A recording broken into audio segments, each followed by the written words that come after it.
在乎，爱要很专注。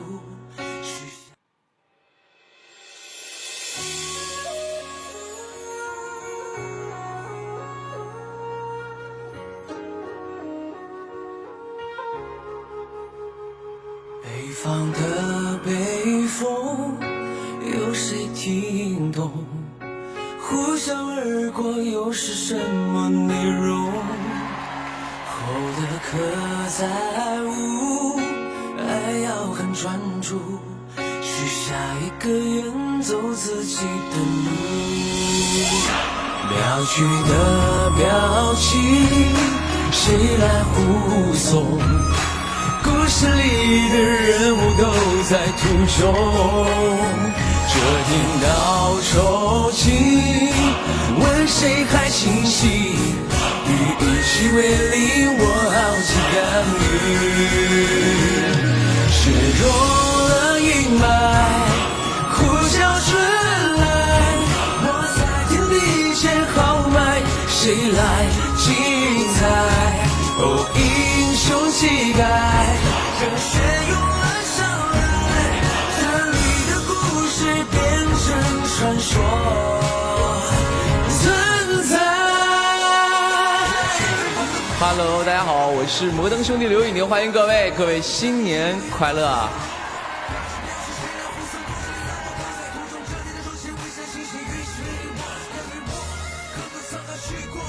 哎，有一种好久不见的感觉，有没有？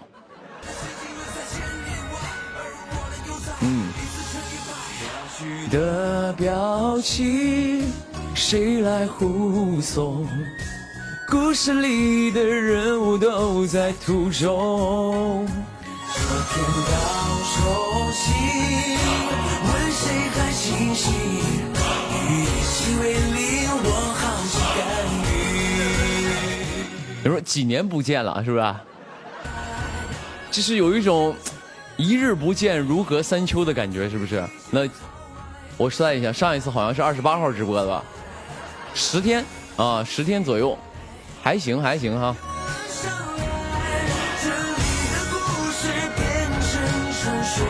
有朋友说这是刘宇宁吗？在下正是在下，你找我有什么事儿吗？这位朋友，你大过年的你找我有什么事儿吗？别找我啊！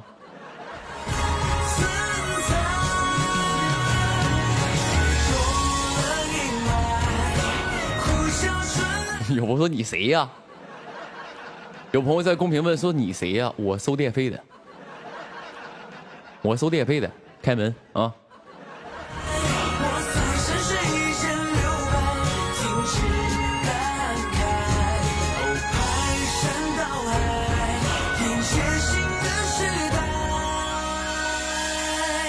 就是给我俩装那个好久不见，给我俩装好久不见不认识了，是不是？我天哪，你给我整这一套呢？等结局精彩，谁都不准离开。咱不是还约定要那个等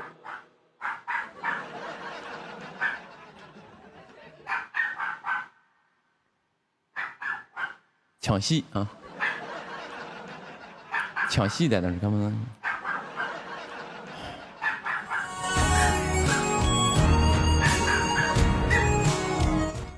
好了，烦人！好不容易我上来直播抢我戏。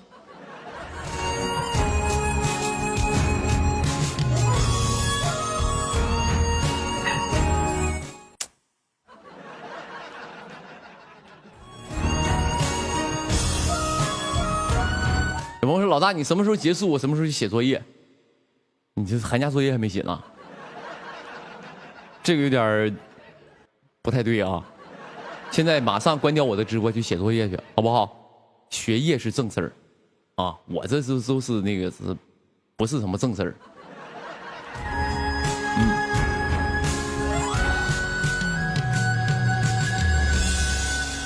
我们过年好啊，过年好，过年好！这个因为过年嘛，本来很多朋友还说能不能大年初几直播，今天是初几啊，朋友们？反正15没过都是年，好不好？在这里呢，也祝各位这个新年快乐。那在新的一年呢，所有看我直播和喜欢我的这些朋友们，包括所有微博的朋友们，能够在新的一年能够身体健康，万事如意。爱要很专注，许下一个愿，走自己的路，要去的表情。对，我已经跟人家很多朋友已经过了3、4个年了，已经啊。反正每年的时候，无论我过生日还是过年，都是这些朋友都在这儿，我觉得还挺开心的啊。你自己捋一捋，已经陪我过几个年了。那很多朋友是最近喜欢上我的，那也很荣幸，我们一块过了第一个年，那也希望有更多的年，好不好？咱们好好过年。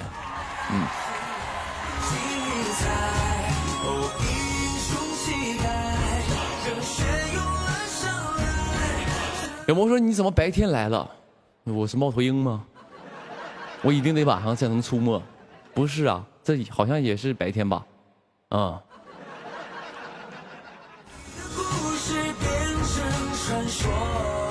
有朋友说那个宁哥啊，你那个什么，你拥有这个冰墩墩了吗？是吧？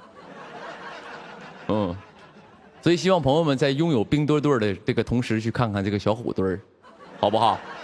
也是挺好的啊。然后呢，这个最近听说这个冰墩墩是挺大家挺喜欢的，好像都买不到是吧 ？OK 啊，那挺好啊。所以今天呢，我这个造型其实就是有一点儿，你自己懂哈。为什么今天穿着套黑色衣服，戴了个圆形的眼镜啊？你自己琢磨一下。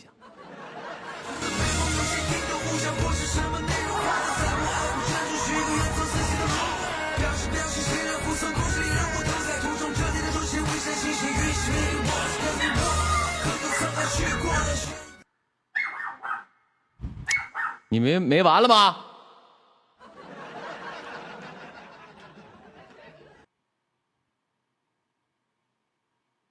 大过年给人添堵。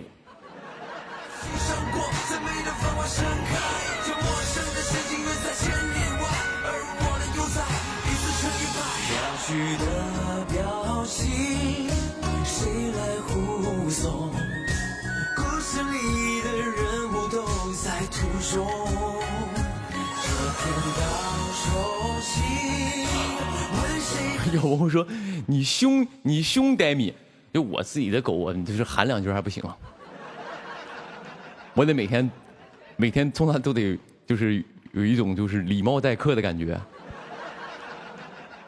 每天早上起来跟我家狗打招呼啊，早上好，早上好。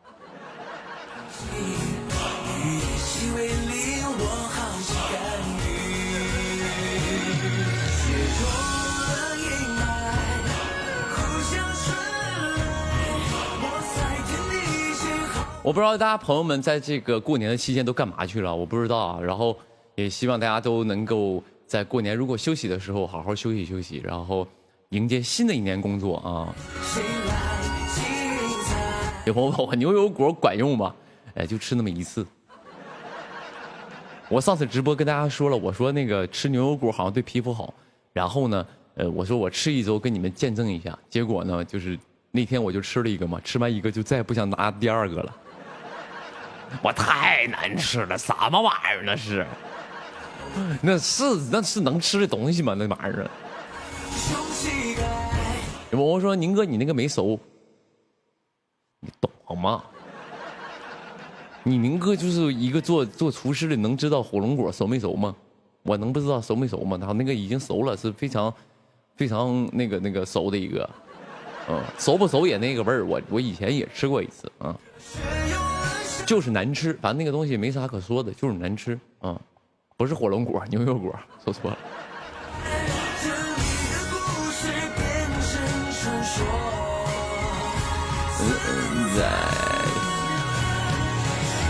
一会儿加酸奶啊，你们就别给我支招了，加啥我也吃不下去，那玩意儿真的是受不了。再一个那个东西啊，有人说是对皮肤好，但是吃那个会胖，因为好像是吃那个会胖。我一想，那算了吧。前两天咱俩有个朋友剪了个视频，是我刚出道那个时候和我现在的我，两个视频一对比，我一看那个时候那小伙多精神，小脸瘦瘦的。你看现在这个大脸盘子，你看上次几个过年这几个晚会一上，那个大脸盘子真的是，你们还告我宁哥别减肥了，得减呐。你宁哥要脸就是这么回事，所以减肥呢啊，今天还把我这个久违了这个西梅汁拿出来了。很多朋友可能不知道我这个西梅汁是什么东西，给大家科普一下，就是有一种饮料是用西梅榨的汁，那个还是浓缩的，然后呢喝完之后呢就是拉肚子，啊就是拉，就是非常的痛快。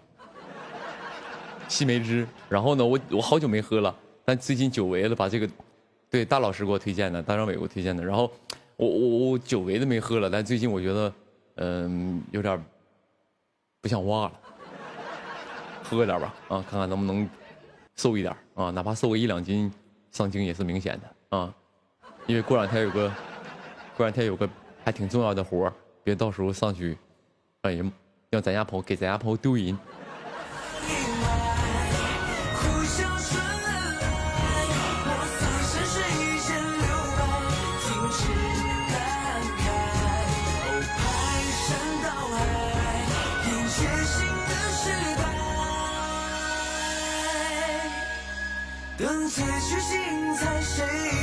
你问我什么活？别瞎问，什么活跟你有什么关系？你到时候就看就完了呗。我们告诉你什么活，你给我活撬了怎么办？人那边不用我了，往后你去了啊，那能行吗？我现在我嘴里说点啥都是商业机密都得，因为我之前在直播间我说我后面可能要参加一个什么某某节目，我连节目都没说呢。结果别的艺人就去节目组打探了，哎，刘宇宁是不是要来这个节目？哎，你节目组说哦好，可能是我们还没签呢，怎么回事呢？我们艺人也想去，就是通过我这边知道现在这个有几个活啊，所以你别瞎打听，你这给我顶走了啊！你去了，然后我没去了。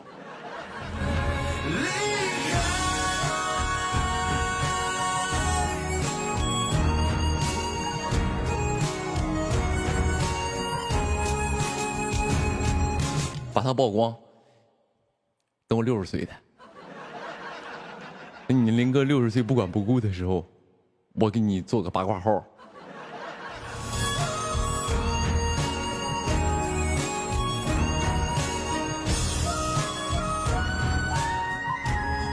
对，有朋友说倚老卖老，没错，倚老卖老，我见过好多倚老卖老的，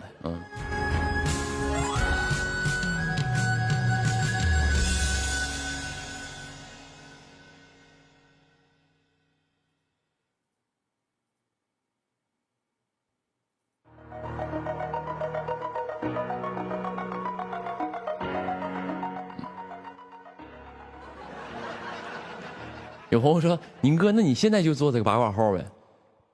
我觉得这件事很不道德。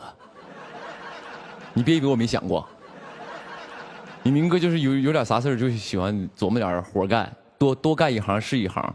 你别以为我没想过，我真的想，因为我作为一个这个行业内的人，我可能知道的事儿比那些营销号胡说八道要准确一些。我想过我要干个这个八卦号，但是后来想一下，好像不太道德。算了吧，没这个必要，否则我会被整个行业唾弃的。为了干一个号，活没了啊，那也没必要。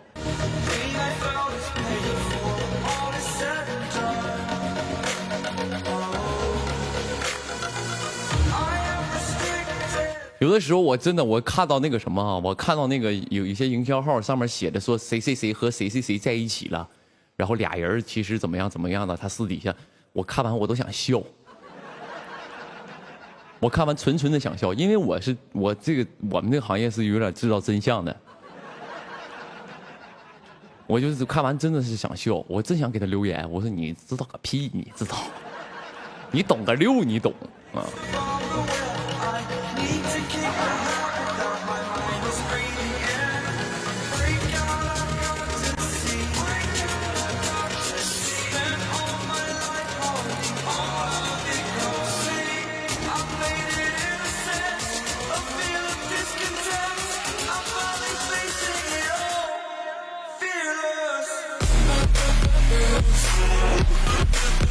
有朋友说宁哥，我这个今天过生日，我的生日愿望就是让你回复一下，我回复你了啊，祝你生日快乐。你是大年初9过生日，还挺厉害的，啊，你的生日挺大，挺好。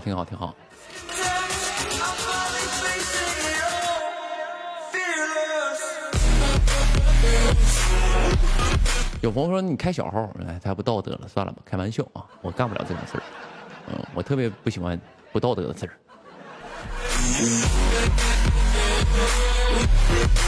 有朋友说宁哥，我今天本来说跟朋友约好出去吃火锅，结果一看你直播，我果断就是从火锅换成麻辣烫了，都是一个味儿，反正是啊，就出去吃火锅可能麻烦一些，搁家就是点个外卖，麻辣烫就吃上了，啊，麻辣烫吃上了挺好。多放点这个麻酱，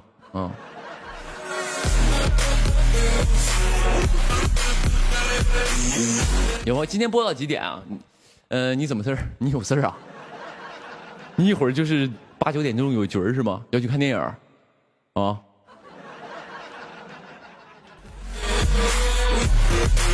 我也不知道，因为我完事还得上课，然后我就播一会儿。我今天播的比较早，6点。我就打算是6点开播，那我大概就10点、9点、10点左右吧。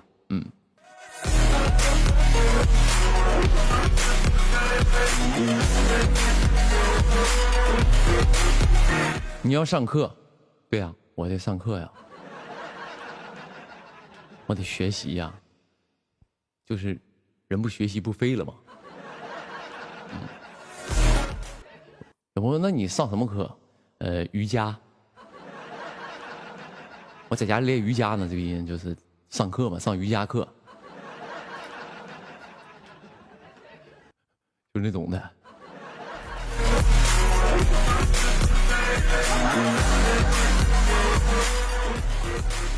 我上表演课，上啥课啊？回家练瑜伽啊。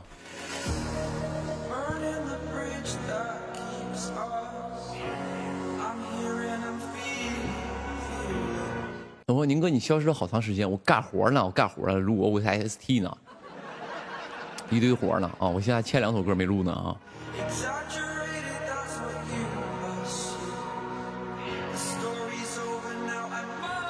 宁哥闲不下来啊，闲不下来。然后呢，那个什么，对，因为你失踪了。失踪不了，往哪失踪啊？我过年你让我好好也该休息休息，该自己沉浸一下思绪，沉浸一下。对，我该出现的时候就出现了啊！我前2天割双眼皮去了吗？前2天你宁哥割双眼皮去了，然后当时就是消失一段时间养嘛，等那个眼皮消肿了上来给你们直播一下嘛，恢复好了，现在是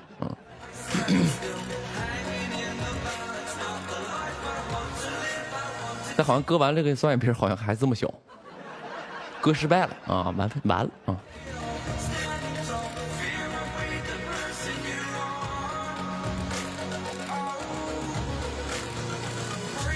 有朋友说宁哥，你这不是割的双下巴？有人说那个割双下巴的，你是最近看我上一些那个在这个舞台上胖了是不是？你来嘲讽我来了，你来给我上眼药，给我打预防针儿，让我就是自己注意一点儿。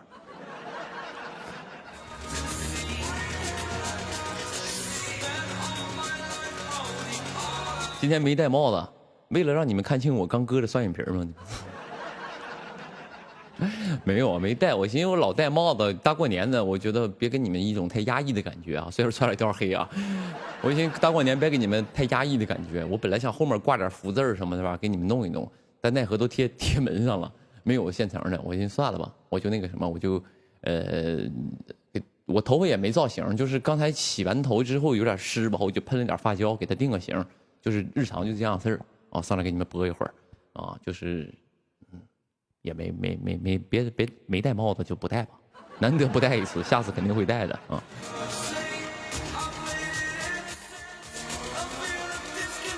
有朋友说宁哥，你真割双眼皮了吗？真的假的？我直播你就听了就完事儿了。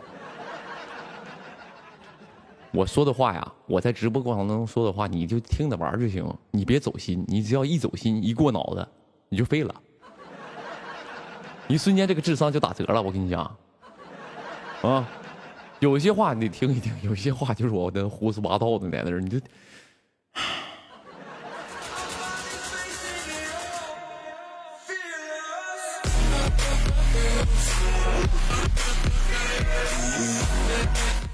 我今天瘦脸也没开，就上次直播多大就是多大，就是也没弄，就是最近也没啥弄的啊。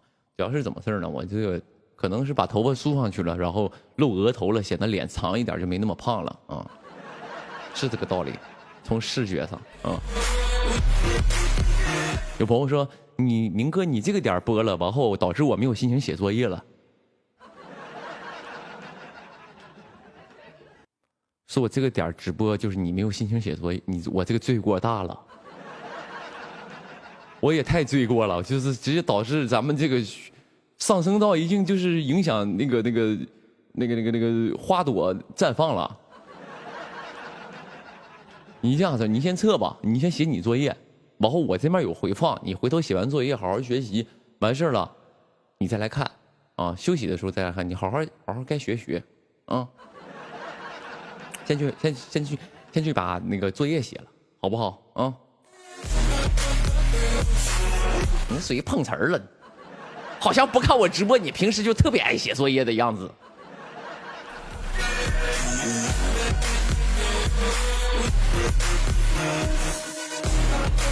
好像平时就是老师跟你说，啊，回家把这篇作文背下来，然后抄2遍。你说不，老师，我要抄10遍。我要打10个，我要抄10遍，啊！你好像就特别喜欢写作业，你别在那赖我啊！你自己不爱写就不爱写，别往我这身上赖，我扛不住这个罪过。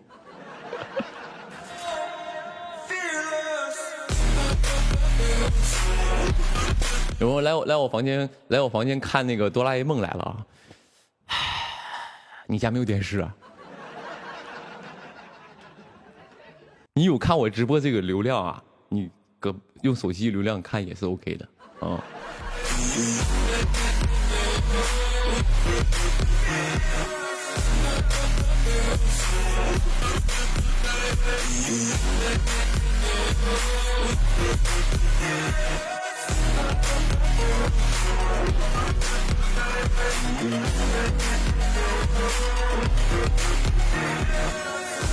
有朋友说上网课还是看你们别在那整我了好不好？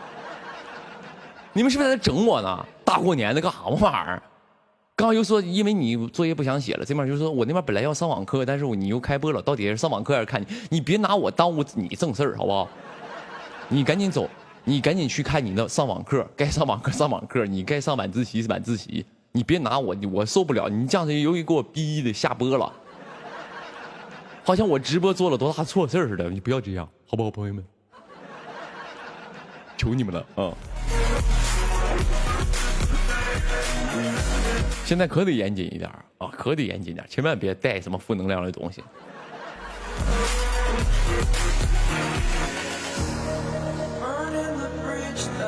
有朋友，宁哥，你有冰墩墩的吗？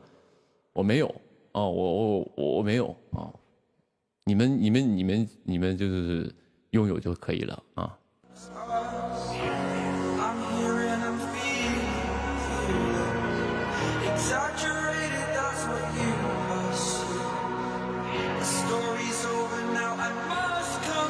我为什么说我没有呢？因为呢，就是很多朋友可能我一说有，他们就告诉我宁哥，那你抽奖送了吧？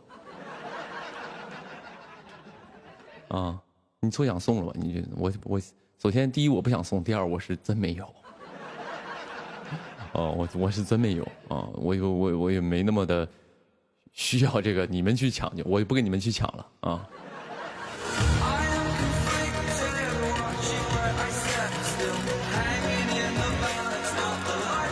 我真没有，我真没有啊！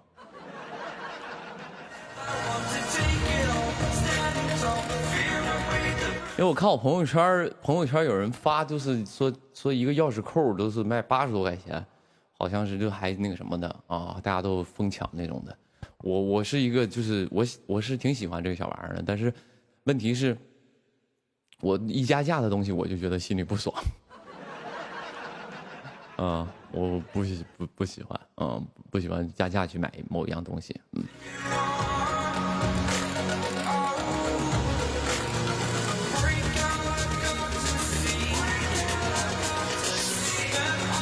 有朋友音乐声音太大了，要的就是这个感觉。朋友，你说音乐声音大的朋友，我不是说瞧不起你，或者说有那个歧视的意思，你肯定没去过酒吧吧？你是没去过酒吧？我这个，别看我为什么直播间弄这么多，就是这种霓虹灯、彩色飘来飘去的，就是为了让你什么呢？让你这个有一种在酒吧的感觉，有个氛围。要不是说让你蹦迪，但一定要让这个音乐充斥你的大脑。很多朋友，我跟你说，你看我直播就尽量戴耳机，你用那个手机功放去看，那个效果都达不到，好不好？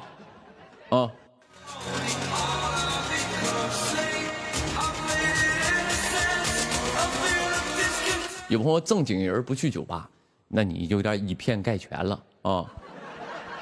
没有什么正经人不去酒吧，不存在，因为酒吧的功能很多很多，咱们就不去聊这个行业了。没有什么正不正经人就不存在啊。也你看你去酒吧去干嘛了？你只要是正经人，你去哪都是正经人。你这个人要不正经，你走马路上都不正经，就这么回事儿。所以说，看你人是怎么人了啊，别赖环境。因为你宁哥以前就在酒吧唱歌了，我在酒吧唱歌唱了好多年，我对酒吧还是不能说熟悉吧，但是我就是还是比较了解的。看你去干嘛了？因为我看你去干嘛就是你想干嘛？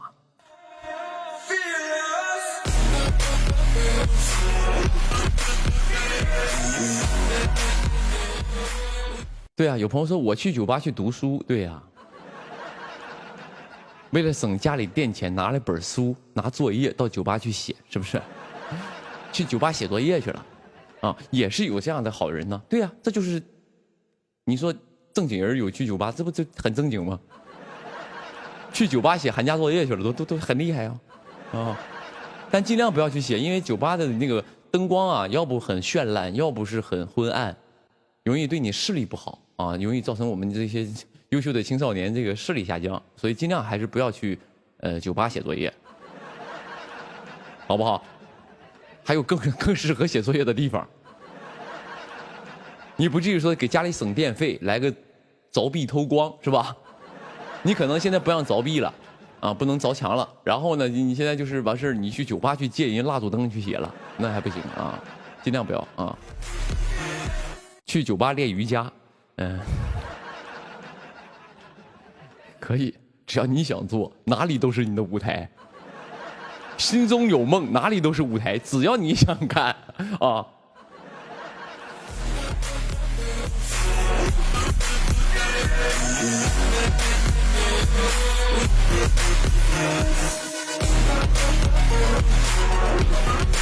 我被你们这么一说，我突然感觉好像酒吧是一个非常适合学习的氛围。我特别一会儿想拿了我的台词到酒吧去背一背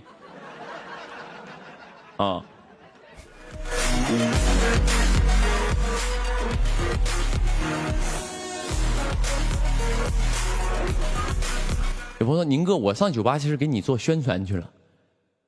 啥宣传啊？我现在这个营销已经营销到酒吧这一块了，知道吧？不用你别以为说在酒吧，因为现在酒吧我不知道，我好久没去了，但是我从网上一些视频看到，酒吧都有那种大屏幕，酒吧有大屏幕，然后呢，你扫那个二维码，你打的字呢就能在这个大屏幕上飘过去。我看好多朋友到酒吧的大屏幕顶上给我应援，说摩登兄弟，什么往后余生唯爱摩登的。下次你想去喝酒，你就好好去喝，好好去玩，好好去放松，你别在那给我宣传，好不好？很多朋友可能现在此时此刻正在酒吧里，人家在那喝酒，或者是 KTV， 人家在那喝酒，然后他在看我直播呢。你要这样式的话，那你就在酒吧那个大屏幕上发一条弹幕，你说刘宇宁在微博正在直播，你让全酒吧的人知道这件事儿，包括来看看我。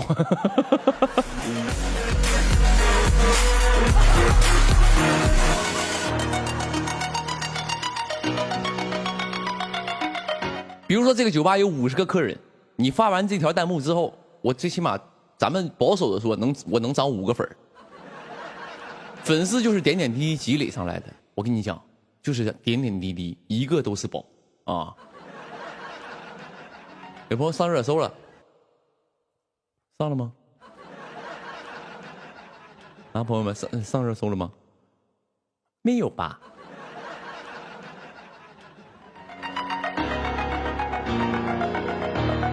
你们帮我看看，哦，没上啊。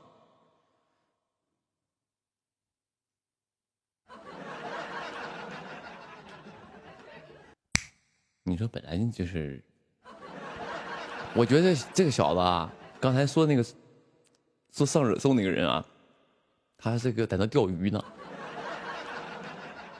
我跟你讲，以我的思维去分析这件事儿，我跟你讲太可疑了，多么的可疑！他先来我直播间，然后呢，先打一句话：“刘宇宁，你上热搜了。”然后我就特别开心。然后当我再去一看，有朋友告诉我没有的时候，这个时候我会有些许的失落。然后这个时候他又在公屏上说：“你把热搜看得太重了吧？”这都连环套，我跟你讲，朋友们。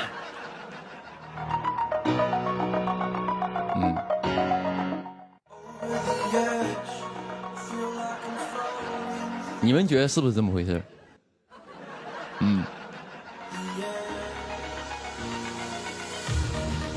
为了骗你回复他也没事儿啊，开心就好。大过年的，你们也开心，我也开心啊！别你们开心了，我不开心。我好不容易直个播，我上来添堵。哦，开玩笑，我也没那么容易生气。谢谢刚刚朋友说我上热搜了。我想说的是什么呢？那在这里呢，祝新的一年你能够万事如意啊！你想的事儿都能成。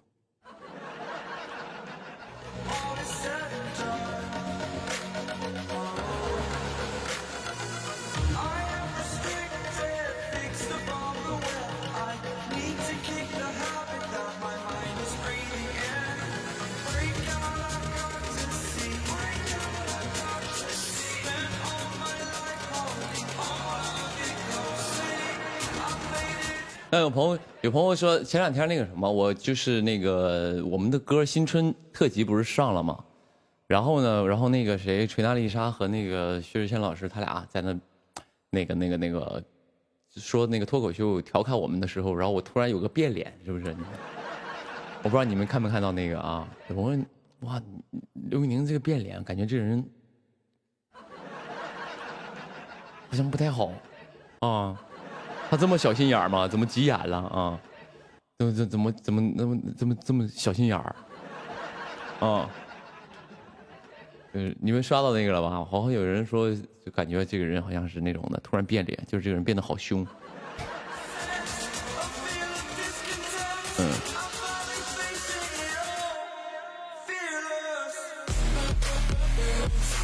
其实是啥呢？那个。我能生那玩意儿能生气吗？我得有病啊吧！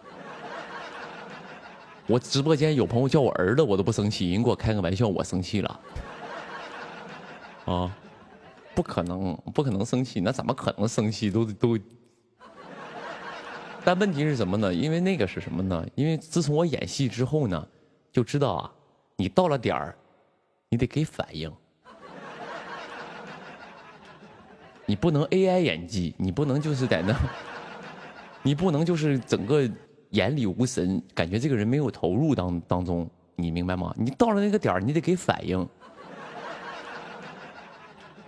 你明白？这就是给反应，这是演员的基本东西，基本的一个这个本能反应啊。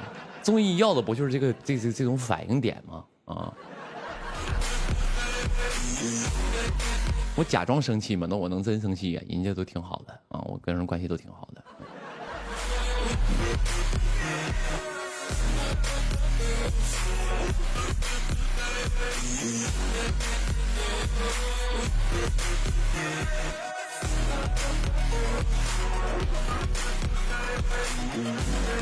有朋友说走了，大哥，别走。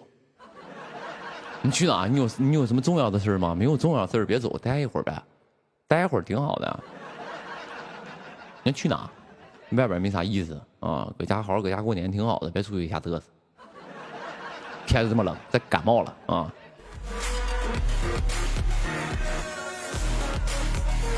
有朋友说叫你儿子你不生气吗？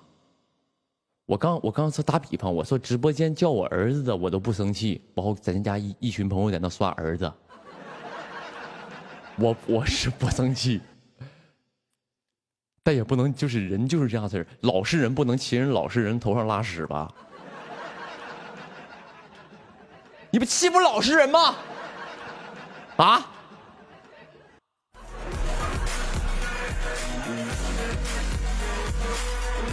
别闹啊！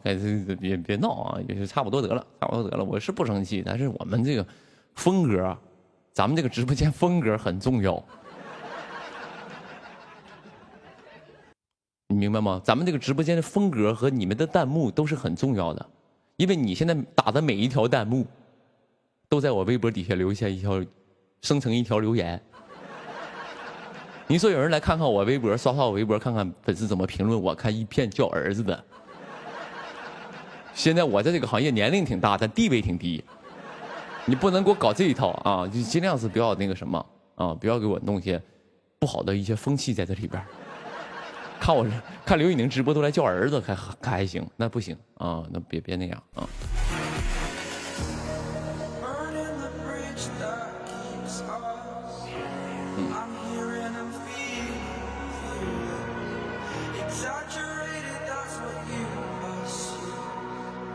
我看有一些就是有一些路人粉啊，我看他顶上写的什么谁的粉丝，哪一对 CP 粉的粉丝，我觉得就是这样的人叫一声儿子，我能理解。我看挂的我铁粉都在那叫，你是有点啥也不懂了，你有点。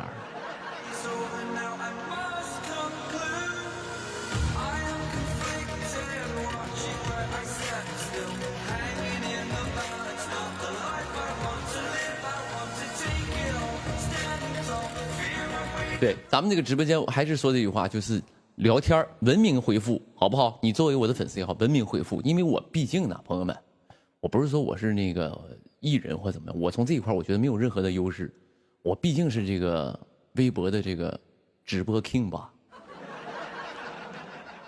你们都知道这个事儿吗？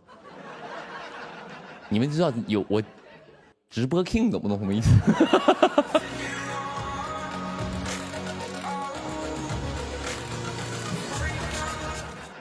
啊，我也不知道怎么总能变成某一个 king。以前我在那个安东老街直播的时候，人家管我叫老街王。啊 ，Old Street King 就是当时是的我。现在我就转战微博这个之后呢，我就是直播 king 了，微博直播 king 啊。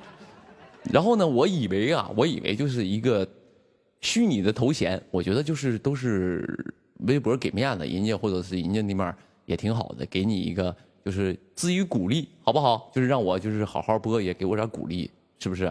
但没想到给我弄了个奖杯来，朋友，还给我弄个奖杯给我。我给你们找一找，等会儿我给你拿过来啊，给你们看看什么就是属于王者的一个奖杯，朋友们啊，我去拿一下，等会儿朋友们啊。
我找个音乐吧，我觉得这个奖杯给你们展示的时候必须要有一个音乐，因为我觉得还挺厉害的。等一下啊，我找一个颁奖音乐。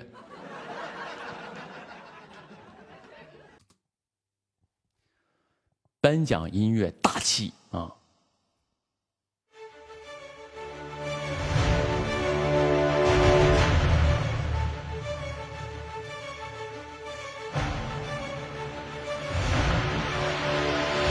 哎，这个音乐可以吗？非常的带劲啊，非常的有感觉。来，咱们听，重来一下啊。获得2021年微博直播 King 的直播 King 的艺人是摩登兄弟刘宇宁。我们恭喜宇宁！哎，谢谢，哎，感谢朋友们啊，哇，有点沉，等一下。那我很开心拿到了这个奖，然后，那作为一个第一年来微博直播的人，然后，能够获得这份殊荣，我觉得我真的很开心。我也会在新的一年，成为，更好的自己，然后带给更多朋友更多的欢乐，然后也在这里呢，谢谢微博，谢谢我们，微博直播，也谢谢所有支持我的好朋友们。然后呢，新的一年都希望大家能够顺顺利利，我们一起加油，好不好？谢谢。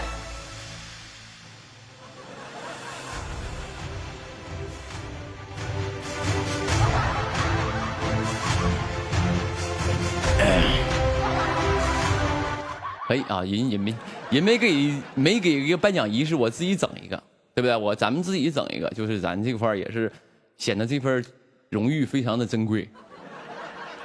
恭喜啊！谢谢朋友们啊！你们这个在公屏上打恭喜的，就好像是什么呢？就某一个颁奖晚会谁得奖了，然后我一站起来，你也跟着站起来了，要过来抱我。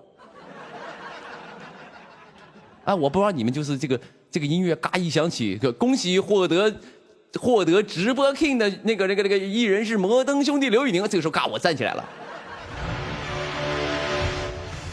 我站起来之后，你也站起来，要过来抱我，那种哎，恭喜！哎，加油！耶！哎，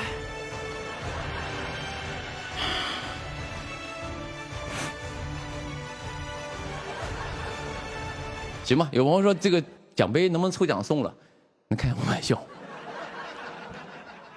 你开什么玩笑在那儿？奖杯抽奖送了？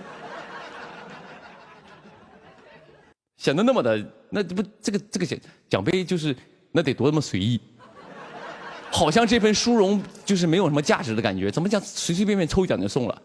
我回头给拍卖了，好不好？朋友们，咱们一会儿回头我上一个拍卖网站，我给拍出去，咱们价高者得，好不好？咱就是有点意义这样事儿，我能拿到一笔收入，啊，送是送不了，卖可以啊。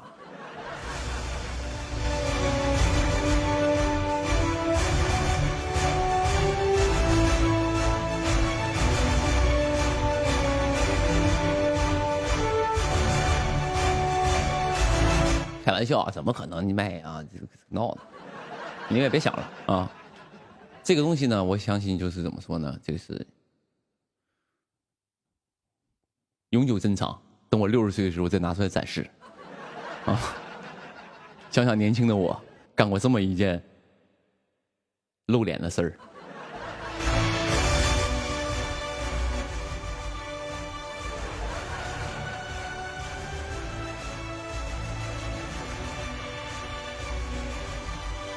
有朋友奖品是啥？那个微博挺好，邮了一箱的东西啊，给我邮了一个箱子，就是一箱的东西，里面有奖杯，然后有那个凤爪，然后有鸭脖，然后有那种就是那种干果，啊，就是都弄了一箱子给我，也挺好的啊，鸭脖、鸭翅啊，拉牙舌头就是。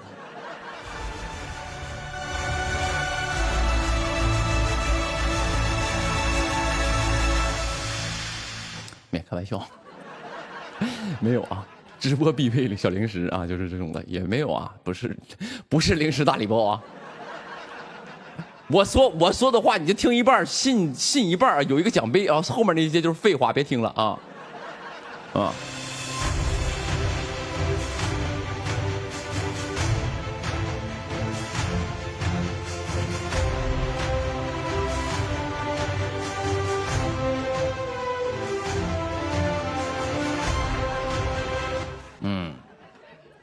我以为是真的，你微博能给你寄凤枣还行啊，没有啊，邮了一堆那个微博相关的东西，还挺好的，过年的东西，挺好的啊，也感谢啊，感谢。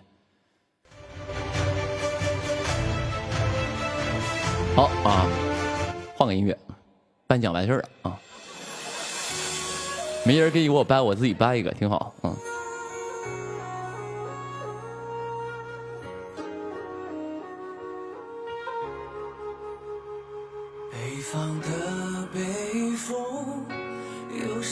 有朋友说：“宁哥，我想问一下，榴莲味的饺子配辣椒油是啥感觉？”我在节目上吃了个榴莲味的饺子，是吧？没有什么感觉，就是恶心，就吃了想吐的感觉，啊。因为我吃咸的东西很少能吃甜的，就是我如果这个，比如说喝粥。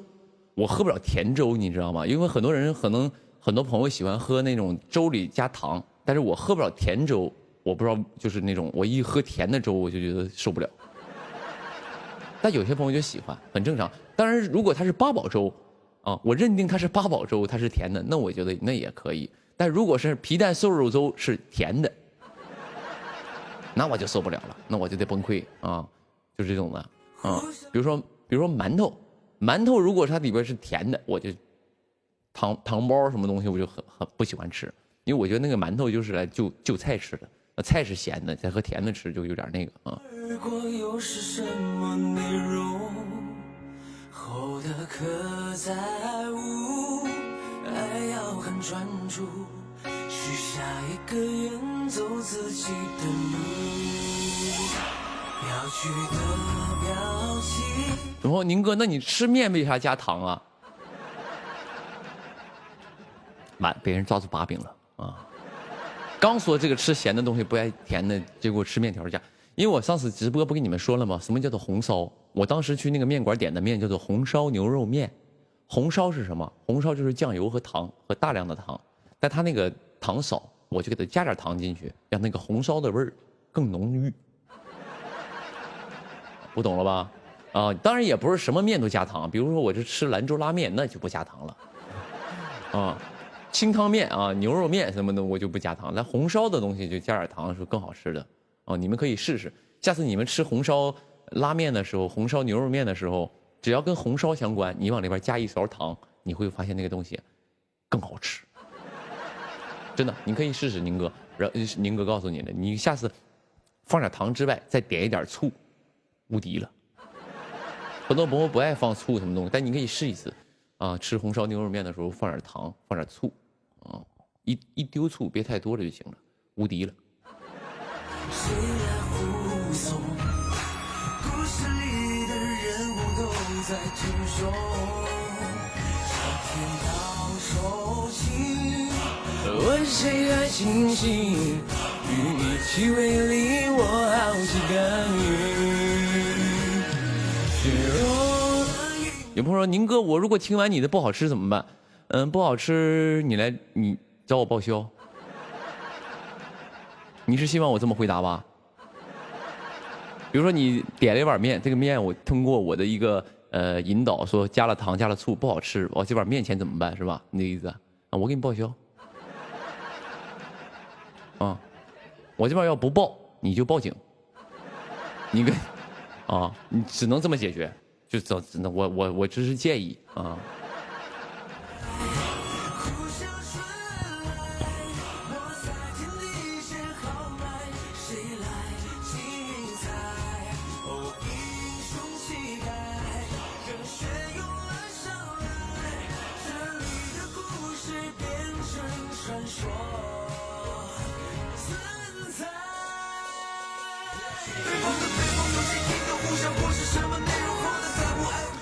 这个 BGM 是什么？谁的歌啊？是摩登兄弟刘宇宁的歌，然后那个叫做《虎啸春来》，也特别适合在过年的时候听啊。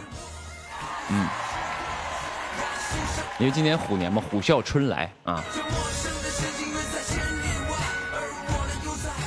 刚有朋友已经问我一遍了，有朋友说你有没有那个冰墩墩？有的话送粉丝一个，我自己没有，我真没有啊，我真没有啊。就是你们喜欢，你们就好好就是盯着点儿，人家刚一出，赶紧去给人抢去啊。但是我没有，你别上我这寻摸了，我代购啊。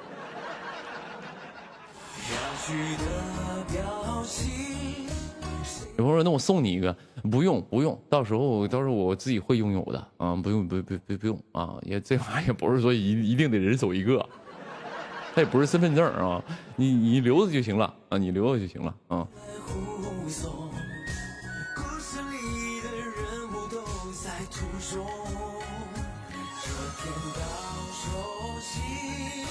有朋友说谁送你？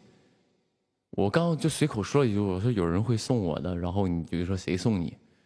我也不知道谁会送我，但是咱们不聊这个行不行啊？我怕聊的不好，我怕聊的说出什么不好的啊。就是你们喜欢就好了啊，你们喜欢就好了，加油。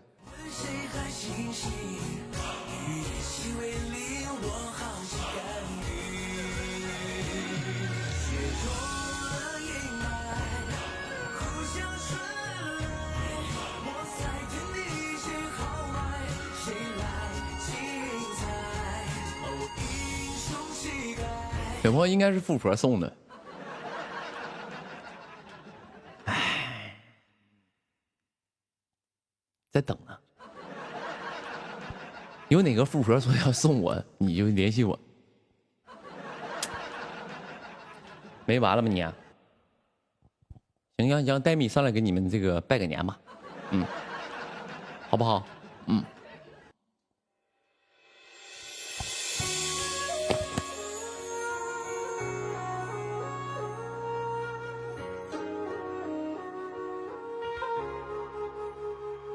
北方的北风，有谁听懂？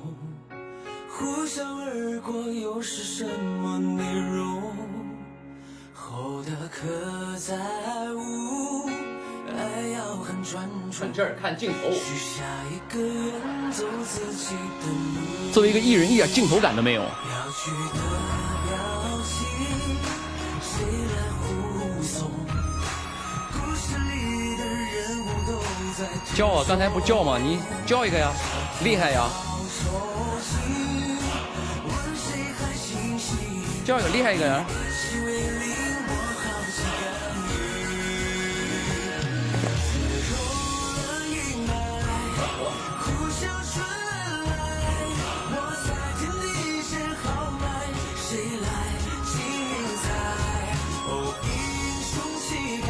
戴米是不是又胖了？他就胖。人都说没见过这么胖的狗啊，就吃太好了。家庭条件好。家庭条件比较好，就是吃。不爱吃狗粮是不是？不吃狗粮咱就不吃啊，天天吃罐头。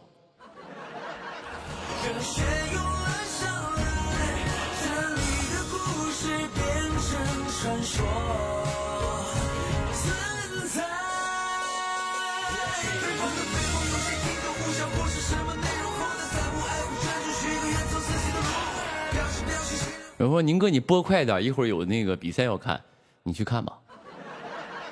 别看我这个，我这个不重要，我这个有回放，你先去看那个，好不好？那个好一些啊，你就别看你别，我播快一点。你是不是在搞我？你在搞笑吧？啊！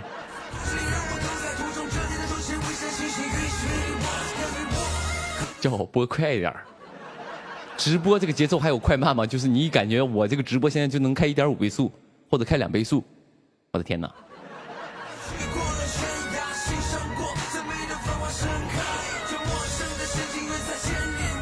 ！2倍速给你播完，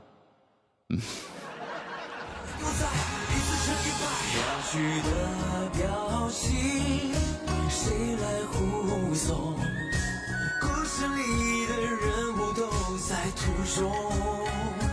这天到手心，问谁还欣喜？与其为零落好心甘予，雪融了阴霾。有朋友刘以宁啊，你为什么最近直播越来越少了？我觉得啊，就是，我这么说吧，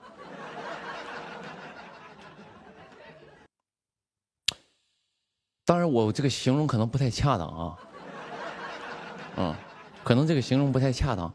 就比如说呢，你在一个公司上班，然后呢，老板这个月给你开了3000块钱，他第2个月呢，他觉得你挺辛苦，给你加了500，你开了3500。你到第3个月的时候，老板又给你开回3000了，然后呢，你就有些许的不爽。就是我好像因为我播的不，我有事，我要是没事儿的话，我一定会播的。我是有事儿啊。刚才有朋友，我前两天看朋友在网上说，宁哥现在是恋爱了，过年就是跟这个女孩是过年了，在那。啊，我真的是就啥都行啊，只要我好像我不直播就是不再干人事儿，就感觉这种的啊。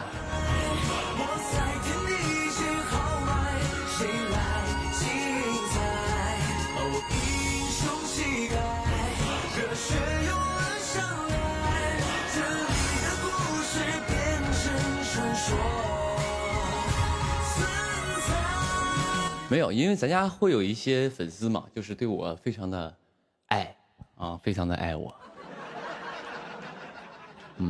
就是拿我就是当一个就是宠物。但是我给大家说一下，我要能播的话，我要是有心情播，或者是我能播有时间播的话，我一定会播的。有的时候呢，我还挺累，然后包括一些其实事儿也挺多的，因为最近有好多愁事儿。还挺愁的，跟这个人谈事儿，跟那个人谈事儿啊，都在过这些。因为新的一年2022年来了，你宁哥得在年前的时候把今年的活排满。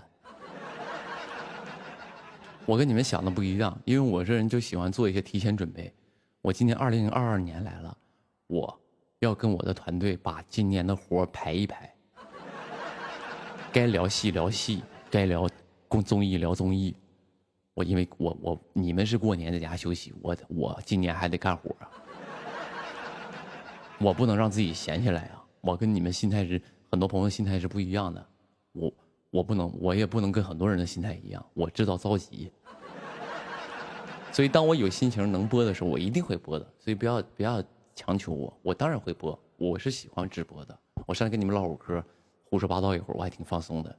但是如果我有事儿，或者是我真的是想要缓一缓，那我一定只是休息休息啊。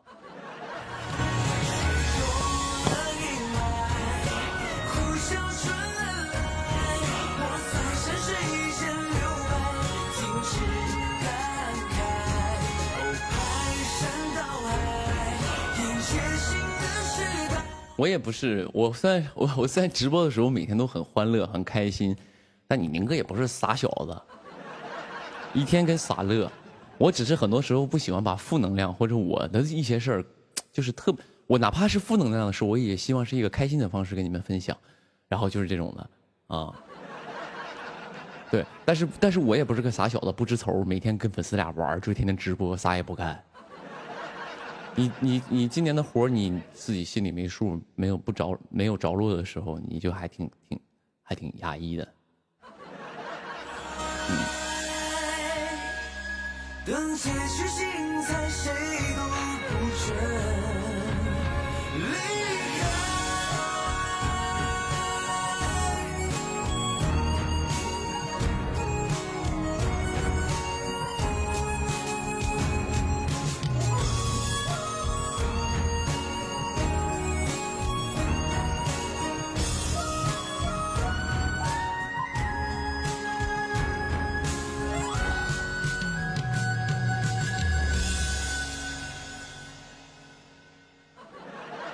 我说宁哥，你头发啥时候剪短一点？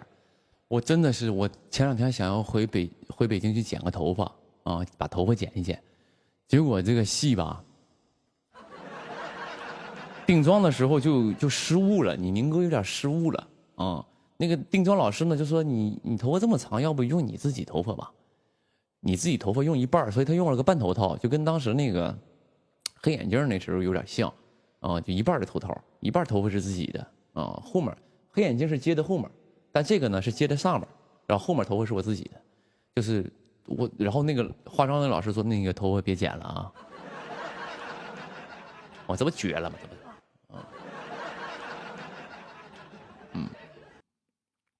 所以呢就是有点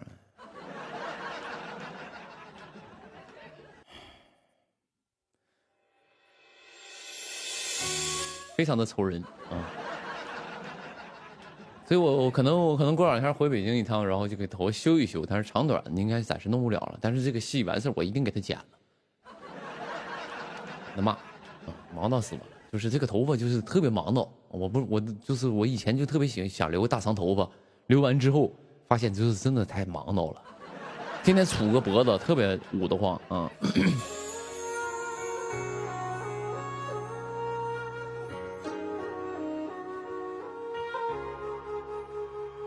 北方的北风，有谁听懂？呼啸而过，又是什么内容？厚的刻在无，爱要很专注。有朋友说，感受一下鹏飞的不易，感受了，这不今天上来播了吗？啊，因为我知道大家很多朋友非常思念我。然后呢，也就是感觉就是过年这个期间没有我，好像就是日子非常难熬，所以今天不播了嘛，今天不上来就播了嘛，啊，完事我播完我还得上课，我还得拍戏，啊，还有好多剧本在等着我看呢，我得看剧本。放心，我希望这是我说最后一次，我觉得是这样的，我希望我跟我粉丝说啊，我能播的时候我一定会播的，放心吧，一定的，我一定会播的，一定会播的，一定会播的，啊。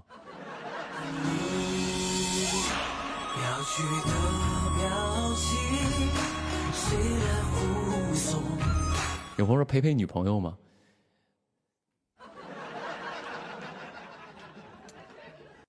就是咱们就是有一个就是尺度，朋友们，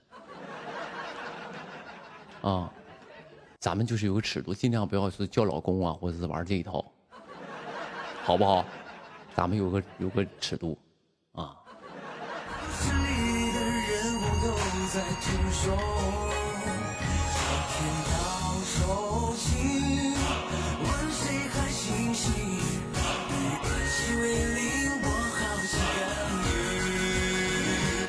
叫老刘就行，啊，别叫别的，老刘，好不好？嗯，谢谢你们了啊。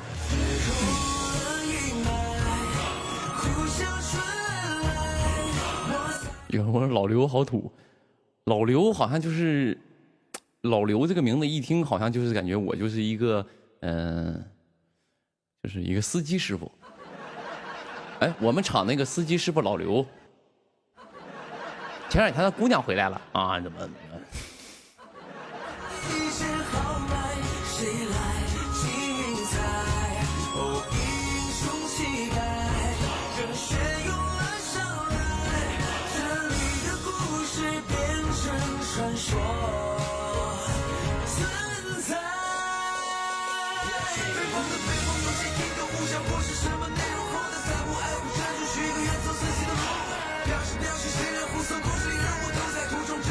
你说宁哥正月的时候可不能剪头发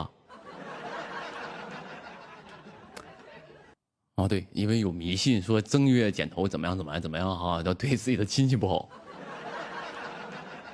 我尽量熬到这个正月15之后，好不好？咱们也表示一个对长辈的一个尊重。当然还好，因为这个东西啊，尽量。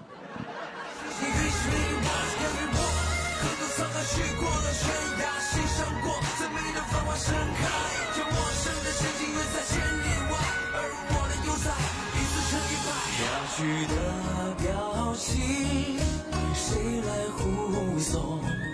好像过年有很多规矩啊，比如说我听说的是什么呢？就是第一是正月不能剪头啊，然后呢得等2月2龙抬头的时候，然后去剪头，这是一个。还有什么呢？就是正月初1，然后家里的垃圾不要倒，等那个好像等初4的时候才倒，怎么就是好像这个家里的财能留住，可能就是因为我们就是都讲究一个那个好的一个寓意嘛，对吧？就比如说无论说这个对家里不能打扫卫生。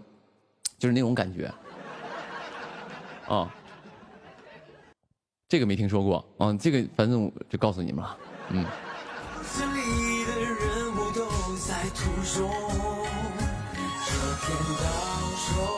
还有一个正月里不缝衣服，那我还这个不知道，这个是我可能个别地方的一些那个习俗，这个我是不太知道，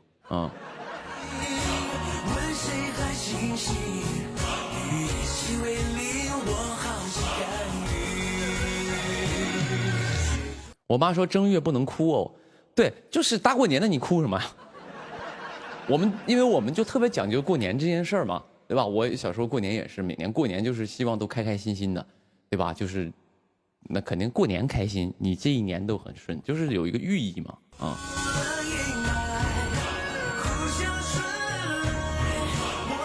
就是我说我忍不住，就太感动了。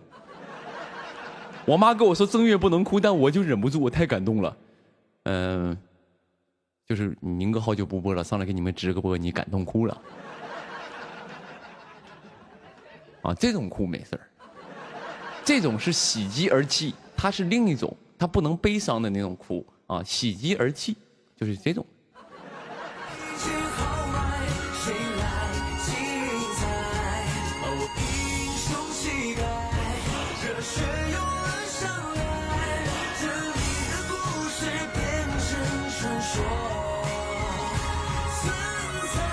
就看到我之后，眼泪从嘴角流了出来，是吧？刚才有朋友说，就宁哥，我看了你之后，眼泪从嘴角流了出来。你家过年不做饭吗？你怎么饿成这样？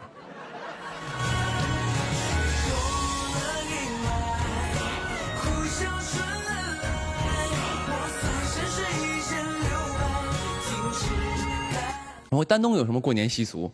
其实都差不多啊，其实都差不多。因为我们那个时候，我小的时候，我家里每到过年前就有一个习俗，就是要炸好多东西，炸一些这个面食啊，然后萝卜丝丸子呀，还有炸一些土豆啊、地瓜呀，然后炸一大盆。然后呢，就是正月里每天都吃这些东西，吃炸的萝卜丝丸子什么东西的啊，炸肉丸子。那个时候家里肉丸子比较少，但一般都是炸那个萝卜丝丸子和那个炸地瓜。对，就是这是比较虾片儿，对，还有这种东西，就是每年都会炸这些炸鱼啊，就是在年前的时候准备一下。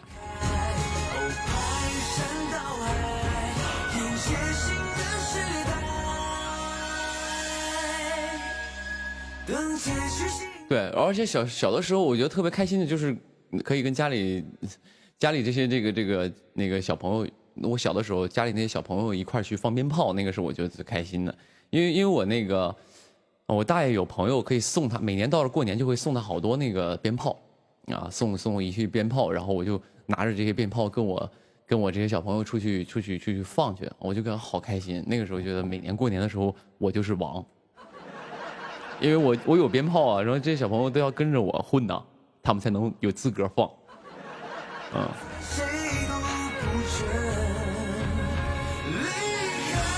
有朋友炸井盖儿。别，千万别干这种蠢事儿，啊！你没看好多，就是现在有一些视频，就是有些小孩去放鞭炮，把那个鞭炮扔到井盖里，直接人飞出去了吗？人飞出去了，所以这一定家里有孩子的，如果说是离那个井盖都远点，因为我不知道它综合原理是什么，就是像那个井盖啊，里边都是什么呢？里边都是那个下水道，下水道里走什么？就是走你家这个下水里的东西，它长时间呢在那儿捂的，它就会发酵，它会产生一种东西叫沼气，然后呢，沼气是易燃的，这个时候呢，你当时就是一个火苗进去，容易就飞起来了，所以朋友们，也就是一定要家里孩子有孩子看住了，就是离那个井盖都远一点。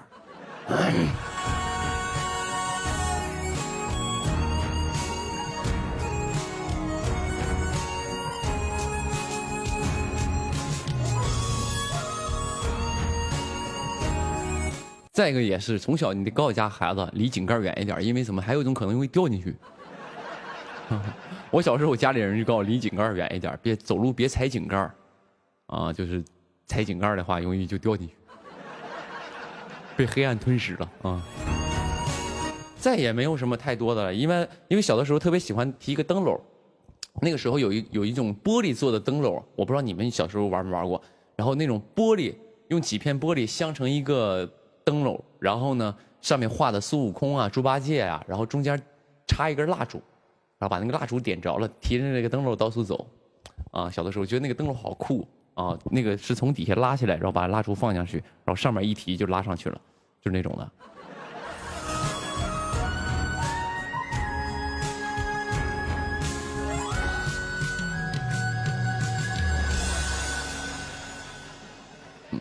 不是冰灯就是玻璃的那种的啊。有朋友说我炸过牛粪，你就小的时候就是点鞭炮去炸牛粪去了是吧？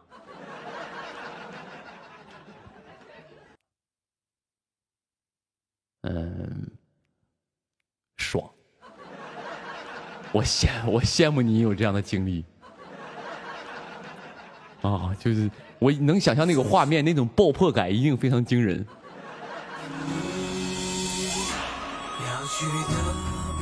当然，这种事儿谁没干过呢？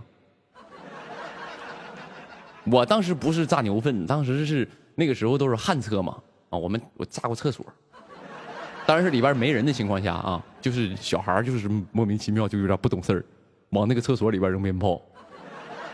当时都是旱厕，马路上那种的，我不知道你们干没干过这种事儿，我是干过啊。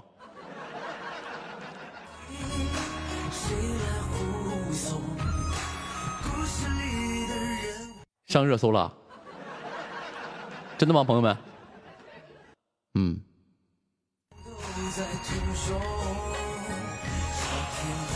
回家得挨揍吧？您个多鸡贼呀！就是，我怎么可能把鞭炮扔进去之后站着看？哦，再吃个虾仁儿什么玩意儿，可不完了吗？啊，就是我就扔完就跑啊，就那肯定是吧，没事儿啊。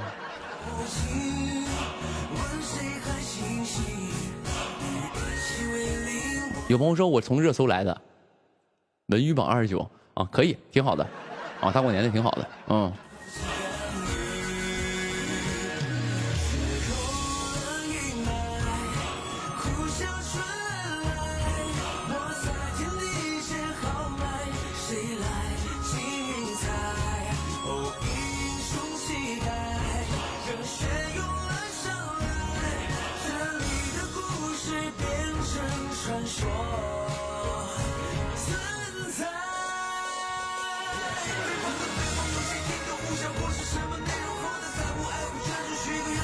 比如说虾仁是啥？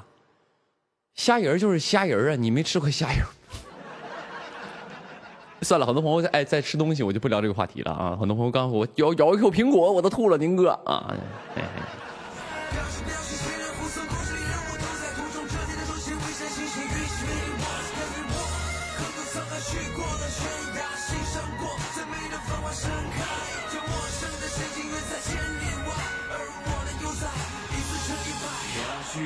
我们小时候，因为我是东北人嘛，很多朋友像最近南方下雪了，然后我看很多我的朋友在南方啊，然后呢看完下雪的这个景色就特别惊讶，然后都特意说到门外去看看雪，然后呢就说哎在朋友圈分享，哇我们这下雪了，这种感觉就好像很开心啊。我也想这雪有什么可看的？我们东北呀，就是啥雪没见过啊。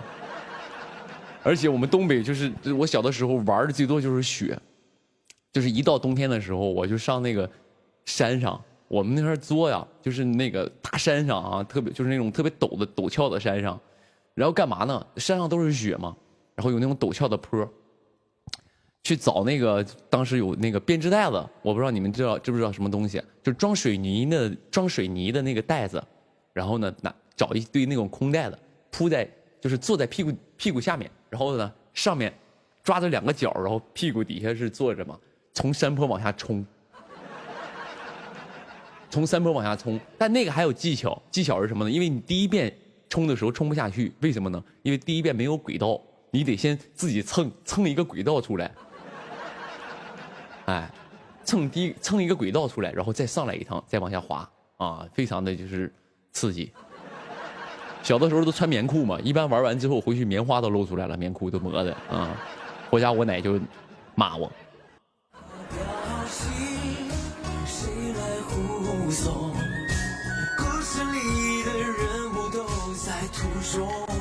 然后还有什么呢？还有就是熊孩子也不算熊孩子，因为那个时候就是我们家附近还有一道坡，那个坡的斜度大概有30度左右吧哈。然后呢，上面是住了2个平房，就是那种我不知道你们，当然你们都懂啊，就上面住了在那个山坡上面住了两栋平房。那个平房呢，就是因为像在山上住的人呢，其实他没有什么下水设施，不像住楼房它有下水道。它一般都是什么呢？生活用水直接就顺着那个管就排到外边了，排到地上了。然后呢，我们那个山坡呢就会一直流水嘛。冬天那个坡那个有一条路就冻住了，就是因为因为它洗完菜的水呀，或者洗完脸的水一倒，那个就一条冰路。然后呢，我们怎么玩呢？拿着铁锹，然后也是坐在那个铁锹，你们都知道吧？坐在那个铁的那个部分，然后前面是把手这样把着，像开车一样，然后从那个坡滑，也玩了好多年那个，每年到了冬天都玩这个项目啊。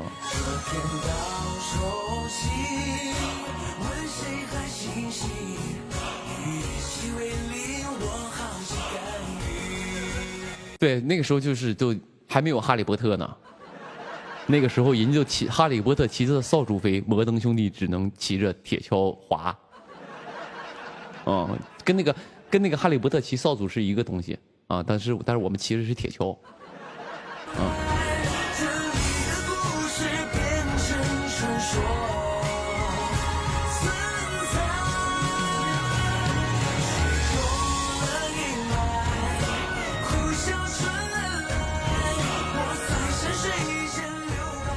有朋友说我这辈子没见过雪，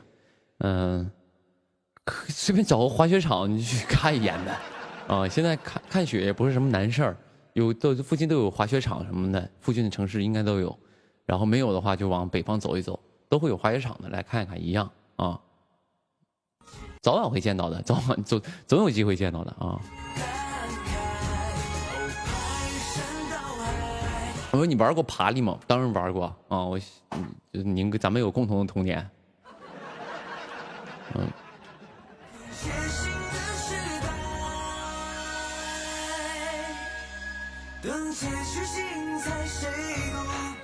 我说宁哥，你有直播 King 的标签了，这是怎么可能？还有标签吗？直播 King？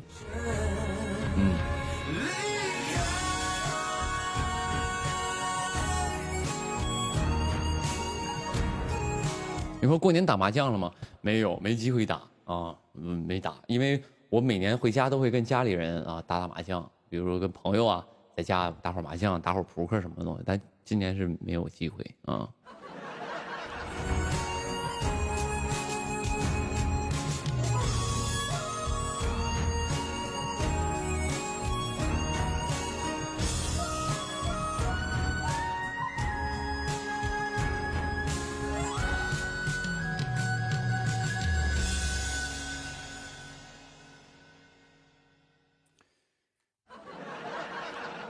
我刚刚说，我说在家打会儿麻将，有朋友问了个问题啊，说你们就是带钱的吗？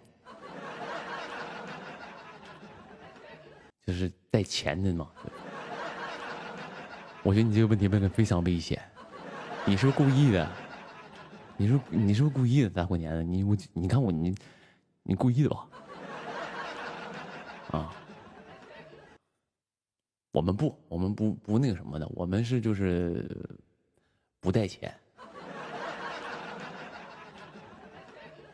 我们就是那个赢瓜子儿的。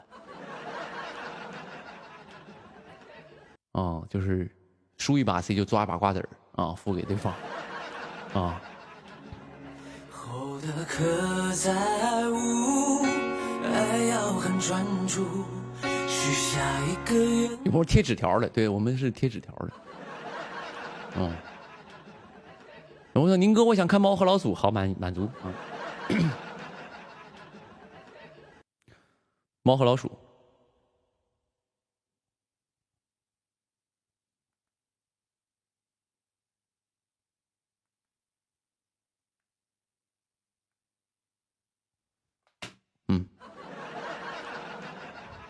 科技改变生活。表情，谁来护送？故事里的人物都在途中。这天到手起。有会儿没有声音，你来看我直播就是后面就是捎带瞅一眼得了啊！你别瞎听声音在那儿啊，是的，服了啊。问谁还清醒？与一起为令我好奇干预，血rom了阴霾，互相传来，我在天地间豪迈，谁来精彩？我英雄气概，热血涌了上。然后您哥文娱榜25了，比刚才进步了一些，谢谢朋友们啊。也没事儿，因为大过年的我无所谓啊，这无所谓哦。那个主要上来跟你们聊聊天啊，都是热搜啥的，就是有更好，没有也无所谓。也不能说，我之前说过了，我说因为我总直播啊，我总直播。你说现在如果谁别人直播一次，那肯定是一个新鲜事儿。那我总直播，我都拿了个直播 king 了，朋友们。你就想想这个直播量得多多啊！我都播这么多，咱家朋友还不满意呢，还觉得好像我播少了。我就想问，在这个行业里，咱们没有一个标杆吗？就是我就是哪个算是播的多的？你告诉我，我把这个奖杯邮给他，好不好？还说我少。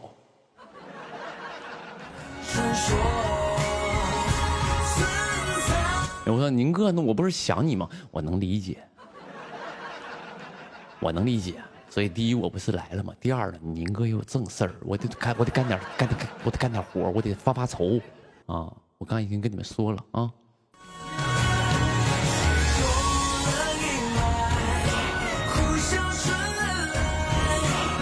有朋友宁哥就喜欢看你怼人，我还真的没怼人啊！我在这个直播当中很少怼人。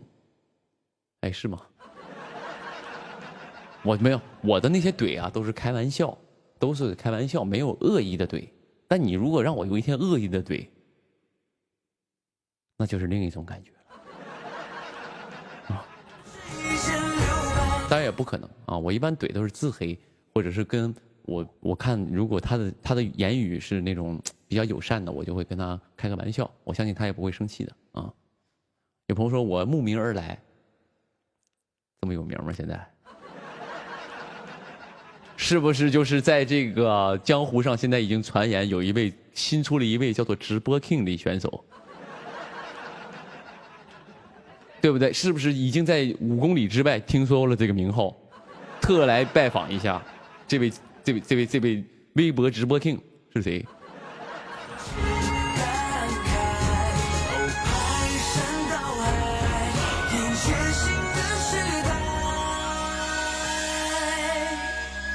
等结局精彩，谁都不准离开。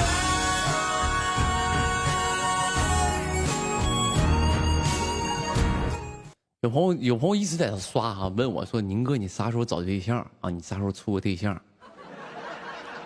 首先这件事儿呢，我妈都不着急，你也没必要替我着急。好不好？我家也没人催婚，你宁哥是年龄大，但是我也不着急说生个孩子，怎么不着急？啊，我还有我的这个梦想呢。你想想，我宁哥30岁，好不容易就是成明星了，回头回去结婚生子去了。我年轻还行，我年轻，比如说我觉得哦，我年轻，我这还行啊。我这么大岁数，我能想不明白吗？我这么大岁数，好不容易就是我从小梦想就是当明星，现在成功了，完后我回去结婚生子去了。所以因为我想的东西跟你们想的不一样啊，但是你们要想着结婚生子啊，因为你们都是就正常家庭的人，那个孩子，咱们就是有一个正常的一个你父母的一个方式啊。那我确实我的环境是不一样啊，我家庭环境是不一样。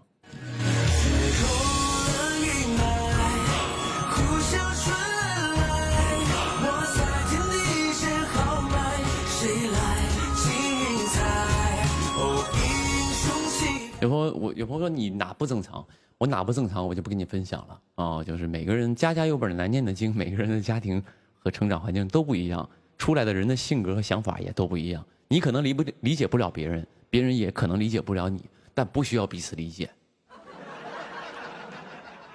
啊，不需要彼此理解，就是谁也别参与谁的生活就完事儿了啊。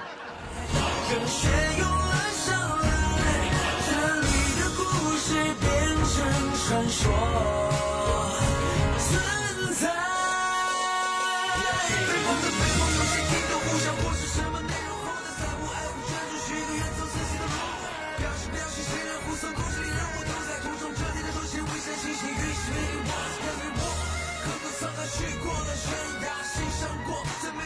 有朋友说宁哥，你那个什么，你那个男一谈没谈好？我谁跟你们说我要接男一了？我没有吹过这种牛吧？啊，别出去瞎传，啊！你别到时候以为是人说这怎么是刘宇宁现在飘了，就是要接男一了？不是啊，没有啊，我是看角色，有合适的啊，就是男一、男二、男三、男四我都接。我现在这部戏就其实从那个戏量上来说，我是属于男三，我不也接吗？我是看角色，我都是看角色，啊，包括我。因为我还没，因为我觉得是这样的啊，这个行业有一个不好的一个，我作为一个路人来说，我觉得这个行业有一个不好的事儿。我作为一个观众来说，就是因为现在很多人呢，比如说他演了男一之后，他就不肯再演男二了。也不是他不肯。因为如果他演完男一之后，他再去演男二，就会有人嘲讽他。哎，之前和谁演男一或者演女一，你看现在给人当配角了。就是因为这时候他也怕别人嘲讽，但所以就因为这个现象，导致了很多影视剧无法用最优秀的人去凑成一个盘子。你明白吗？我觉得这是对影视剧的一个比如说这部戏有5个角色。每个角色都有这个行业里最适合的人，但是最适合的人当然都在这个行业里也都是顶尖的人吧，对吧？那你想这5个人谁来当男5？比如说这个现在一个特别红的艺人，他特别适合男5这个角色，你给他能来吗？他来不了。对啊，因为他能来，他粉丝也接受不了。我觉得他是有些东西被绑架了，所以我不希望被这些东西所绑架。我要说的是什么？哪怕有一天你宁哥有机会演了男一，你再让我演男三、男四，我照样能演。我没有说我不行了，我现在演男一我接不了了，我不行了，我上头了，我现在。那不是的，所以每个剧你是看角色，看你适不适合这个角色，你喜不喜欢这个角色，看剧本好不好，看班底好不好，这些都是你要考虑的，不是你要演一个男一挣多少钱啊？钱怎么都能挣，当然钱也肯定不是最重要的。就是我想说的，就是还是希望大家都想明白点吧，就会有更多好的剧。你看以前的剧啊，随便拿出一个特别经典的剧，你会发现主角、配角，还有那个哪怕是一个小角色，都是非常棒的演员，对吧？你现在放在今天，你看都是特别棒的演员，所以那个剧才能成为一个特别优秀的剧。但现在的剧基本都是，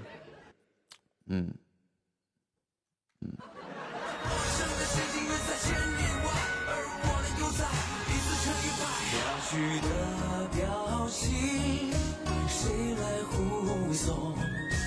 故事里的人物都在途中，这片岛熟悉，问谁还清晰？与一起为零落航行干预，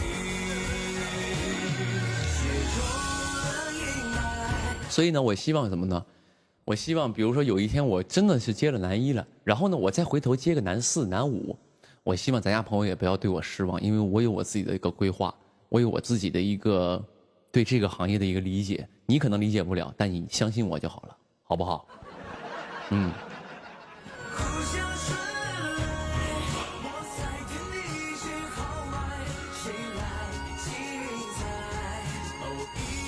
但我现在接戏其实不看，当然，如果能接男一或者能接主角，我觉得是最好的。因为什么呢？因为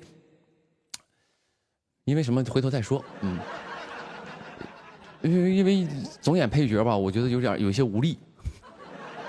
然后我现在其实看也不是说看那个，我现在主要看选剧的时候都在选看什么呢？看场次。如果一个部剧让我在这个剧组待3个月或者4个月啊，给我100场戏。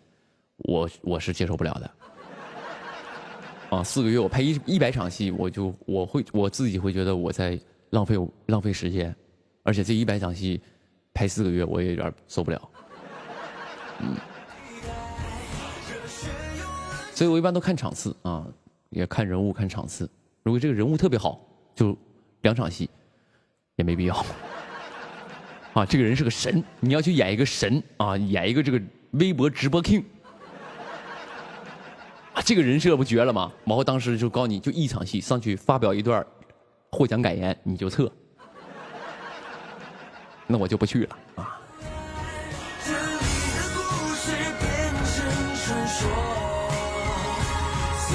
然后宁哥，你喜欢什么样的角色？到采访环节了吗？我喜欢什么样的角色？我喜欢，其实都好，因为我刚接触演戏，很多人我觉得演戏特别让我开心的事就可以体验不一样的人生，不一样的人的心理。虽然都是刘宇宁，但是我觉得我可以体验每一个不一样的人生，就好像在现实当中玩剧本杀。现在说剧本杀好像是挺火啊，很多年轻人在玩，我就感觉我就每天都在玩剧本杀，你懂吗？你明白那种快乐吗？所以就是每一次扮演的角色都不一样，可能有相似的地方，但基本都不一样的人生，就还挺有意思的。你说让我有什么想要去诠释的角色，我还是希望我演的角色是一个稍微复杂一点的，啊，希望这个人物性格是复杂一些的啊，那对于我来说会有一些挑战啊。有朋友说，很多朋友说问现在演员说，比如说现在问一些特别棒的演员说，哎，你想演什么角色？他说我想演一个坏人。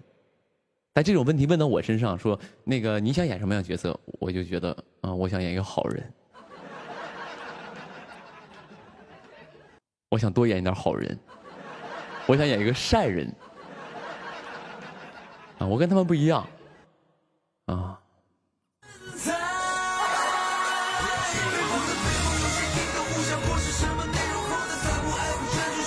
就是我想，因为人家都是演那种好人啊，这个是，就是那种大爱那种的，善良无比、天真那种的。我一般我演的都是，也不是一般啊，就是我演过几个坏人了。因为怎么说呢，就是这样式儿，朋友们，你们刚才有朋友说英雄谁是英雄啥时候播？我觉得首先这个东西，我对这个戏很忐忑。因为你宁哥现在一共播了3部戏，我现在自从我出道以来播的戏有3部，第1部叫做《热血少年》，然后呢，第2部叫做《终极笔记》，第3部叫《长歌行》。《长歌行》呢和那个《终极笔记》这2个呢角色都是好人 ，good man 啊，是 good man。然后呢，但是第1部呢就是一个坏人，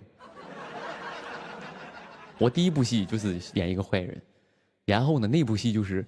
那部戏演完，完全没吸到任何粉丝，1个粉都没增长。当然，我那么说是有点玄乎啊。当然，通过看那个剧，我一定会有一些新的人认识我。但那个东西啊，就是反正就是不太好啊。就那个角色演完之后，就公屏全是弹幕全是骂呀，啊，都上升到演员了。所以呢，你看我这个，所以说英雄马上要播了，说英雄也是一个，你懂的。所以呢，就是我现在有点担心呐，有些朋友会不会就是被这个故事剧情看进去了，开始骂我。本来是我的路人，因为看了这个剧，开始黑我了。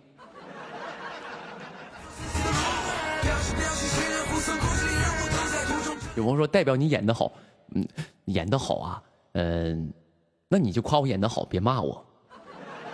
不能说你骂了我还说，哎，我骂你是因为你演得好。哦，就好像你走在路上，有个人给你一拳，打了你一拳，你说你为什么打我？说我为了你好，因为呀，你就是吃一堑长一智。我现在打了你，让你记住，以后别在路上瞎走。啊。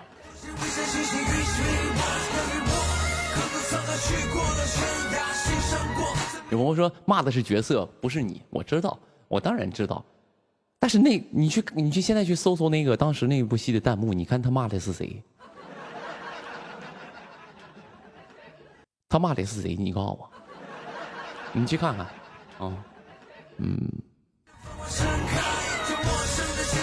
看完那个角色说魏成风，像魏成风真的是太坏了，这个人真的是无可救药，就是一条狗。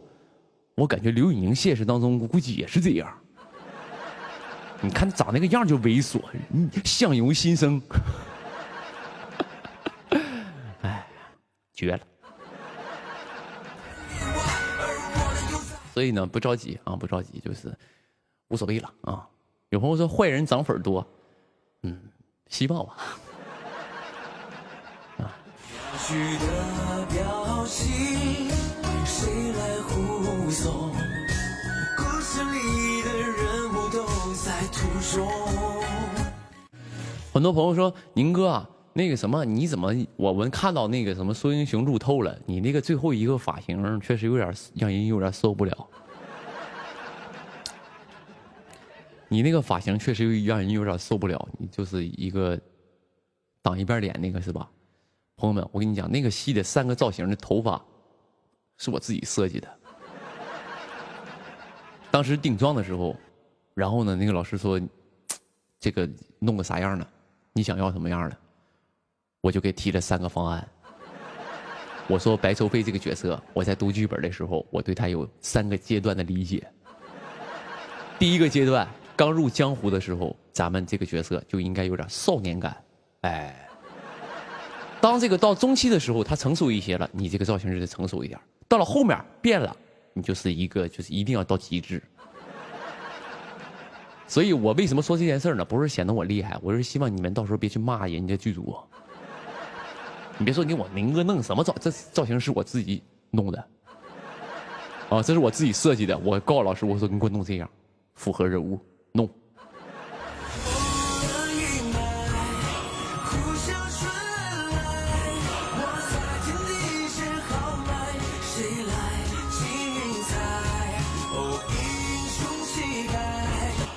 啊，当然这个什么啊，你那个这部戏的质量，我觉得啊，算了，也不说了。别的我不说，你们相信李牧哥导演。别的我就不说了，你相信他就行了啊。别总给他这个添光加彩，到时候一旦就是大家很期待出来之后，不期待了。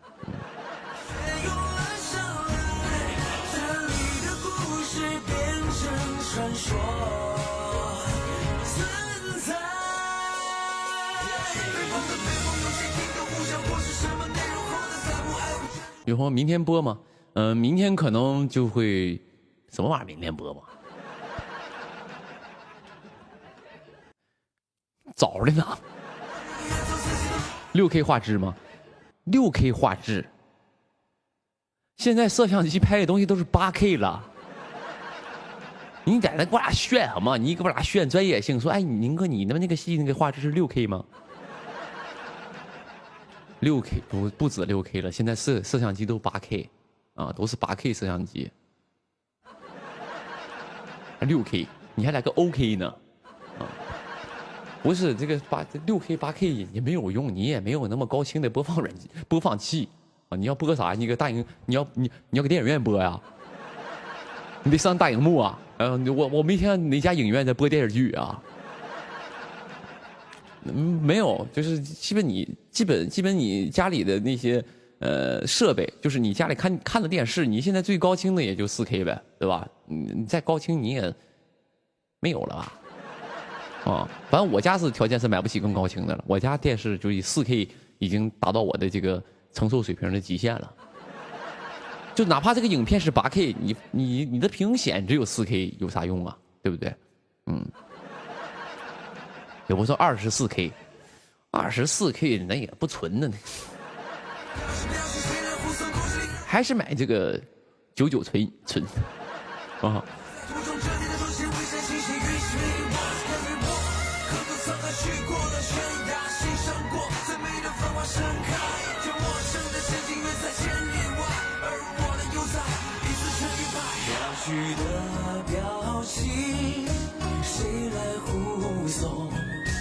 故事里的人物都在途中。有朋友说，李牧歌导演的戏会火的。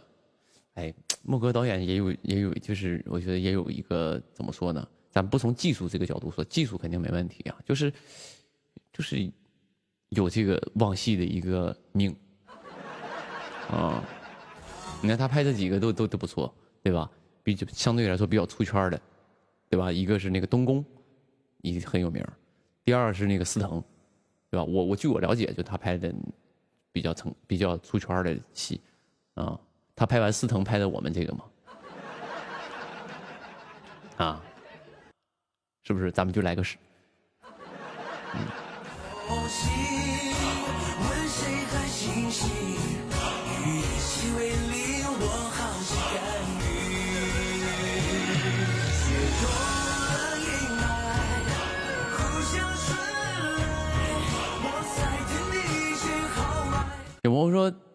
有朋友说，李牧歌导演会拍风景，我觉得我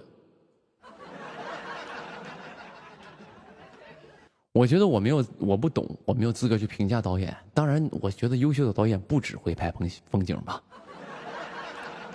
他也不是一个纪录片要拍风景，他就是一个，这都各方面都很优秀的，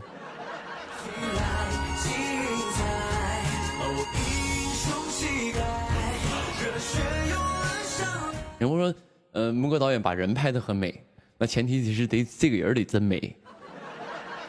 像我这样式就很难拍美了啊。后来有的时候，就是因为我们那个剧组就是我们拍戏的时候，其实在剧组都特别的那个卷，都会抢戏，看吗？这种演员就应该给他清出去，就是有朋友说换首歌吧，听腻了。我的歌你给我听腻了，哪怕你听腻了也不能说出来，啊，那我们换另外一首刘莹莹的歌。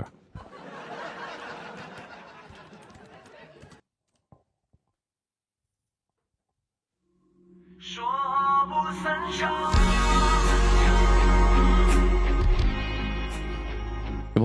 有朋友说，宁哥我要听汪苏泷的，你去他直播间去，走，去吧。找不到是吗？你上微博搜汪苏泷，你就找到了，你去看他。哦，我他妈就不放了。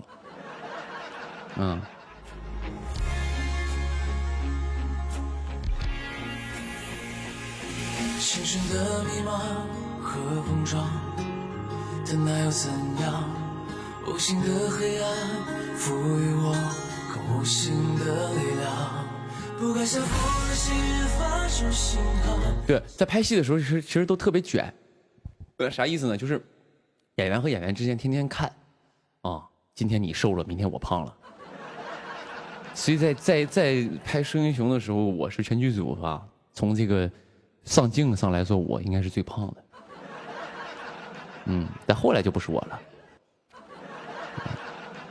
所以呢，也是没少被导演督促啊。导演开始也尝试说给我拍的帅气一点，后来觉得说，可以了，是这个人物就行了，其他的就不要求了，啊。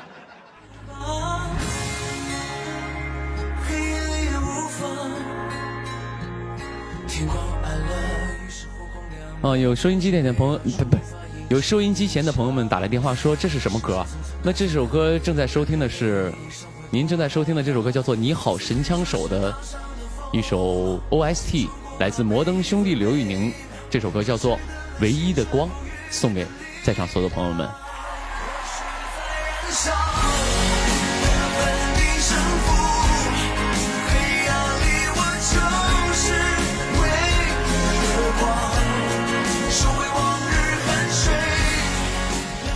我觉得这首歌也特别适合什么呢？特别适合这个在现在那个冬奥会的时期去听这首歌啊，也比较有劲儿啊。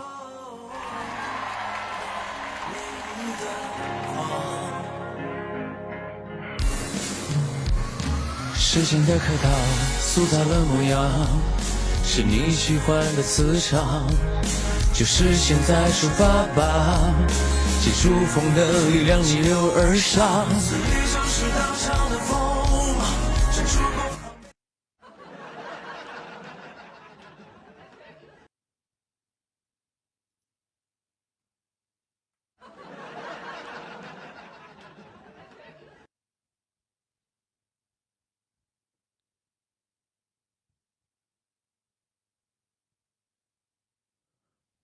朋友们 ，Oh my dear friends， 我隔壁好像是打起来了，我听那边在吵吵，朋友们，那边隔壁好像是吵起来了。这样式，你们等我一下，我去看看，好不好？相里相亲的，咱们都稍微照应一下，可别出什么事儿，大过年的，好不好？我去隔壁看一下，隔壁我那边吵起来，特别凶，我这个麦克风收不到音，啊，我去看看，好不好？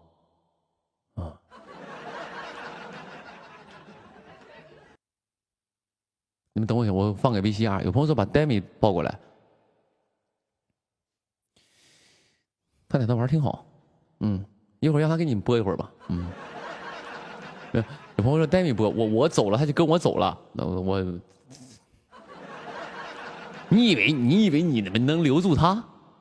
他的咖位比我大，我一走他甩头他就走啊，所以我还是给你们放个 VCR 吧啊。你以为就是我走了，他搁这站着陪你们玩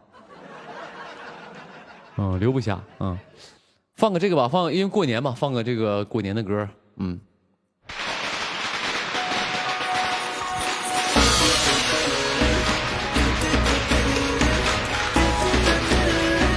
祝我幸福，祝你开心。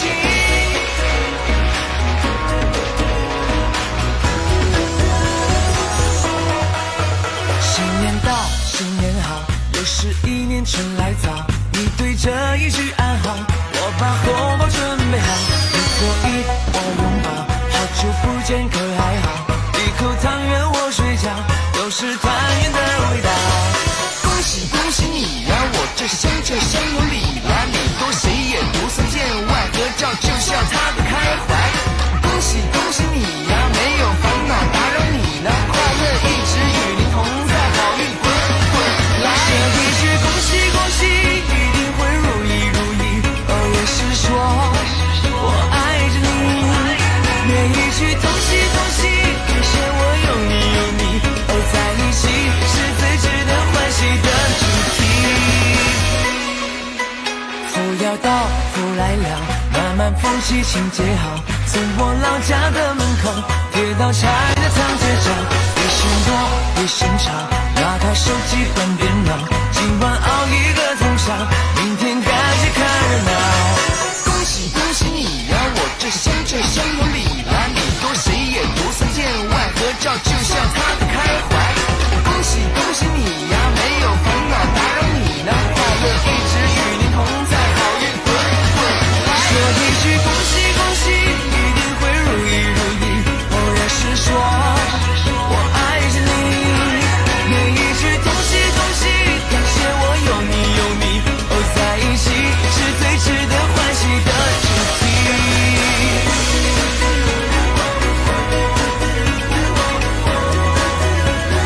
祝我幸福，祝你开心。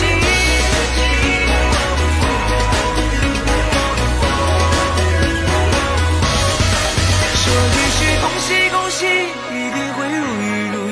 哦，也是说我爱着你，每一句恭喜，感谢我有你，哦，在一起是最值得欢喜的主题。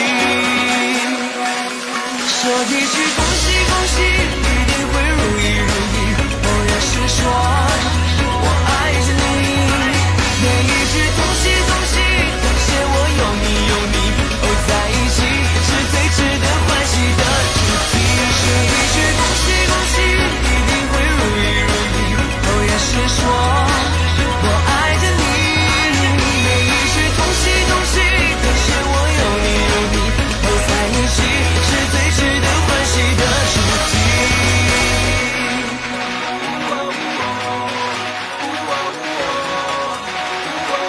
Happy New Year。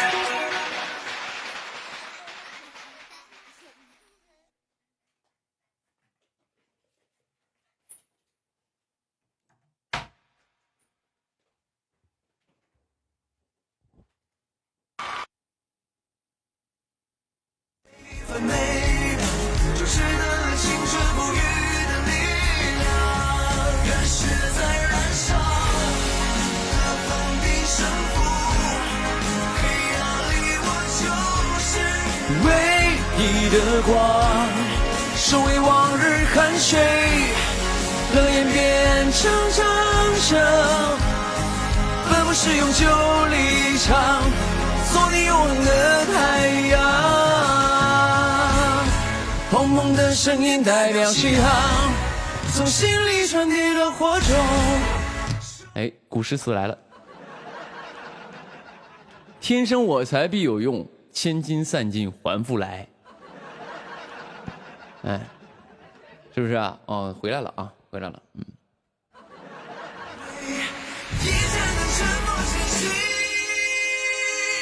热血在燃烧。文化人，这位朋友说文化人，你是一句古诗词就给你蒙住了。你要这么弄的话，我就再给你来一段啊。子曰：“三人行，必有我师。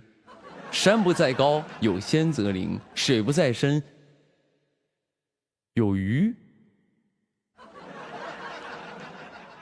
哎，不重要，不重要。以前都学过了，我就不给你们阐述了啊。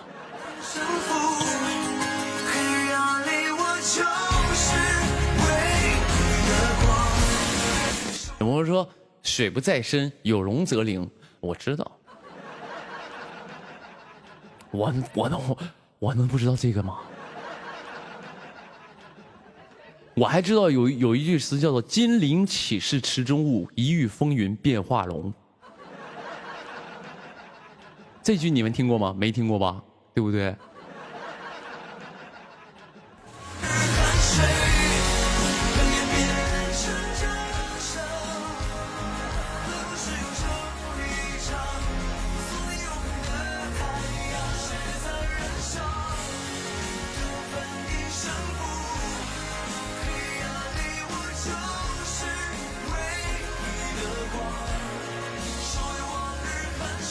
然后宁哥啊，你最近的歌都是星辰系列，这里边都有什么星辰什么？现在就写的歌不都这些词儿吗？天空、未来、汗水、星空、阳光、幸福、都这些嘛，就现在就形容嘛，对吧？因为现在都是这种词儿嘛，啊，领航是不是？星光闪耀，嗯。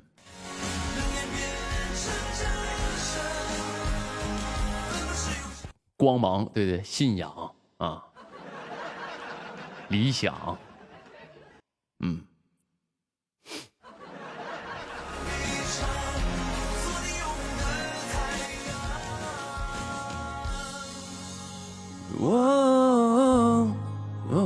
唯一的光。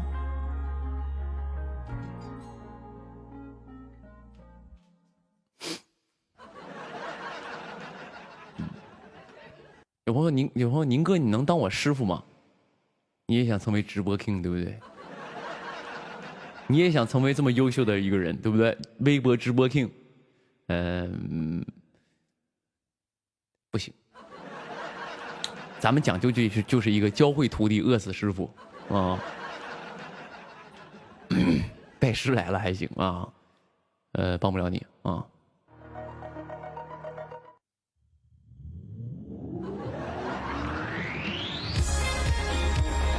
但你可以自动成为熬鹰派弟子啊！我确实属于就是熬鹰派的掌门人，你可以自动成为熬鹰派弟子啊，咱也没有什么门槛儿。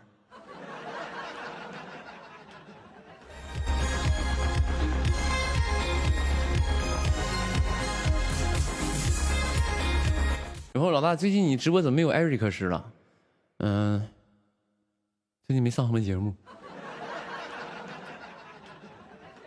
宁哥没有什么太多的一个露出。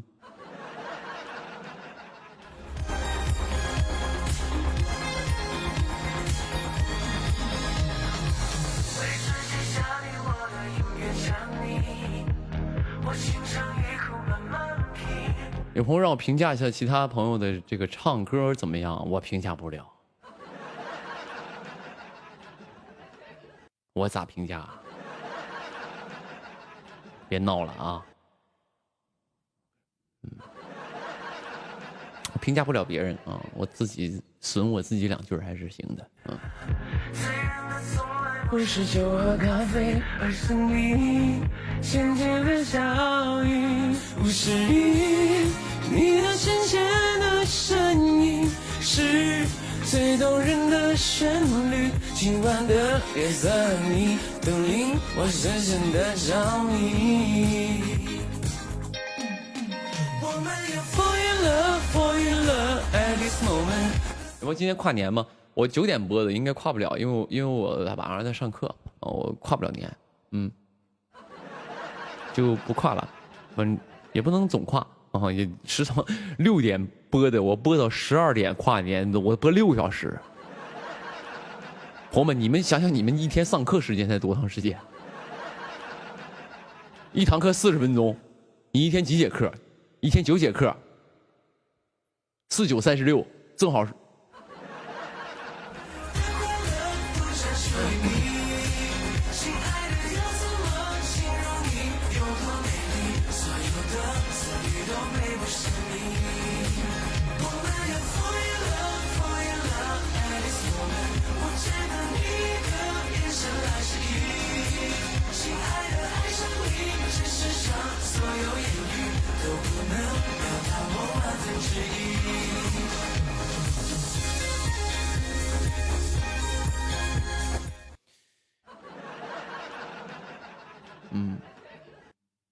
有朋友时隔6个月我又找来了，就刚才有个朋友说时隔6个月我又找过来了，就是之前你是我粉丝吧，我当时脱粉了是吧？过了半年之后，觉得还是就是刘宇宁这个还行。你这属于就是一个回头客了吧？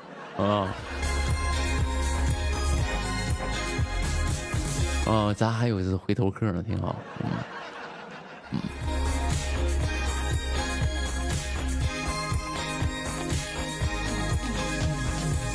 为世界加冕我的音乐奖励，我轻尝一口慢慢品。醉人的从来不是酒和咖啡，而是你浅浅的笑语。有朋友说宁哥你想上哪个综艺？你给我安排呗。你宁哥现在想去哪个，然后你当时就给我安排了是吗？关系这么硬吗？啊，咱家还有这种人才呢，真不错哈。就是有朋友就是好像就是宁哥你想上哪个综艺？你跟我说，我想去我想上那个。就是现在也没有说特别挑，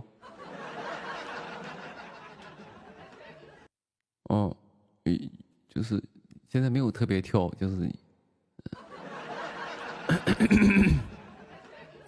弄一个就行啊。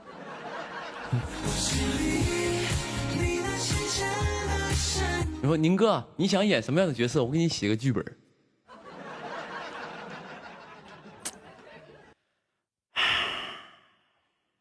你光写剧本也没有用啊！人不找我演呢，问题是，你想，我想写个我想演什么角色？我想演一个，我是一个生活在2022年的人，但我穿越回了1990年，而且呢。我身上有一个本儿，有一个笔记本，写的每一期这个彩票的开奖号码，其他的啥也不用，只要有一个本儿，记得哪年哪月的这个彩票开奖号码，然后我穿越回去，就足够了。你给我写一个，你这不就跟开挂了似的吗？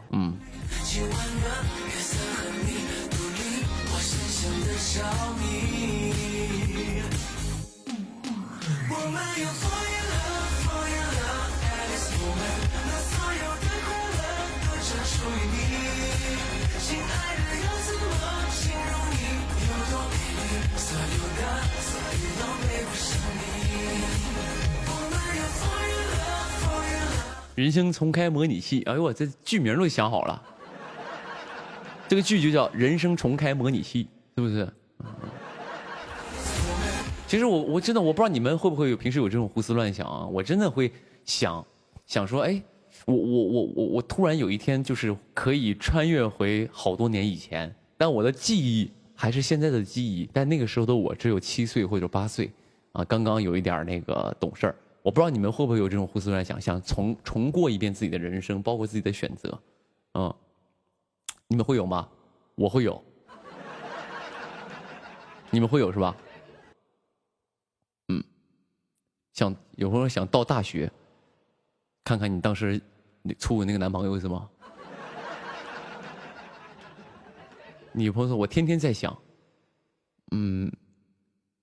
我觉得是好事儿啊，我不知道是不是好事儿啊，不能评价这件事是不是好事儿。我觉得我是一个以前会经常想这件事儿的人，但后来我就不想了。我以前超级天天想，我要穿越回去，我要重新过一遍我的人生。结果现在我就不想了，因为怎么说呢？因为如果我现在就是当时我现在穿越回去，我可能走哪步不对，我就当不了明星了。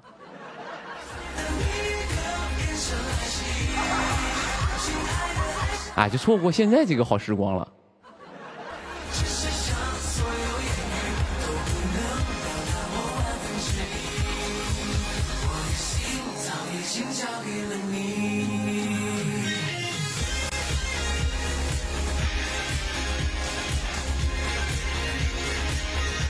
是不是？有朋友说宁哥，我要能穿越回去，我第一出生就去找我，你找我干啥吗？我跟你讲，我小时候可作呀！你要找我，我直接就是拿你当那个，就是那个，我就放鞭炮了，啊！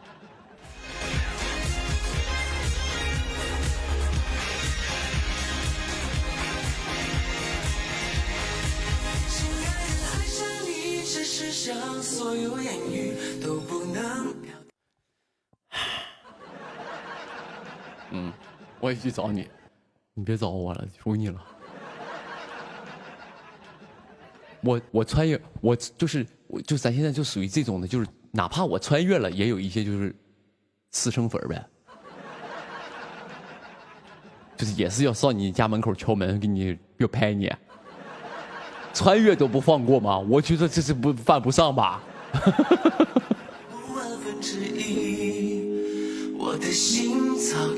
就是这人都已经穿越了，他还有私生饭跟着，啊，厉害厉害厉害厉害！你说多么的执着啊！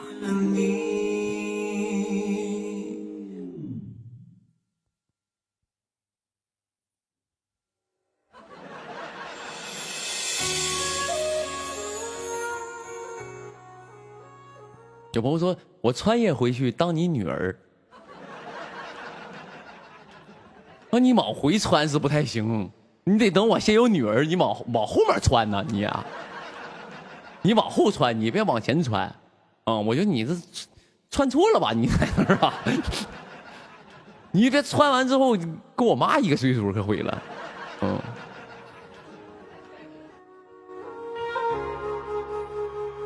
北方的北风，有谁听懂？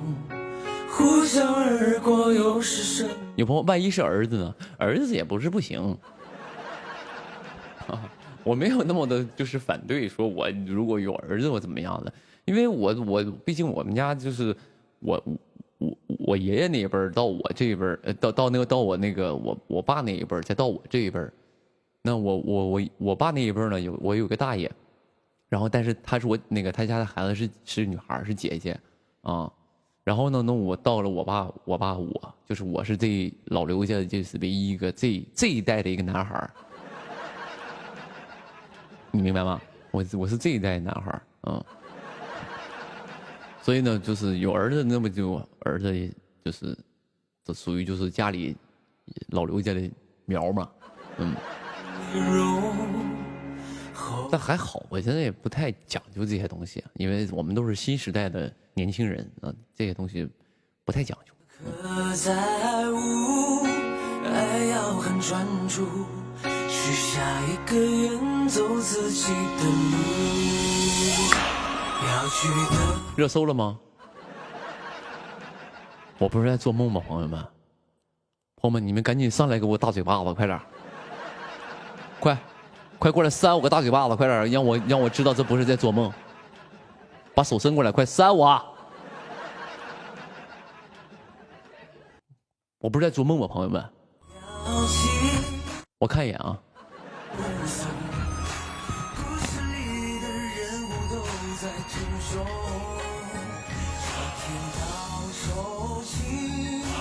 问谁爱清醒？与你细微令我傲气干眼。雪融了阴霾，呼啸春来。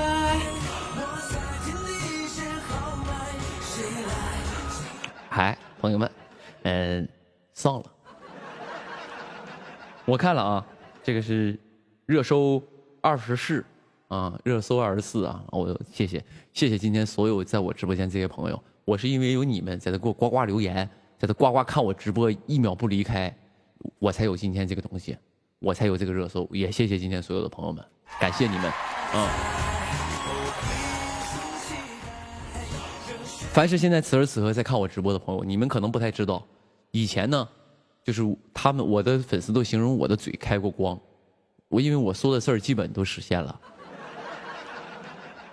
所以呢，在这里呢，我这张嘴说的话也挺准诚，在这里呢，祝今天所有在看我直播的这帮朋友们，新的一年身体健康，万事都顺利，好不好？谢谢各位了，在下刘宇宁给各位拜年了。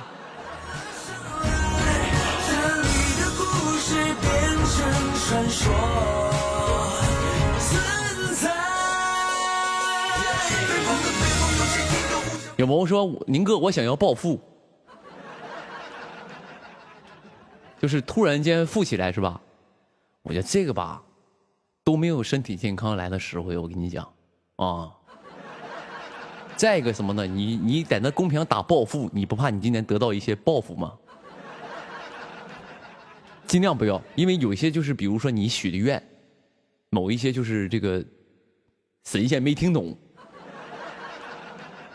一旦他就是对这个有方言，以为你啊，一旦你说我要报复，报复，一旦就是你没有方言没听懂，我当时就是有一些误会啊。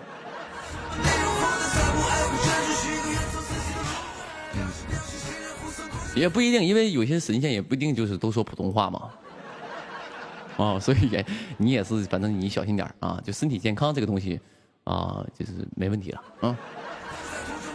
而且没有人是暴富的啊，暴富那你就得穿越回去，拿个小本本，记得每一期双色球的号码，只有这一个可能最快，剩下很难。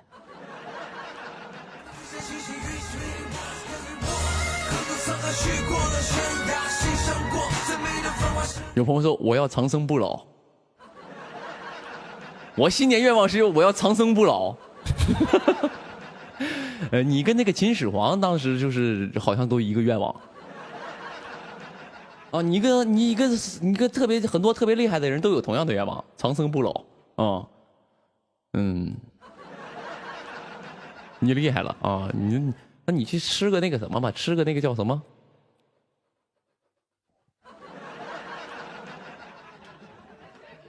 吃个那个神仙果，它是怎么懂？那个叫什么？就是那个《西游记》里边那个什么神仙果啊？人参果啊，吃个人参果。人参果好像现在也有卖的，有卖的那个人参果，就是那种吃的啊。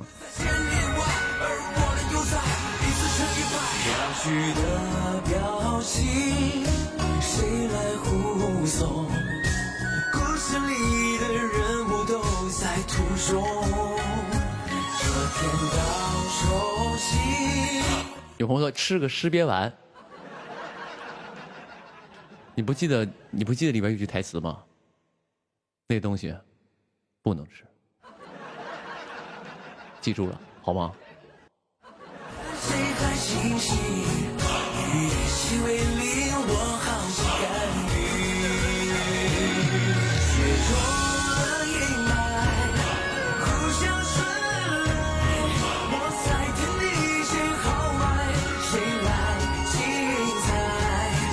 英雄气概，热血涌了上来。我要青春永驻。你在我这喊呐，比你说当时买点化妆品是好好保养强。你想青春有助，你别在我这喊，你弄点面膜敷上，好不好？啊，你弄点面膜敷一会儿，你一边敷面膜看我直播，你那个青春能留一会儿，能留个5分钟，啊？你想青春永驻，我还想呢。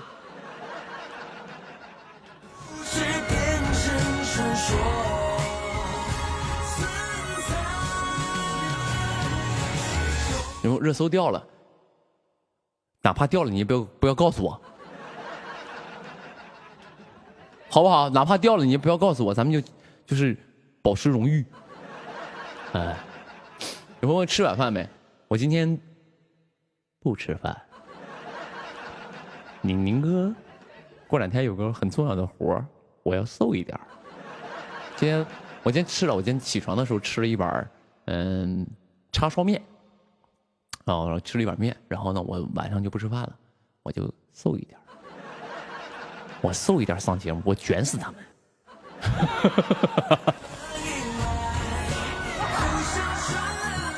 哎，他们都在吃晚饭，我不吃，我卷死他们，是不是？他们都在打游戏，我直播，我卷死他们。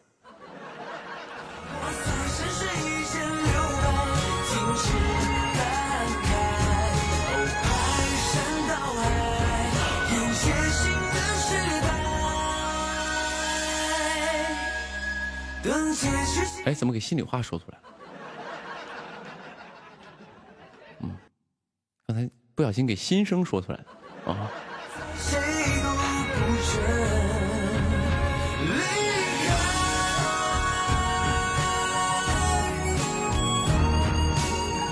热搜27是吗？哦，刚才是24，这是掉了一点，我以为是没有了呢，就是排名掉了是吧？啊，因为怎么说呢，我刘宇宁直播确实没有什么新鲜感了，啊，确实因为这一年关于刘宇宁直播这件事上热搜已经上了好多次了，习以为常，习以为常。但是能上，我觉得很开心，因为我说句实话，因为那个直播一上呢，不是直播一上，热搜一上呢，我这个直播呢就容易往里进人，就来看我的人就更多。然后此时此刻呢，就是朋友们再关注一下我微博，对吧？我当时就是进我直播间这帮朋友一关注我微博，那我就莫名其妙就涨了好多粉丝，是不是？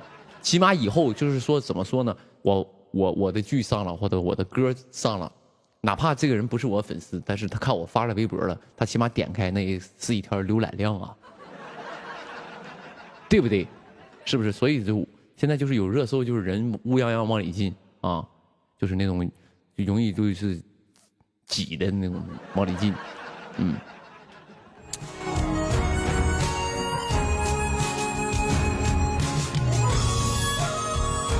有朋友，你咋算的那么轻？我不是算的轻，人呐就是得，该花的钱花，不是。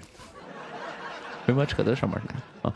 就是不是算得清啊？你得想明白，人一定得就是在某些情况你要想明白啊。我就想明白了嘛，嗯。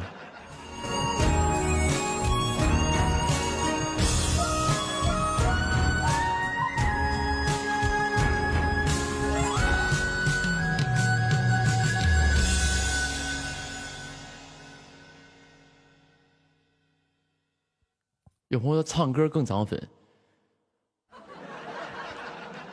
就是我在这直播间给你们俩好好唱歌是吧？没事，等回头大飞阿卓他们回来了给你们弄啊。等他们休息好了，家里事儿办完了，然后呢，等他们回来我就开启康乃馨3.0呢，啊，这阵儿呢我就先不唱了，因为我后面有一些活，包括有一些那个现场的活，就是留有点嗓子啊。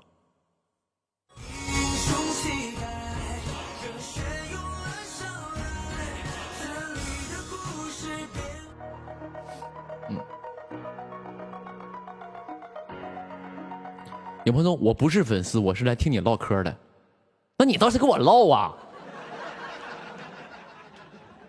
那你倒是说句话呀，你别告诉我你是怎么来的，我不想知道你怎么来，你就你想跟我唠点什么啊？他不想跟我唠，他想看我唠嗑啊？好吧，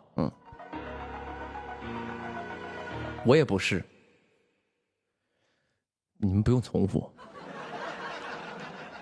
以后你说你就这种人就特别，就这几个朋友就特别不懂事儿，你知道吗？就是人情世故，这个江湖讲究人情世故这4个字他想不明白。你来看我直播，你就看我直播，你哪怕你说一句啊，我是来听你唠嗑的啊，我就 OK 了。你为什么前面要加个前缀？我不是你粉丝，不是我粉丝怎么了呢？好像你这句话就是好像是我粉丝，就是好像就是不对啊。我不是你粉丝，但是我听你唠嗑，你不用说前面那个，你是不是？就是哪怕你不是，你就是今天有没有可能就成为是呢？我跟你讲，有些东西缘分就是在一刹那、一瞬间，搞不莫名其妙。有些东西叫做一见钟情，你懂不懂？一瞬间，可能这个人就是啥也不干，他一回眸看了你一眼，你就爱上他了。也不知道怎么莫名其妙，啊，是不是也有这个可能？你可能听我说了2个字，瞬间粉上我了。就是这个东西是没法说的，他可能就是想来听听我唠嗑，但他不是我的粉丝，但是我只是他说完这句话，我说了一句你好，他就因为我这个磁性的声音，他就当时就受不了了，他就粉上我了，这就是有可能的啊。所以说没问题啊。今天不是，3岁有相逢，总有机会是的，好不好？哎。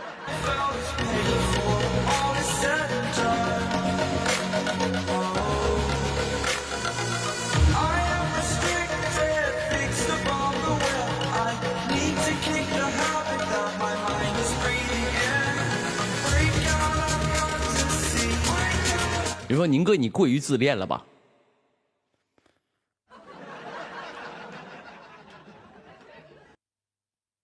我不是自恋。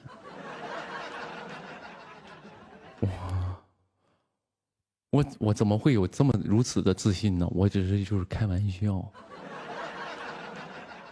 我开玩笑。那难道就是这个人进来了说我不是你的粉丝？我说啊，那可能我还不够优秀吧。你现在不是我的粉丝，那我可能不太优秀，我继续努力，加油。那也太绿茶了吧！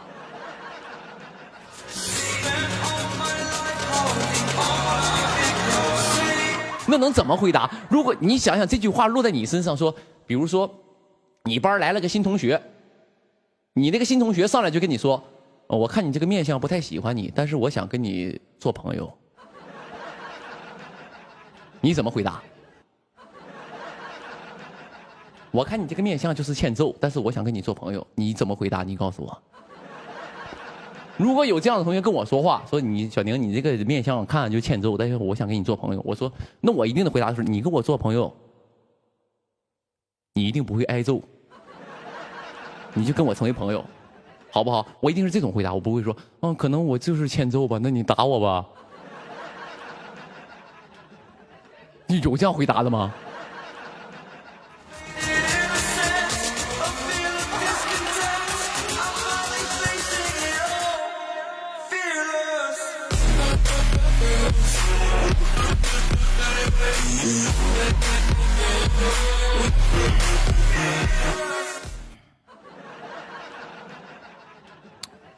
哎呀，所以呢，就是所以就是你们也别自己家人别损我，一定要自己家人给我捧场，好不好？宁哥不是自信，不是自恋，不是自信，就是开个玩笑的方式，让这个朋友记住我，这都是方法。你把这套方法学会了，你也能当微博直播 king， 懂不懂？加油吧！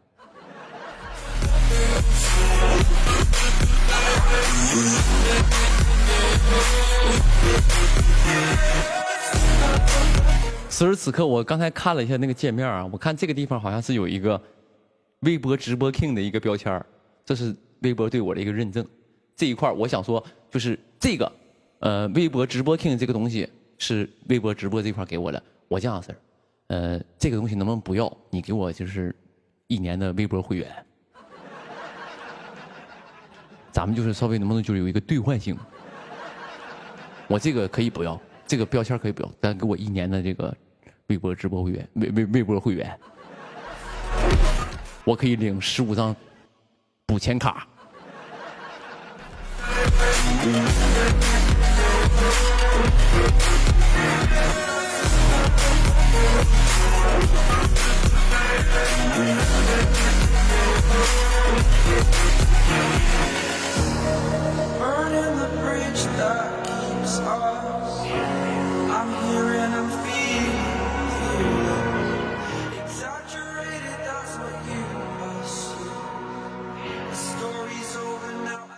我听说就是微博会给一些人一些特权，就是会给一些就是特别好的艺人或者他们特别喜欢的艺人一些特权，比如像我直播，他们就会在下面给我放一些这些标签，显示我的一个就是这个牌面。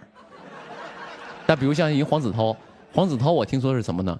黄子韬他微博有一个特殊功能，他的微博跟别人都不一样，他微博厉害。我们这些人呢，可能改名字1年就能改1次，但他呢是想什么时候改什么时候改。哎，你们知道这个事儿吗？就我们的微博名字，我们可能1年能改1次，但他的微博名是想什么时候改什么时候改。是不是这就是那个微博给他的一个那个就是超级特权。我的在微博的超级特权是什么呢？就是我直播想什么时候播什么时候播。哎，别人可能就是1年播1、2次，但我想什么时候播就什么时候播，这个厉不厉害？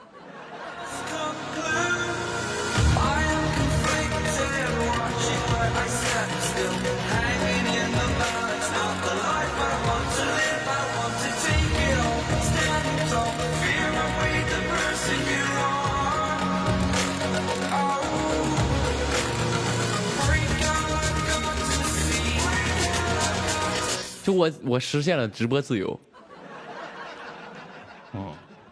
行吧啊。我说我没有得到宁哥的生日祝福，好难过。你可别在那装了，在那没有得到宁哥的生日祝福，好难过。你俩给我装什么可爱？你在那儿？算了，不怼你了啊！你生日已经过生日是吧？生日快乐。今天还有很多朋友过生日，今天是吧？还有很多就是在正月里过生日的这些朋友们啊。正月里来呢是新年，大年初一头一天呢，在这里呢祝这个近期过生日的这些朋友都生日快乐。然后在过年的时候过生日，那就是双喜临门，朋友们。啊，当时你在家跟你老公俩就是怀孕了，那就是三喜临门，好不好？也祝各位生日快乐啊！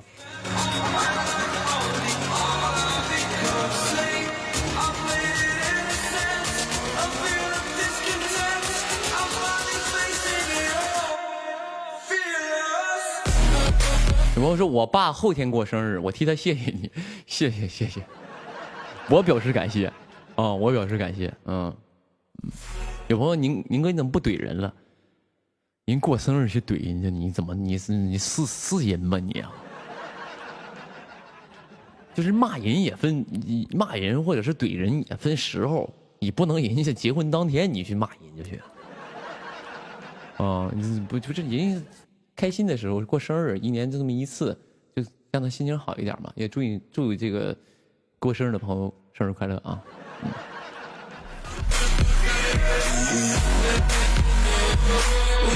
有朋友动画片挺好看的，那你看一会儿，坐看会儿，别走啊！你这样式儿，可能这个在这边有点小，你这样拿放大镜，你搁家找放大镜，搁这边光看这个啊。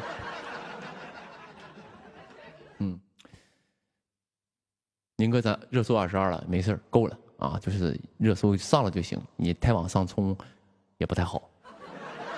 咱先不说咱能不能冲上去，反正就也别差不多得了啊。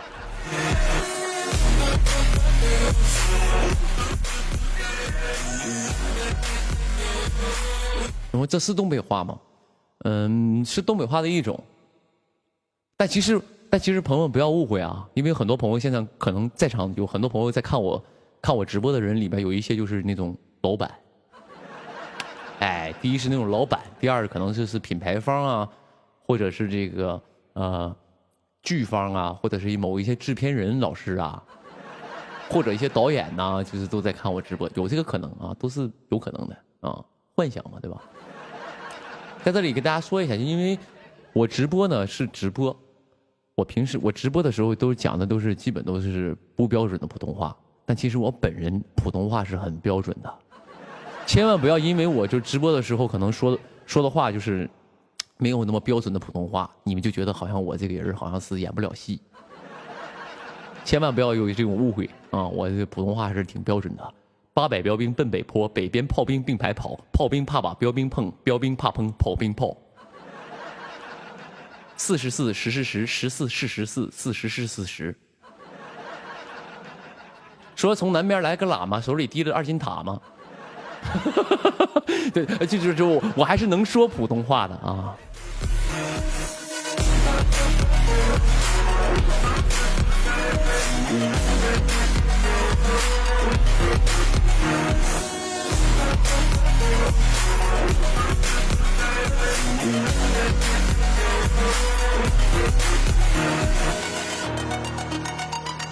有朋友忽然绕口令，你就是我跟你讲，就是有舞台的时候，朋友们，无论你们在什么各行各业，有舞台让你展示的时候，你一定要展示的淋漓尽致。就刚才有可能，因为机会都会发生在一些就是你想不到的时候，有可能刚才我那一段绕口令就震惊了某一个制片人。他就觉得哇，这个绕口令绝了啊！你看800标兵奔北坡了，都会，啊，这个小伙有才华啊！他竟然会说800标兵奔北坡，他没有说坡。不错，这个普通话很标准。我下部戏就用它用南艺。估计有这样的制片人，也不一定，因为我们都不知道啊，幸运何时降临。有没有说大概率不会的？我跟你讲，千万人不要在脑袋里先给自己预设一个是大概率怎么样，不要，你要对任何事情都充满了希望，你知道吗？你忘了我跟你们讲，我上一个安乐传活怎么来的吗？我上一个安乐传的活是吃饭吃来的，你能想象到吃饭能吃来活，吃来个角色吗？而且还是别的戏的一个杀青宴，就是你想不到，人生很多惊喜就是在你想不到的时候，你不在你大概率的里边，你才会有的。你懂不懂？啊？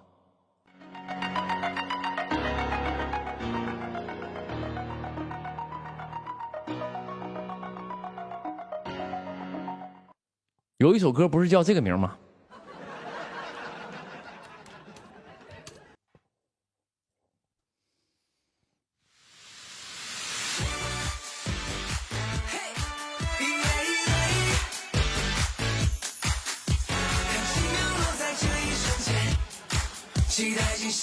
没错，奇妙的惊喜，哎。从今天开始不断向前，追逐每分每秒奇妙无限，看这里的天空是多么的不同，美好的时刻悄悄降临，欢乐已无法停歇。没错，再给大家介绍一下这首歌。这首歌是来自我非常喜欢的一个歌手，叫做摩登兄弟刘宇宁的一首歌，叫做《奇妙的惊喜》，也是来自迪士尼5周年的一首主题曲，上海迪士尼5周年的一首主题曲，送给各位。我们一起挥手跳起来到天明，这就是 magical surprise， 惊喜到。等我30秒，我出去拿个那什么，拿个水进来，我有点渴了，没水了。20秒啊。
还给我掐表的，你体育老师啊？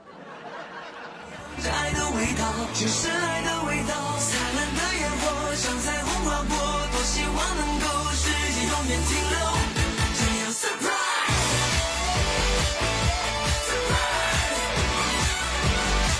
弹起来。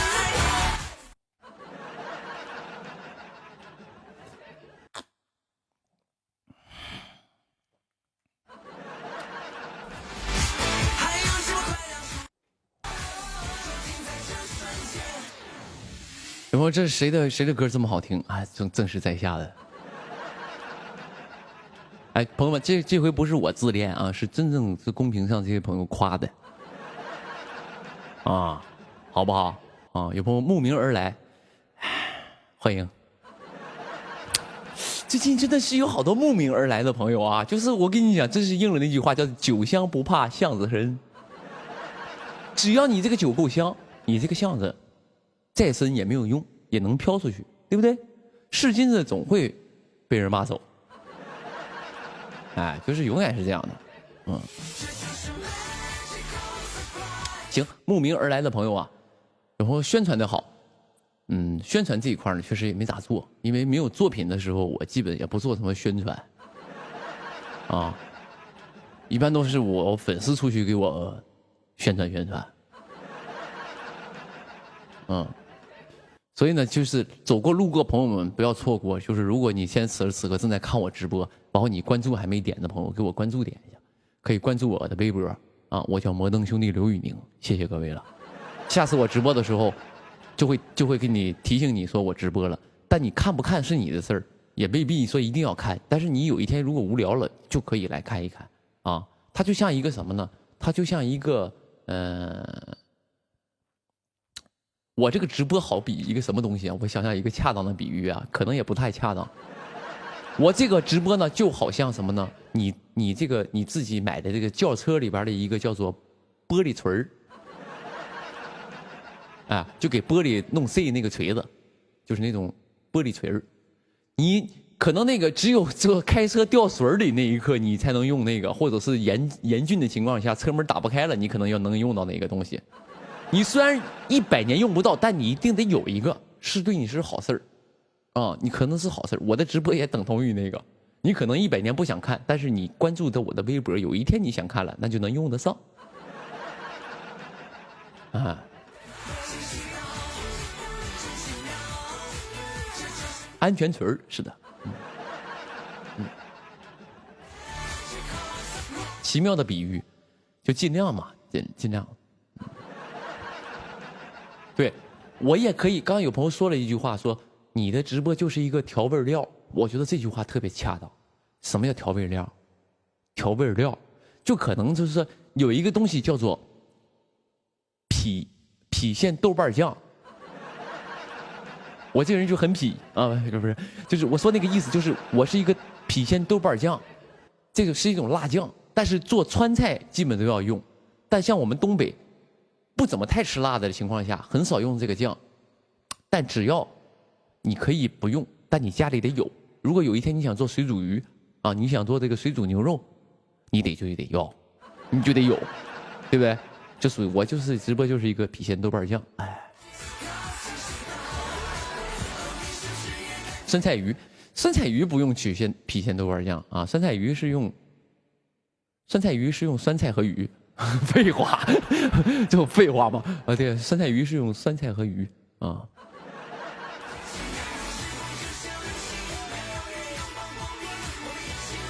那玩意儿一点也不辣呀，那个郫县豆瓣酱不是为了增加辣度的啊，它是一种特殊的香味儿啊，辣度还是得就用一些干辣椒什么东西的。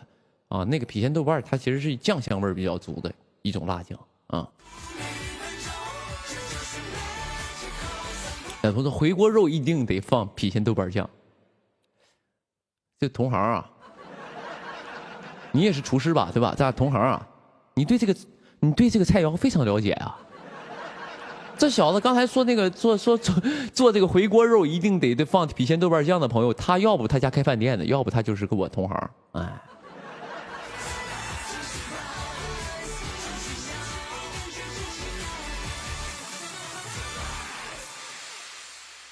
热搜18了，我一个直播能上热搜18，对于我来说已经就是天大的福分了，真的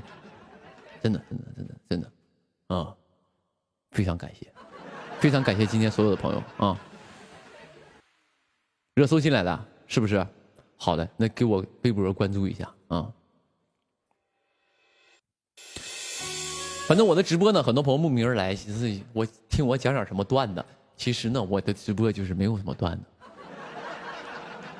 我大部分讲的都是我的亲身经历和感受，但可能我的人生就是一场笑话，你们觉得很好玩，但是也要感谢那些其实那些真正优质的就是剪辑号，然后呢，他可以给我一些直播的片段剪得很精彩。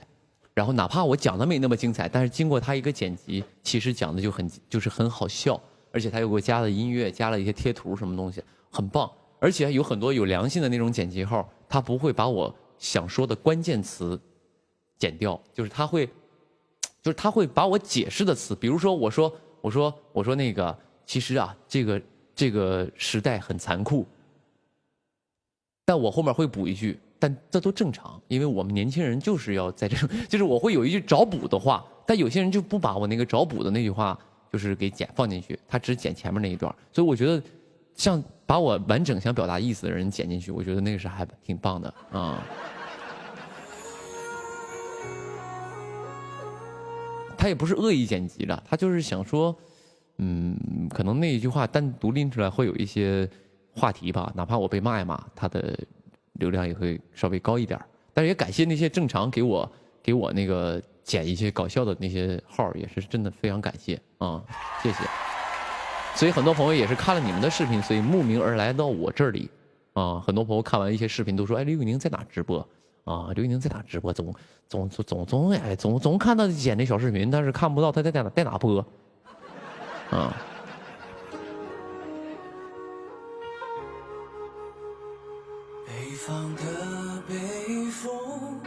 但是我直播的内容，很多朋友今天也是慕名而来啊，也没那么夸张了，慕名而来，对，有多优秀啊！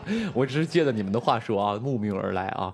就是可能也是看看热闹，我的直播内容也没啥，就是也不跟大家就是讲大道理，也不跟大家就是讲一些特别官方的话。我一般都是跟朋友们唠嗑，跟我家粉丝唠嗑。比如说他调侃我一句，我调侃他们，或者他们想要知道什么我平时的工作状态，或者是我从事这些行业当中的一些好玩的事儿，我会跟他们分享，就是唠家常啊。我觉得我的直播，就是我的直播，为什么我播了这么久没去带货，就是因为我想说直播可能我想给它做的稍微纯粹一点，就是唠嗑啊。我也哪怕不纯粹的点，也就可能是宣传我演的剧和我的音乐，但是我不会拿它就是当做一个纯盈利的一个东西来做，那我就觉得就失去意义了啊。所以我的直播间其实就是跟大家唠唠嗑啊。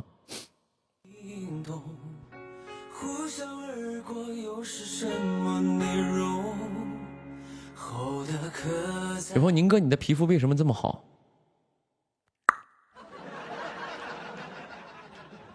闹呢？还不是因为美白调到了100，磨皮调到了12度，那你必须的。爱要很专注，许下一个愿走自己的路。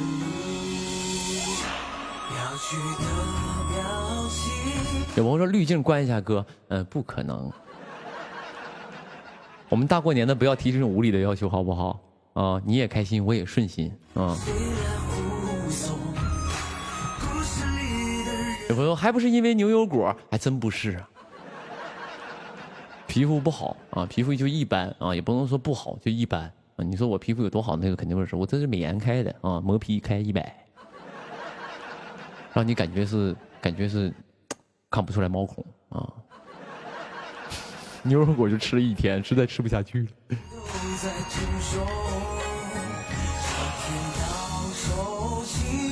有朋友，宁哥，你能用那个特效放个鞭炮吗？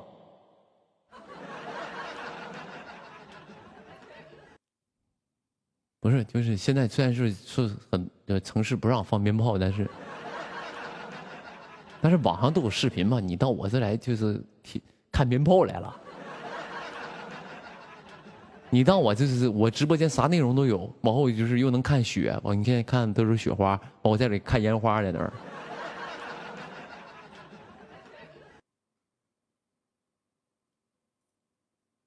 有。哦，这个不行。啊，这个不行。等会儿啊，我给你找一个。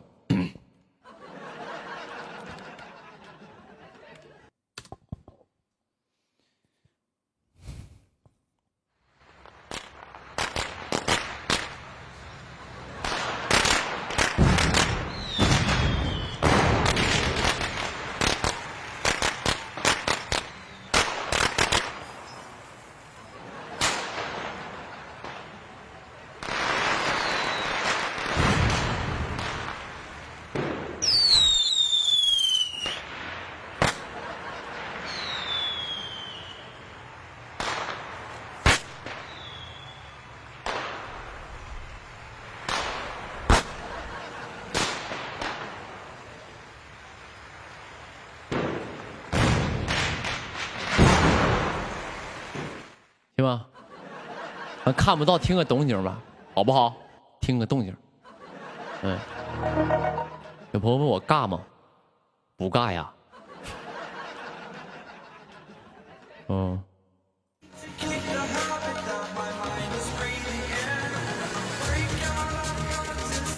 不仅不尬，我跟你讲，刚才那一段鞭炮声一放完，这个整个直播间年味儿足了。哎，整个直播间就是可能你如果没有那段鞭炮，这就像一个日常直播；但是有了那段鞭炮，咱这个年味儿足了起来。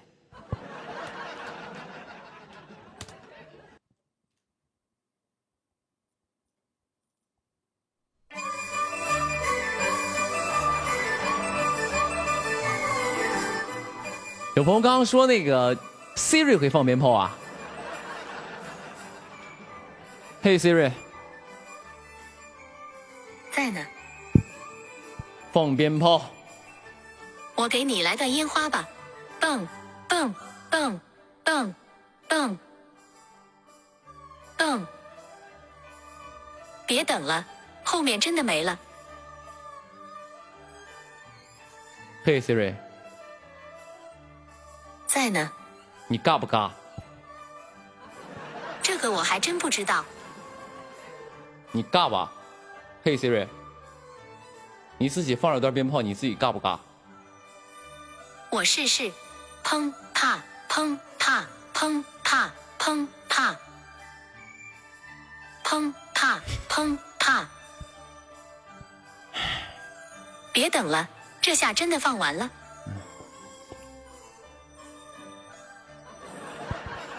他都不尬，我有什么可尬的？啊？哎。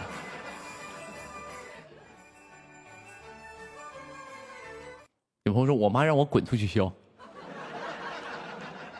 好好大过年，好好跟你妈那个说两句啊。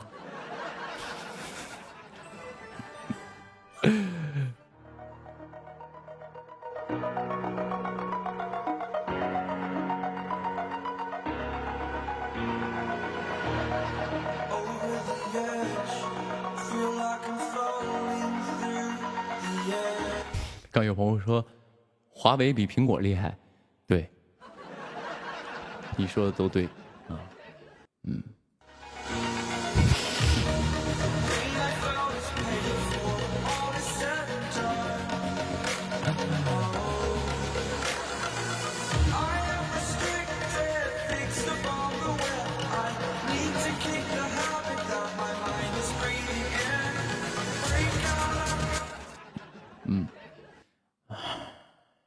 华为我也有，我要把那个华为电话拿出来给你们放个鞭炮吗？算了吧，啊。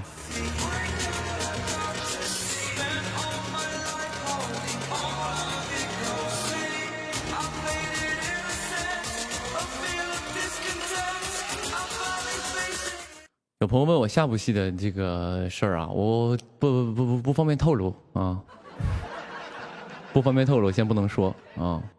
因为没定，等定了再说吧。因为现在这个灵机一动，脑袋转一圈，想想怎么说啊，就是没定，先不透露了啊。到时候能透露时自然就说了啊。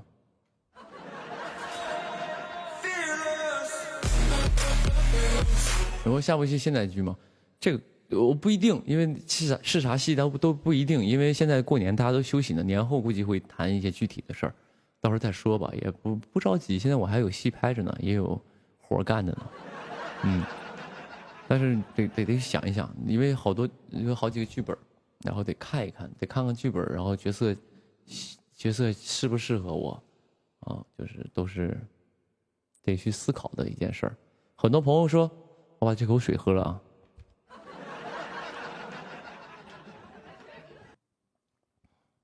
很多朋友说这个刘宇宁挺会挑剧本的。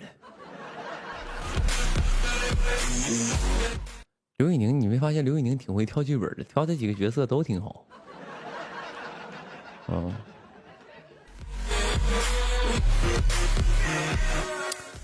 是我倒不会称之为我会挑剧本，我其实不能称之为我会，但都是很那些那个制片人老师，我觉得他们是比较会的。他们就是觉得我能演这个人，就会让我。其实你宁哥现在就是还混得不咋地呢。你别以为我混得很好了，可以去挑剧本了。不是，我也是都是被人选择的，都是被人选择，人用你才能来，你不用你就搁家待着，是这样的啊。谁也不敢说我活不断啊，我的活都是好活，也不一定，对，都是大家都一样。所以呢，就是我还没到我挑剧本的时候，都是人家挑我，啊。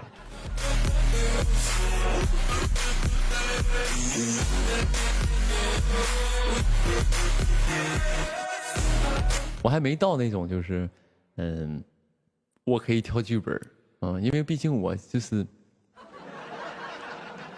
除非啊，就是我就是演一部剧，当时就是这部剧就是爆了，啊，当时这部剧就是爆了，啊，这部剧就是看的人老多了，一瞬间就是容易就是成功。但是如果没有这样的机会，你就还是别人选择你。但如果你真的成为那个特别可以，就是特别受大家喜欢的一个人，那你的选择其实就多了，你就可以挑更好的东西了，比如像很多戏，我就想去，我特别想去，然后但是问题是人家看不上我呀，也有我想去人看不上的啊，就是都是人选择你，当然也是双向选择了啊。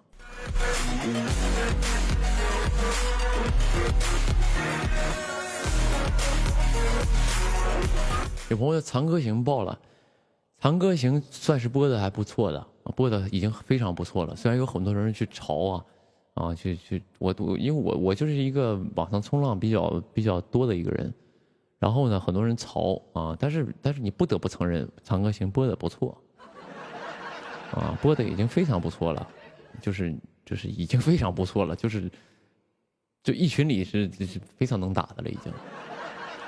已经非常能打了，所以，但是爆了，问题是爆了，我不知道这个话该怎么说啊。我确实因为《长歌行》获得了很多机会啊，我真的是朋友们，咱们不矫情，我是一个就是得了便宜绝对不会卖乖的人，就是我得了便宜就是要感谢人家，我确实因为《长歌行》多了好多机会，有很多人起码知道我刘宇宁演戏了，然后呢来找我演戏的人也多了。但是其实也没有，因为我毕竟还是个配角，就是你的那个，哪怕你就是稍微受些欢迎，但也是有限的，这个是我自己很明白的啊。所以呢，就有机会，如果演主角这部戏特别厉害的话，就一下就很能成功。但是今年我跟了一个制片人姐姐聊天，也不算。姐姐吧，也跟制片人聊天啊，他就跟我说，他说：“刘宇宁，我跟你说，我非常看好你。”我说：“详细说说，一定展开说啊，一定给我展开详细好好说一说，到底为什么看好我？”他说：“我觉得你以后能挺好。”我说为什么？你详细说一下。他说我没有，我就是一种感觉，因为我之前感觉他们以后能好的人，他们现在都非常的厉害。但我觉得你是能够非常好的那个人。我说真的吗？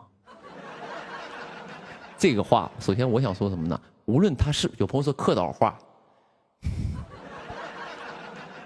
你干好嘛？我人夸我两句就是客套话。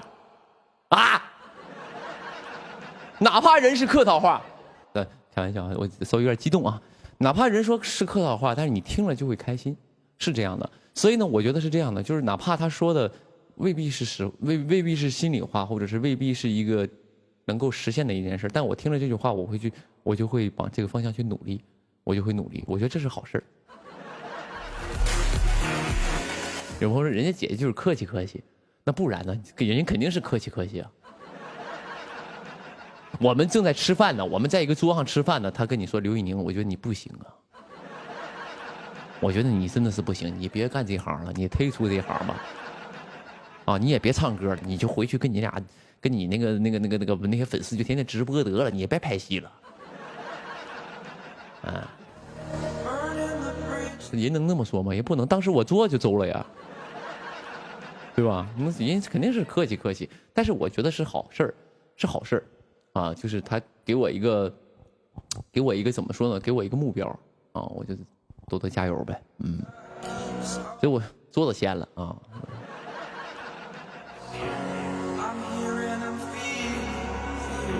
有朋友说：“妈呀，第一次看我直播，我直播没什么了不起的，不用那么激动。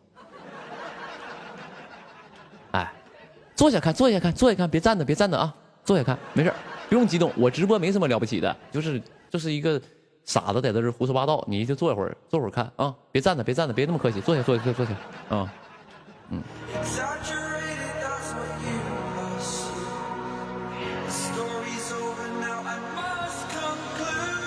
我的直播，我只不过是一个小小的直播 king 而已，我不过是一个小小的微博直播 king 啊，其他的没有什么不值一提啊。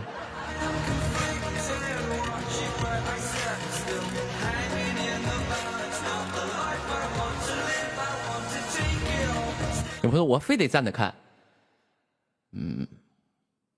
你站着看呗，你最好跳绳看，还能减减肥，挺好的啊，锻炼身体。对身体还挺好的，你跳绳看吧，跳绳看，一边做瑜伽一边看，好不好？咱们来个有氧瑜伽，你在家做吧，啊。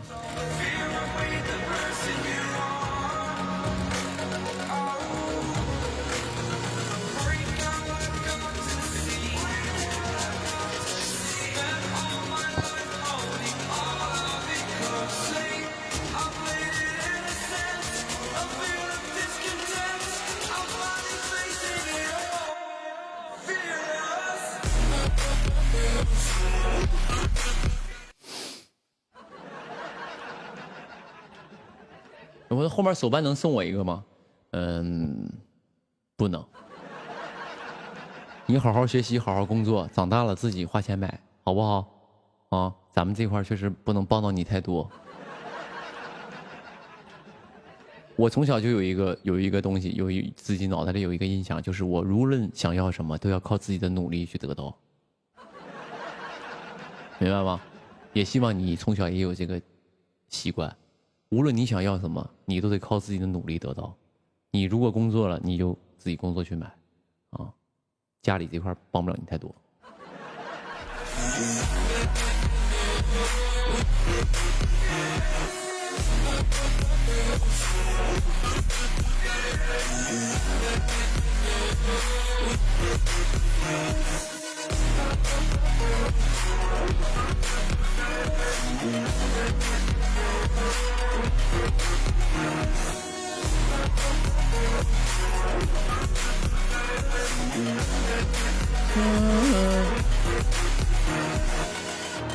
有朋友太激动了，终于看到直播了。你干嘛？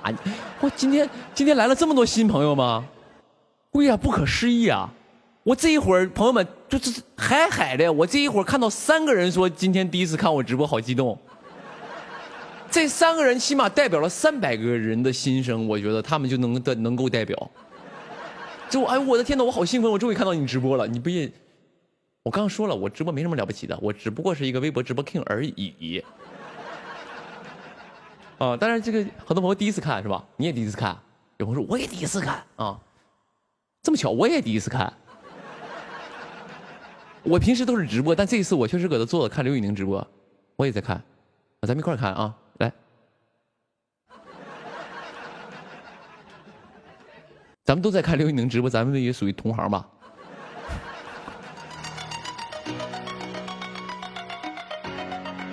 平时都看录播。也没有录播了，我的直播也不是录播，就是回放。他可能你看的是那个微博上的回放啊，就是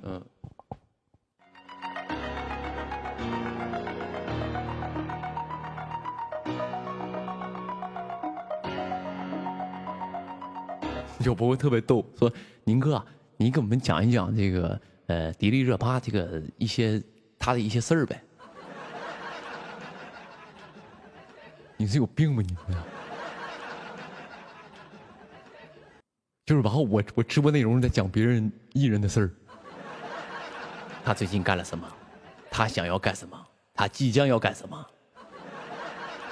你疯了吧？你知道？而且我一个大老爷们在背后讲一个女孩，那怎么可能啊？我不可能去说别人的事儿，你在我这只能听到我身上的事儿，好不好？你对我不感兴趣，也尽量坐一会儿啊。不会，我不可能去说别人的事儿的啊，除非他们的好事儿，比如说他们的剧上了，帮我宣传一下。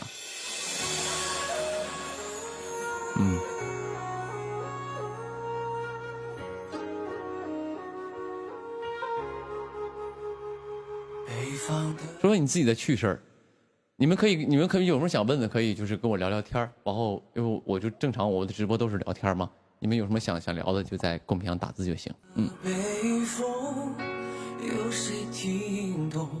有朋友说宁哥，你今天的造型是是那个你今天的这个头发是造型吗？喷了半瓶发胶，你说是不是？你看我这么摇头，这个头发都不动，你想想。哦，这我喷了半瓶发胶，你说是不是造型？呼啸而过又是什么内容？后的刻在无，爱要很专注，许下一个远走自己的路。有朋友问的话题都特别逗。有朋友说宁哥，你过年会嗑瓜子吗？过年会不会嗑瓜子这件事你知道了，就是对你有什么启发吗？还是说，哎，我说刘宇宁，你过年会嗑瓜子吗？我说我会。哦哇，我和刘宇宁一样，过年都会嗑瓜子。我跟他会做同一件事儿。你宁哥平时还上厕所呢，我也平时也吃饭呢，吃米饭、吃面条啥的。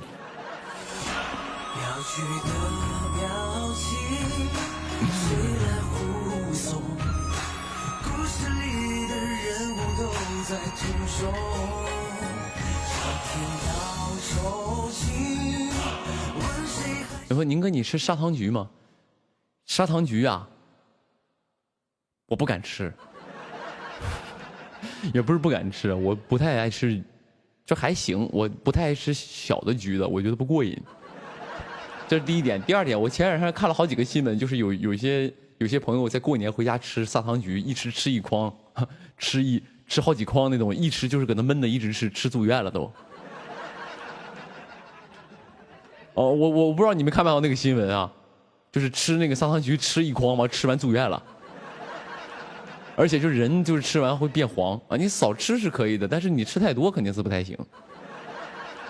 我在很早的时候啊，因为我有一些朋友啊，总在抱怨，就是我有一些跟我一块长大的朋友，他总在抱怨，他说：“哎，我怎么看你们都挺白的，我这么黄，就是我妈当时怀我的时候，天天吃橘子。”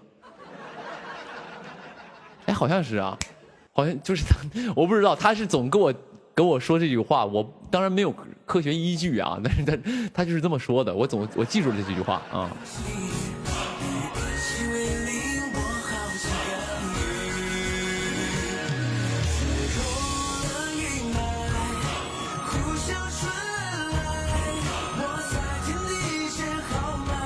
还说什么呢？我还听说一件事儿，就是如果妈妈在怀孕的时候，这个妈妈多吃葡萄，这个孩子眼睛会大。就是我听说的啊，都是听说的啊，就是都没有科学依据的啊，就是说妈妈怀孕的时候喝那个豆浆和牛奶，多喝这个东西，可能那个孩子的皮肤就白啊，可能是啊，听说的啊。葡萄干可以吗？我不知道，都是听说一些谣言，但是你平时的时候，你说就是真正你说你怀孕了之后要生宝宝了，那你多喝点牛奶，喝点豆浆什么的，也别多喝啊，就是都适当的喝，也是正常的营养嘛。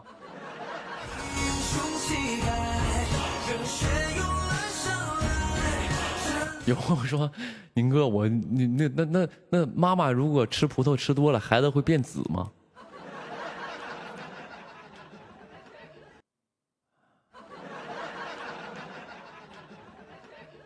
就是我刚才说，我说妈妈吃多橘子，孩子皮肤发黄，然后但吃多葡萄就孩子紫了，生出一个灭霸，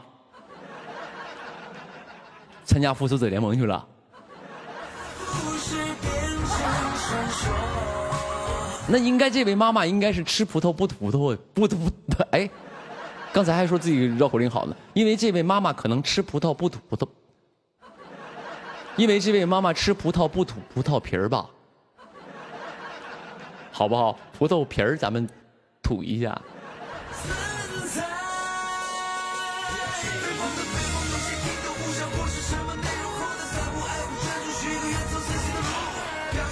完了，拉了。刚才这两个绕口令直接给我就是商业价值打折了，台词不过关，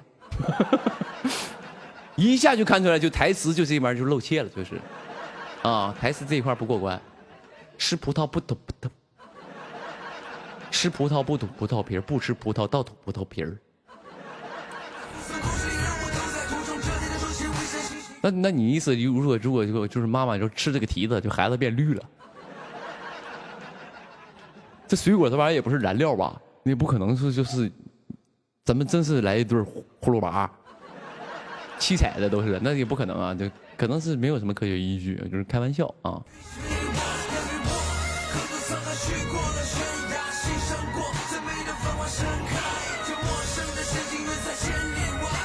有朋友宁哥有什么快速写完作业的方法？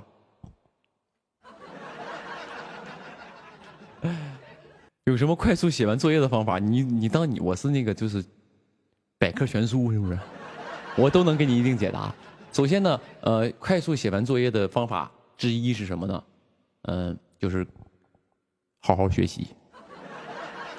你脑袋里都是知识，你看到那个作业，你就是呱呱呱就写完了。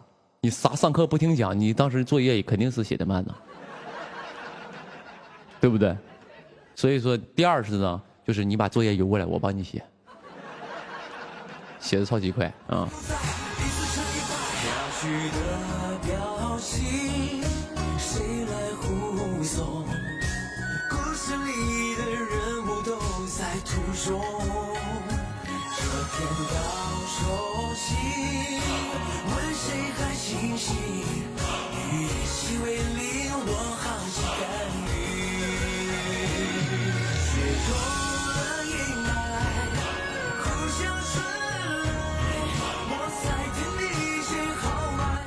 我吃啥能长个儿？吃啥能长个儿？就是关于长个儿、身高这件事儿，就是科学家研究了几百年没研究明白。你来问我啊？就科学家研究了几百年都没明白，说怎么能说是长高？当时你来问我，但我跟你们说，怎么真有长高的方法？我之前跟咱家朋友说过了啊。当然，第一是遗传啊，这是你自己家里的遗传。然后呢，第二其实也有方法能让自己长高，就是什么呢？就是压腿。我之前跟朋友分享过，我以前其实上学的时候个儿很矮的，个儿很矮的，就是我上学的时候1.7米几才上初中的时候，我就初3毕业的时候个儿长高了。那个小的时候呢，我就是上初中的时候呢，我在学校总让人欺负，我在学校总让人打。我刚才不是说班里来个同学跟我说话，就是说我看你挺欠揍，但是我就想跟你做朋友。我说那时候真事儿，就是总被人欺负，在上学的时候。那于是乎呢，大家都知道，我就上山学武术去了嘛，我要跟他们火拼嘛，和他们对打。于是我就上山拜师学武术。所以学武术的过程当中，其实招式没怎么学，但是天天去压腿了，因为我觉得做什么事儿基本功很重要。在武术上，基本功是什么呢？就是柔韧性是第一步。所以呢，我就把这个基本功就练扎实了，天天压腿啊，天天就是压腿。我这个腿压的真的是啊，当时就是一面墙，直接这个腿就搬墙上去了，直接和墙成为一条直线啊，就是都是压到这么一个软的程度了。但那个时候正好是我长个的时候，所以呢，那个时候就你想想这个腿长得超级快，为什么呢？因为你这个腿筋特别松，筋松的时候，它就不会去拉扯你的骨骼，包括肌肉。因为骨骼才可以放肆生长，所以我的腿就是我坐在这儿，可能你看不出来我1.8米多，啊，但是我站起来你就觉得哇这么高，啊是这样的，啊有朋友说骨头压松了，不会的，啊，你压腿是压筋，不是压骨头，你是捶骨头去了。你要熬汤啊，你要。然后现在压赶汤嘛，我觉得会有一点用的，就是会有用的。只要你就是还在生长过程当中，每天去压腿，给腿压得特别软，你的腿就会变长。我觉得虽然没有什么科学依据啊，但是我从往回追溯，因为我家里人没有特别高的，我说句实话，我家没有特别高的，我爸好像就1.75米76那么一个身高，啊，我爸1.75米76，我妈1.63米62，就是这俩人身高，你想想，我现在就是1.89米，是不是？我觉得就是还是有一点神奇的东西在里边的啊。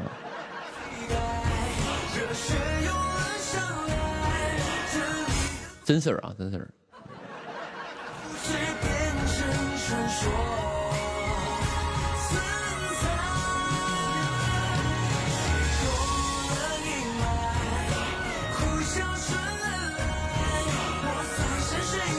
把菜谱拿来。其实我小时候吃的是真不是特别好啊，我就正常，因为小时候家里条件确实不咋地啊，但是都过去了，现在自己能赚钱了。那小时候就没吃啥好东西啊，小时候我觉得都吃个荔枝都是奢侈啊，就是这种的，家庭条件不太好的，小时候也没吃啥好东西，就是正常家里饭都没饿到啊，小时候也不爱喝牛奶，我是一个不是特别喜欢喝牛奶的人啊。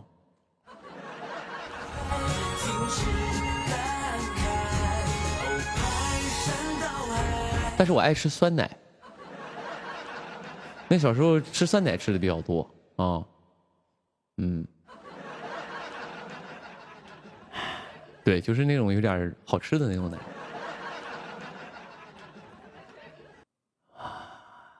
吓死我了！啊，对，就比如像我最近真的没事就吃这个啊。我就不过多去介绍了，我朋友都知道我在吃的是啥东西。我觉得这个好好吃啊，这个东西，这东西好好吃啊，真的，我惊呆了，啊，惊呆了，就是有朋友恰饭了，就是不是恰饭，就是因为早合作了，这是我合作的品牌纯真嘛，合作就是钱都花完了都。钱都花完了，就是刚才我说我不爱喝奶，但是我爱吃这种就是酸奶这种东西，两回事啊。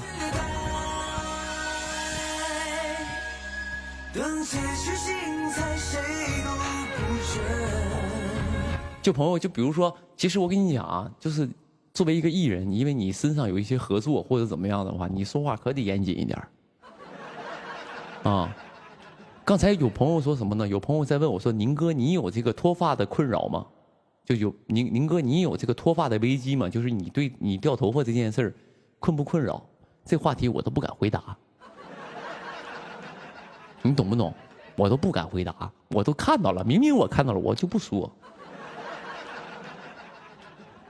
但我如果现在我不是刘宇宁，我会回答你：现在年轻人谁没有一点脱发困扰？谁年轻人不掉头发？现在有不掉头发的年轻人吗？而且看刘宇宁直播熬夜能不掉头发吗？但奈何就是，所以呀，在你要掉头发的时候，你就多用一些防脱系列的东西，比如说我合作的这个海飞丝防脱，虽然我们这个合作结束了啊，但也推荐大家可以使用啊。这个防脱的，如果你有掉头发的困扰，你就多买一些防脱系列的一些，就是洗发水、护发素什么东西的，它确实是有用。这个东西啊，这个确实是有用，会防脱。你可能我以前掉的多，后面就不咋掉了，但不可能，人新陈代谢，头发一定会掉一点的啊。就跟睫毛一样，你必须哪怕你睫毛增长液再好使，它也是一茬一茬换的啊。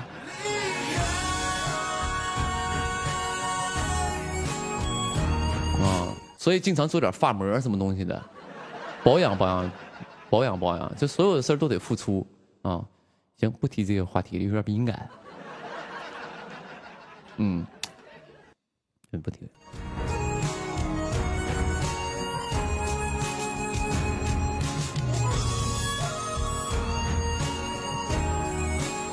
有朋友说我的困扰就是头发太多。有朋友说头发困扰是我头发太多是吧？你也太就气人了吧你！我倒不怎么生气，因为现场的朋友肯定就气死了。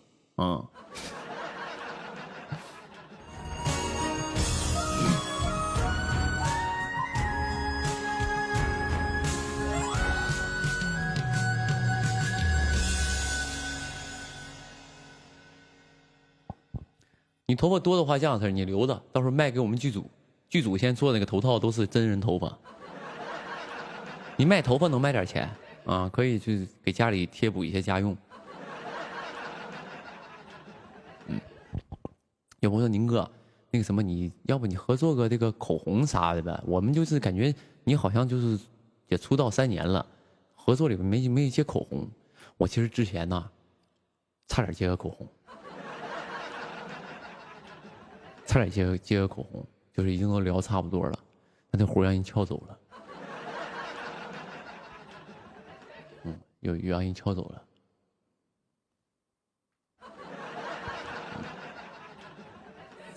没事，我在这个行业里啊，有几个仇人。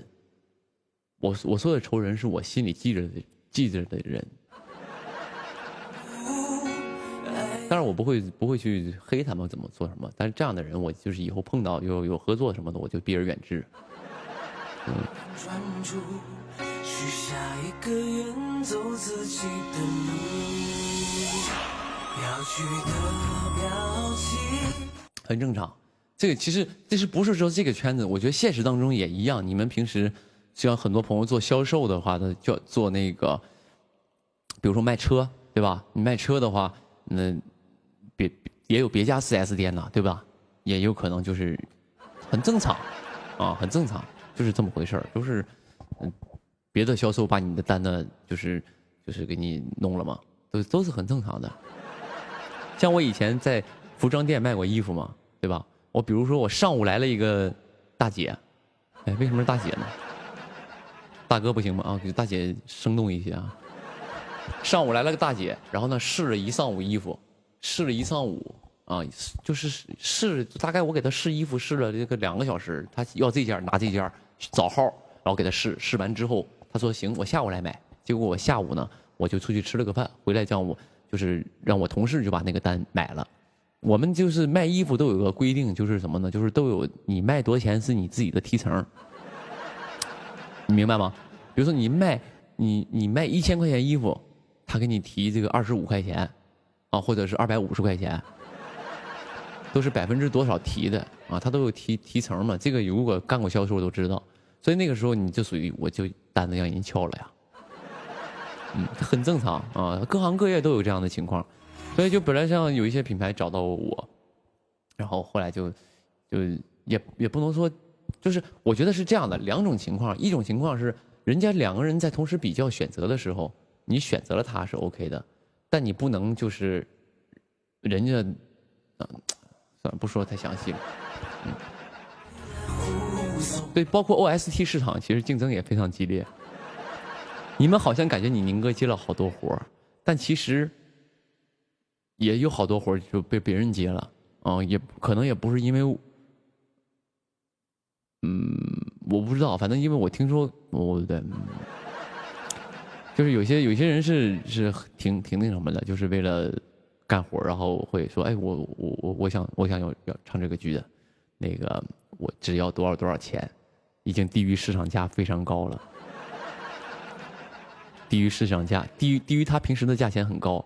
然后呢，这个时候呢，他们就会，当然那个平台方就会跟我们说嘛，说，哎，你看他已经降价给我们唱了，你怎么弄？他降价了，小宁你怎么弄？他面子给我了，我说我不是不给你面子，就是这个东西就是他行业有一个行业规则，比如说我之前的人，我跟他们都是一个多少钱一个价钱放在这儿了，那我再给你再低了，我跟他们没法交代了。这个活我宁愿不接，我也不能便宜接，这是对这个行业的一个遵守，这是对我自己的一个遵守，也是对行业。我不能说跟别人比压价去了，或者是怎么样的，去比这个比，比如说我少，比如少多少，我把这个活接了，我永远不可能干这种事儿。啊，我不会用价钱就说我比他便宜啊，你用我啊，我不会这样的。但是这个行业其实很多人干这种事儿啊。我不是说我比他们优秀，只是我不是说我去踩他们或者怎么样，但是这个行业这是一个很正常的一个操作啊。故事里的人物都在听说，天道酬勤。我一般都是这种的，就是比如说他找我说唱 OST 什么的，我都很感谢这些人。但他只要是拿说别人的价钱来跟我聊的时候，我就说那你可以直接跟我说，你说这个我没有困难，但是你不能拿别人的价钱来跟我说啊。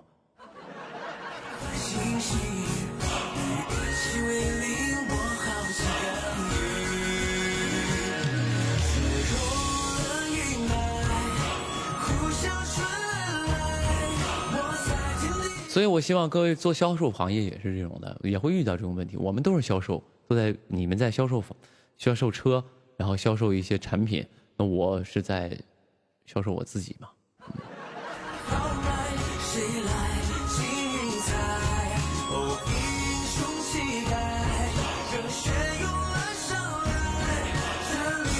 这就是我刚才说那个故事是怎么来的？算了，跟你们说吧。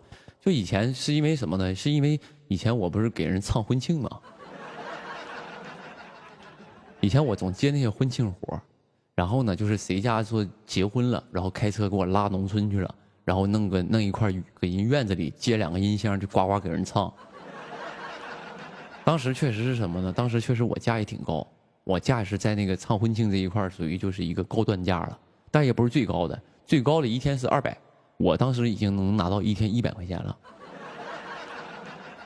啊，给人唱一上午，活不累，唱一上午大概10几首歌，然后呢唱一上午给100块钱，然后但是有一些同行就是为了抢这个活嘛，因为都喜欢干这种就是上村里唱歌这种活，为什么呢？因为他拐一顿饭。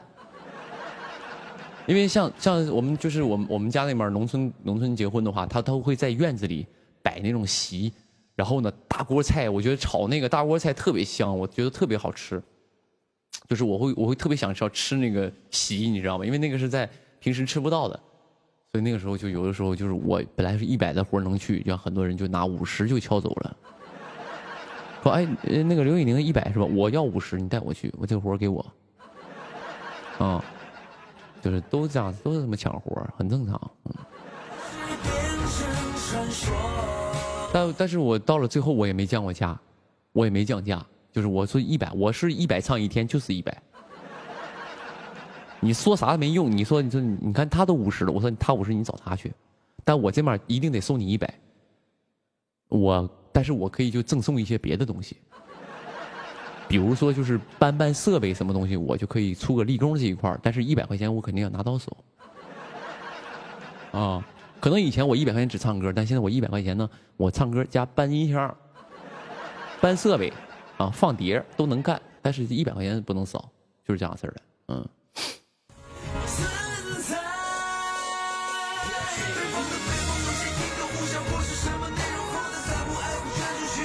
有朋友说是啊，是100呀。对啊，是100啊，嗯，就有朋友说真的假的？真100吗？是真100啊，我觉得没什么。你在什么位置，你就是挣什么钱呢，对吧？你现在很多红的那些艺人，包括歌手，你问他们以前唱歌一首多少钱？他们出道唱歌一首就几万、几十万、几百万，他可能都是在酒吧唱过歌，一天晚上30、50、100的嘛，不都那钱出来的吗？对吧？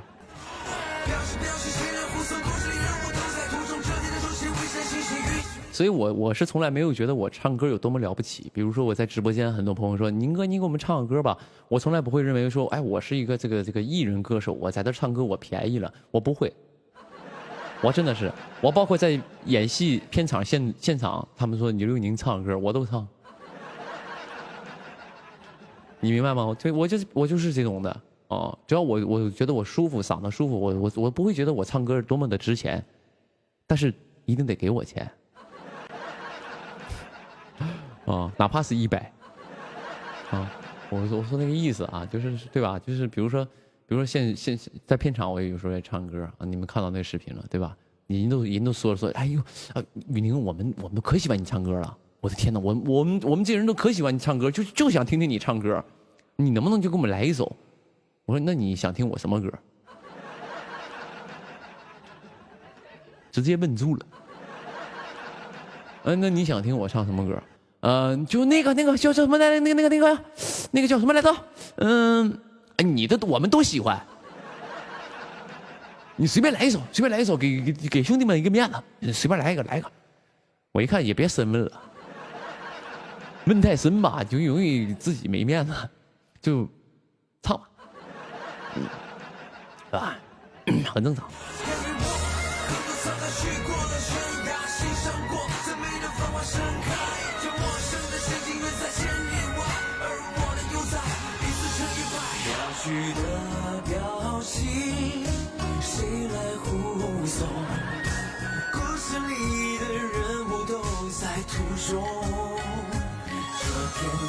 有朋友说宁哥，你不是说9点上课吗？刚才有朋友问我说，对呀，宁哥你9点上什么课？我说了瑜伽课。我本来打算9点在家练瑜伽 ，yoga， 本来要练瑜伽的，但是我先跟你们聊会儿天，我就先休息一会儿。我今天瑜伽就不练了，我就不盘腿了啊。没有上课，我上课我表演老师上表演课，但我跟表演老师说了，我说今天直播，我说播完了过来我们上课，所以你们也不用替我担心规划我的时间，我心里有 number。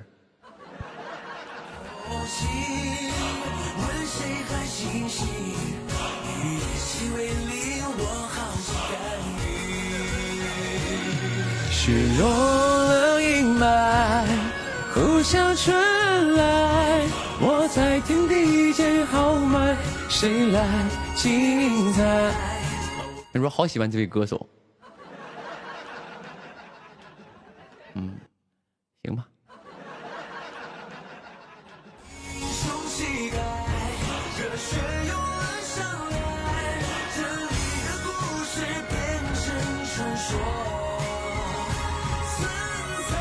因为人哗哗往里进呢，也没有那么的，我自己深刻知道，我自己也没那么受欢迎。你们别老就是就像那个制片姐姐一样，就是场面话，客气，给我点鼓励。你们也别老鼓励我了，也没人往里嗨进。你说当时现在就是我直播间爆炸了，你说嗨往里进，我就在坐着跟你俩唠嗑，有啥可看的？我当时旁边这个椅子瞬间爆炸了，就是那肯定是嗨往里进人。那现在我就是在那唠，也没啥进来，进来看看得了啊。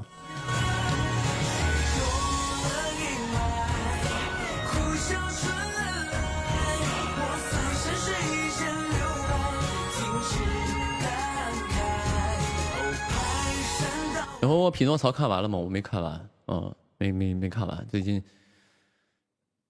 近没咋吃饭。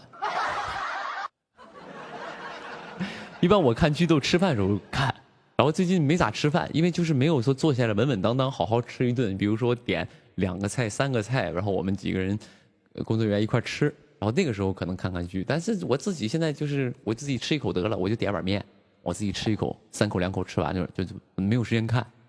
刚打开就演完，就吃完了，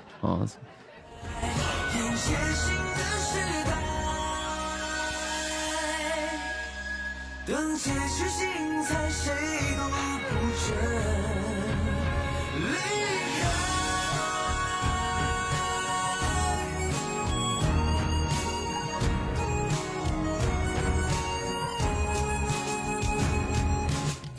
有朋友说：“宁哥平时休息干嘛？”我如果休息，真正我想休息的时候，我基本都是打游戏。我最近没事就是玩游戏玩的相对来说就比以前多了一些，就是会抽空玩会儿游戏，因为最近出了好多厉害的游戏。你宁哥就是出了好多厉害的游戏，比如说《消失的光芒2》昨天上了一个师傅我不知道你们很多朋友可能咱这个直播间里大部分都是女孩可能大部分都是女孩然后我说这他们都可能不感兴趣。我是一个网瘾少年。消失的光芒2，还有那个彩虹6号。前一阵还玩那个严阵以待。是吧？有我懂游戏的一定知道我在说什么啊。但这些游戏我觉得就是画面都不如原神。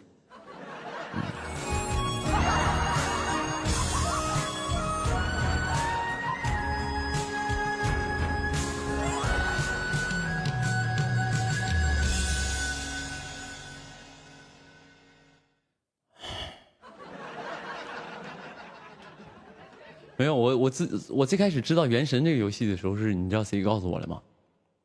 森林人大哥。我那次去杭州，我看森林人大哥说，我说你半夜不睡觉都干啥吗？我森林人大哥说，我玩游戏啊。我说你大半夜啥游戏这么上瘾？他说我玩原神，那时候原神刚出啊。然后我说这有啥玩的？他说我玩了半个月，充了300多万了。我说这游戏这么花钱吗？怎么干什么能玩个游戏你这300万进去了？我说哥，你还是有钱啊，还是有钱。就是有些游戏你会发现什么呢？有些游戏你想往里充300万都没地方充，你都不知道花哪。但就说明这300多万花完之后，他还继续往里充，就说明什么呢？就说明这个游戏厉害。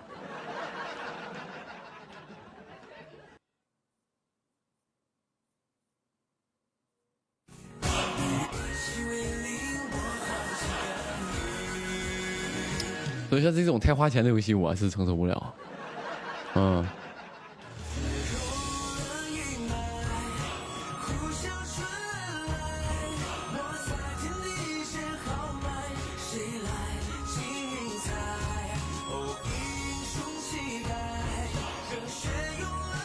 比如说森林大哥考古时候听到的，森林大哥就是我好早之前认识一个哥哥，然后就是我们从网络走到了现实。一个现实当中见了好多面，每次去杭州都是那个什么，都是那个去找他吃个饭，他也会带我去吃好吃的。每次去杭州，其实我去杭州真的是就是那种感觉，就是很开心。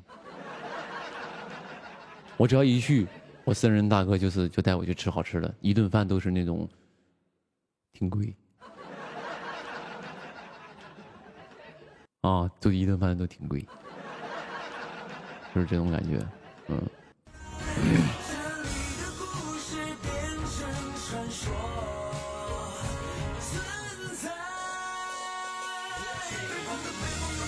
去就蹭饭啊，就是对，就是跟我大哥在一块吃饭，我觉得就是这样式的。我从来不用，就是一般我出门就是我属于那种就是比较也不能说装吧，我一般都抢着买单那种人啊。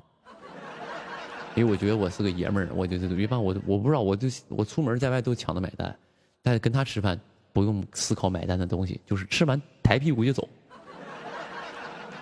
因为如果我买单，我觉得我就是不给他面子。我就。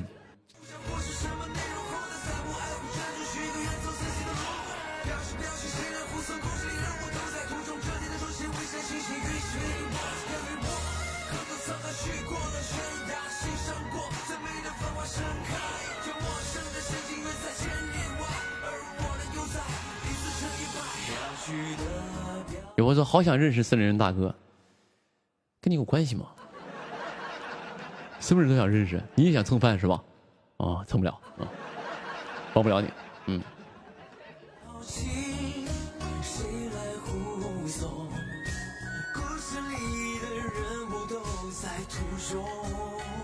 森林人大哥挺好的，就是一般我去他都之前去的时候，一般在他公司吃，然后呢。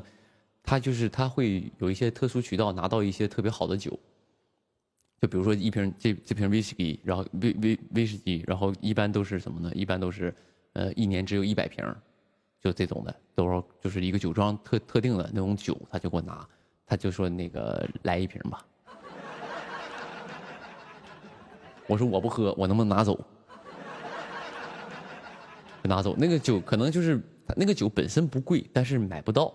然后像那种的，就是于是乎呢，我那瓶酒拿回北京了。当时有朋友说喝酒不好，哎，别闹了。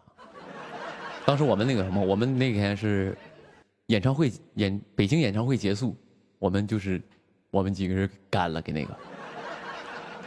但是我没咋喝啊，我没咋喝，因为我酒量不行，我喝不了多少，我就尝一尝啊，我也尝不出个好坏。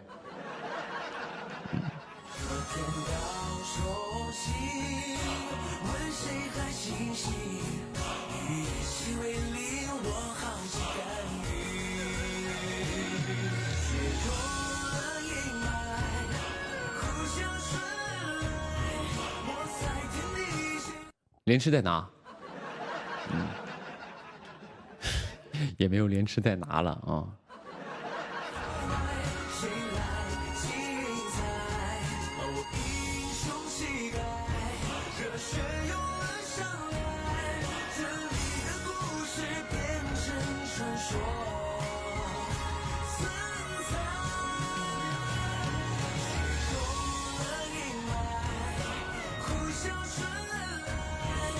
有朋友说安乐传，安乐传演员我就不说了吧，啊，因为尽量少说别人。但是安乐传合作还挺开心的，啊，我觉得和那剧组合作比较顺心的，也比较开心的。然后因为其实你在日常工作当中一定会有一些没那么顺心的事儿，但是安乐传总体来说还是挺顺心的。然后包括工作人员啊，包括他们那个。因为那个戏是平台的那个优酷平台的，但是那个制作是上海影视的，然后上海影视那个哥哥也特别好，包括他们那些老师都特别好，我觉得那个戏合作还挺开心的。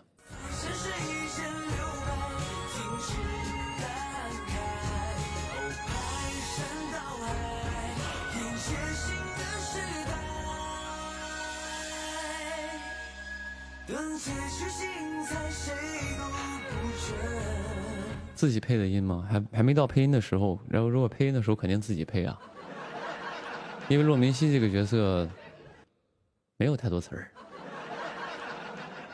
没太多词儿。我一般都是那种，就是人家这个太子和人家那个皇帝在上面说话了，我在下面，我是个朝臣，我能有什么词儿？我是个朝臣，就在下面手这样一放啊，跟宫女似的站着啊，就明白吗？所以没什么词儿。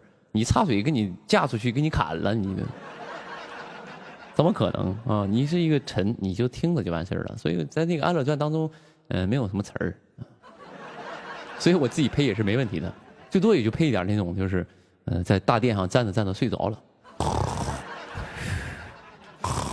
骆大人，你怎么想？我认为太子说的对，我觉得就按此计进行吧。皇上英明。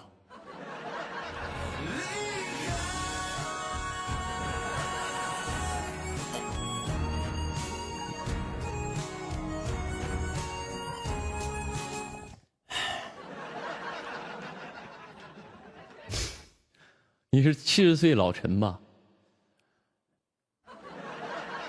？70岁老臣是这样的，皇上英明，臣认为太子殿下说的对，是这样的啊。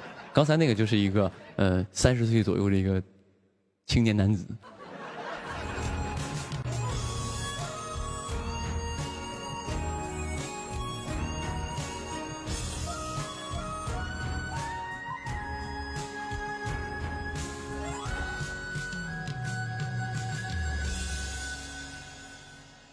所以不着急啊，今天戏也没那么快播。我打探了一下，这3部戏我估计也没那么快播，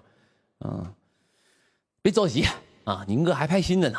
反正就是最好就是，比如说我攒6部戏以后，1年都播了。这一年你想看不到刘宇宁都难啊！我最好我攒1年，啊，1年放6部戏，绝了。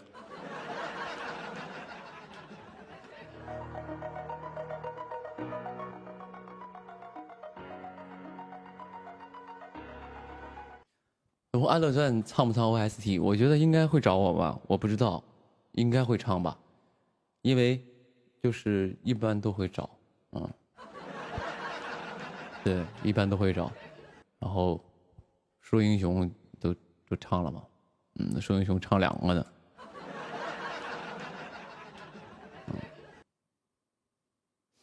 有朋友卓不凡7号粉底，我低估卓不凡了。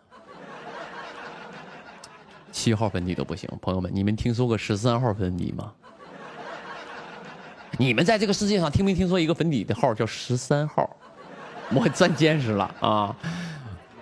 所以呢，所以我想跟朋友们说，你们以后就是在网上看到我一些图，比如说我出工的图，有些就是拍照的给我拍起来了。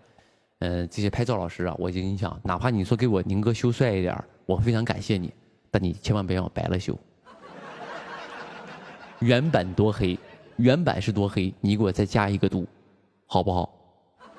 你别给这些朋友们造成一些就是一个误会，好像感觉我就是真的那么白啊！这原版多黑，你就往那个黑再加1个度，再黑一点啊！你提前让这些朋友适应一下。啊！别到时候一看，我看那些都路透图，出装小伙挺精神，怎么出来一个那个煤球似的？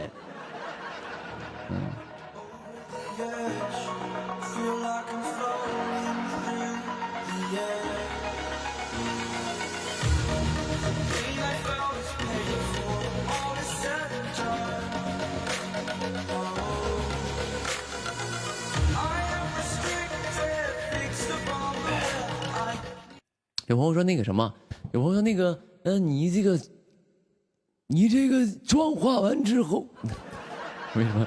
你这个妆化完之后就是黑显得瘦，其实不然。朋友们，这个妆化完之后啊，因为一拍那个戏拍1天，而且我们讲究的这个戏就是要一个质感，是画黑了，演着演着妆掉了。这个就是比如说脸是黑的，它没那么黑了。但有一件就是妆就掉了，因为吃妆嘛，我这人就是吸收好。吃完妆之后，只有法令纹这2道是黑的，你能想，就是我一笑这2道纹，这2道是黑的，然后脸就是有灰花的。你想想那个画面，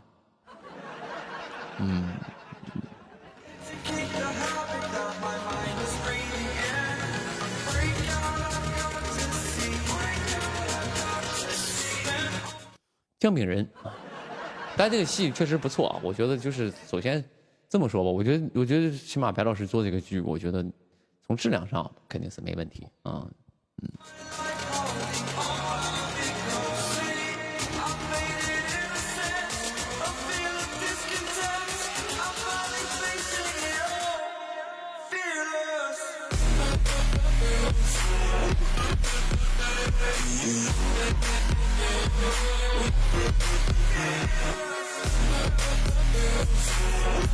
有朋友说：“宁哥，我看你直播好开心啊！如果你看到我说话，你就冲我点点头，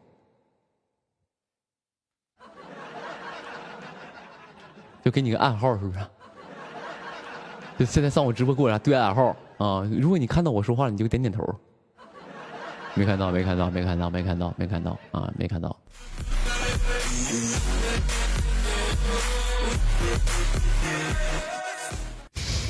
刚有朋友说了一句说：“我爷爷说你长得像我爸。”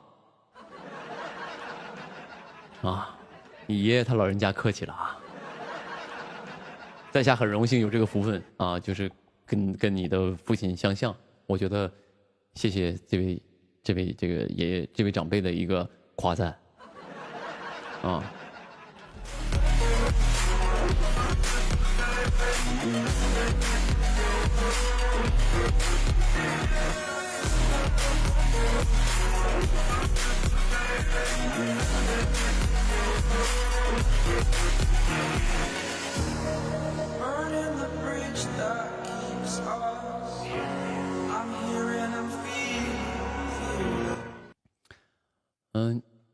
有朋友说，我爷爷说你长得好白呀，你们都跟爷爷俩看直播吗？果然是过年了，都在家里哈，是吧？然后在这里呢，也祝家里所有的这个爷爷奶奶们能够在新的一年身体健康，一定要身体健康。然后呢，事事都顺心，天天开心，哎。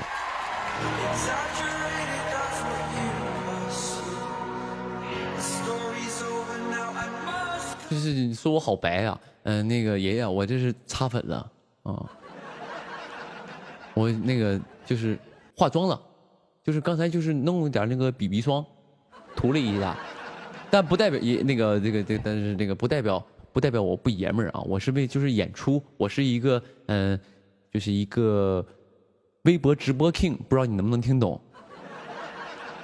就是那种就是我得有一点形象在这块儿，才能对得起这个沉甸甸的奖杯啊，是这样的，所以我不是说我这个人就是喜欢化妆，我是为了面对这个观众有一个好的体验啊。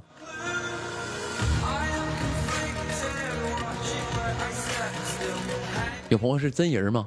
我是 AI 智能，现在此时此刻，我就是这个那个湖南卫视不是有个小样吗？是不是？我叫老样，人家是小样，我是老样啊！你看，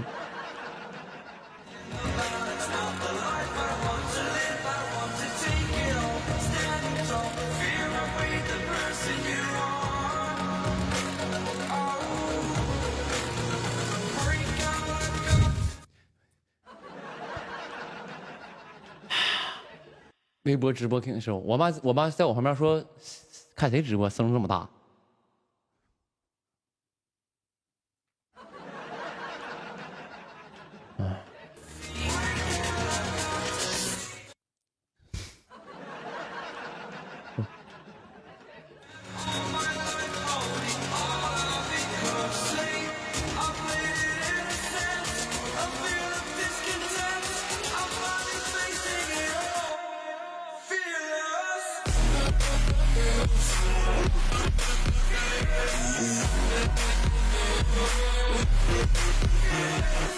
我们讲，我上个卫生间，去个卫生间回来再给你们播一会儿。现在是10点，先播到10，我大概给你们播到10点半吧，好不好？可以吗？我上个卫生间，然后我给你们放个 VCR， 我一会儿回来啊。你们等我一下。现在是9点47，10点半之前吧，我差不多撤了。对，我一会儿还得练瑜伽，我还得压腿，我还需要长个。VCR， 我最近没下啥 VCR， 放个这是什么千里江山吗？这个是，对。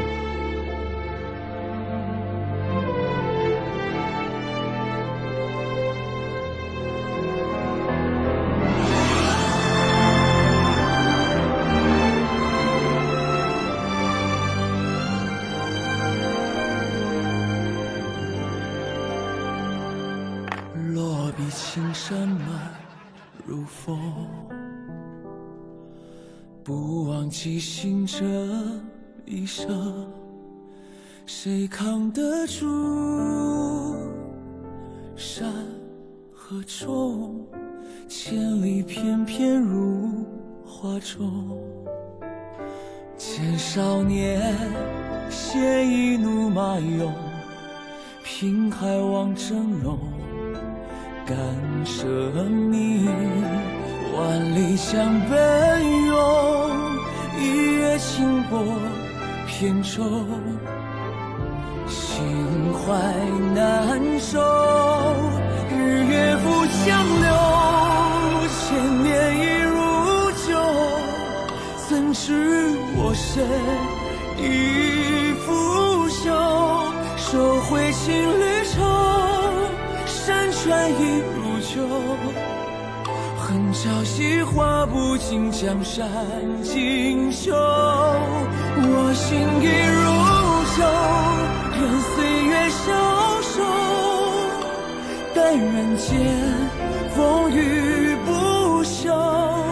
愿赠你不朽，我藏卒身后。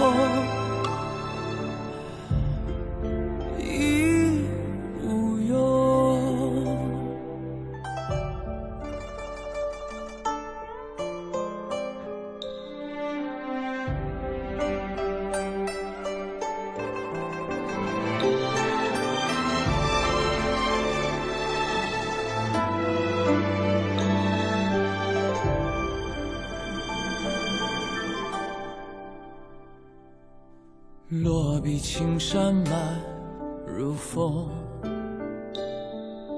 不忘记醒这一生，谁扛得住山河中千里翩翩如画中，见少年鲜衣怒马涌，凭爱望峥嵘，感生命万里江奔涌，一叶轻波扁舟，心怀难收，日月不相留，千年已如旧，怎知我身已腐朽，收回情侣愁，山川已如旧，恨朝夕画不尽江山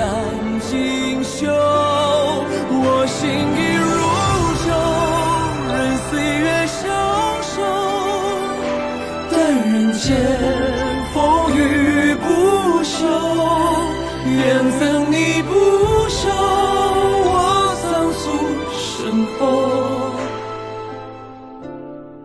已无忧。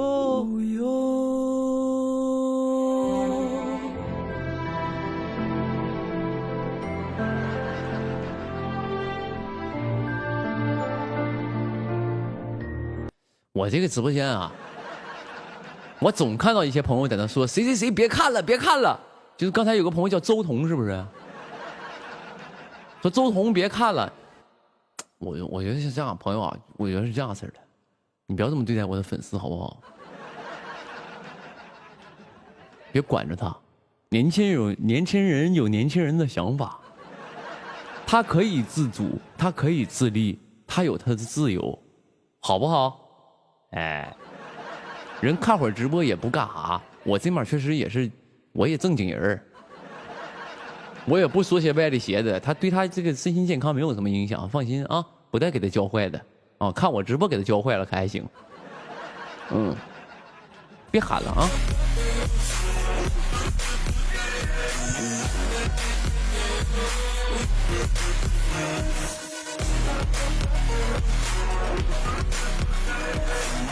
因为我看到好多人在那说谁谁谁别看了，你这样让我很沮丧。好像你比如说你现在你想象一下啊，你想象这个画面，你看我说对不对？比如说你开了个饭店，刚进来一个客人准备要点菜，菜刚点好，你还没下单呢，这个时候他妈进来了，说你别吃了别吃了，他家不好吃，走走走走走。你作为这个老板，你当时是什么心情？你告诉我。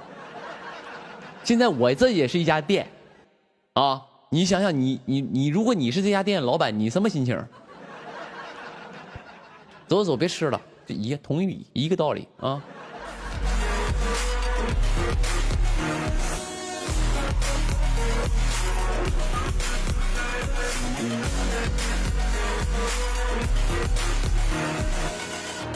有时候当时想骂街也犯不上啊。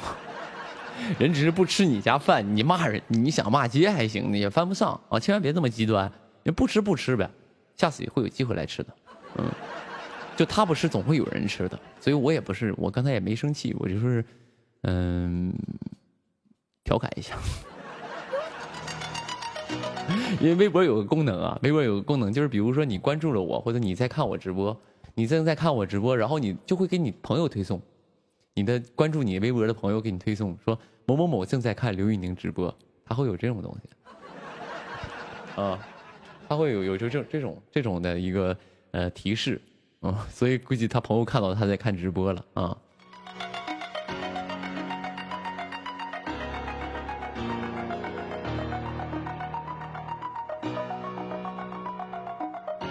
我说宁哥，你后面这个。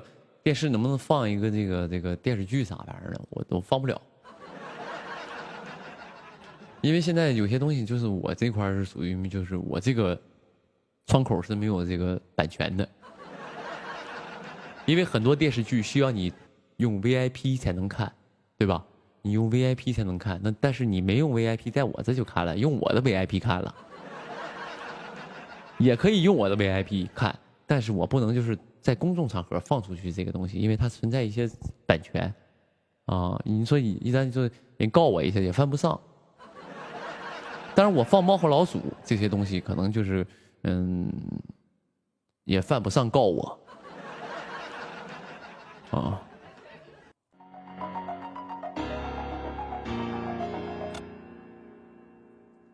小马宝莉也不太敢啊。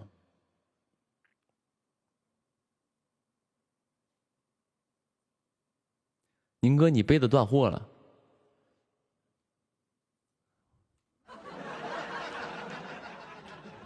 本来就这个就是我现在用这个杯子本来就是很难买啊。我也不去对。本来就很难买啊，这也是很难买，虎年限定款啊，也不知道是不是虎年限定款，反正是老虎啊。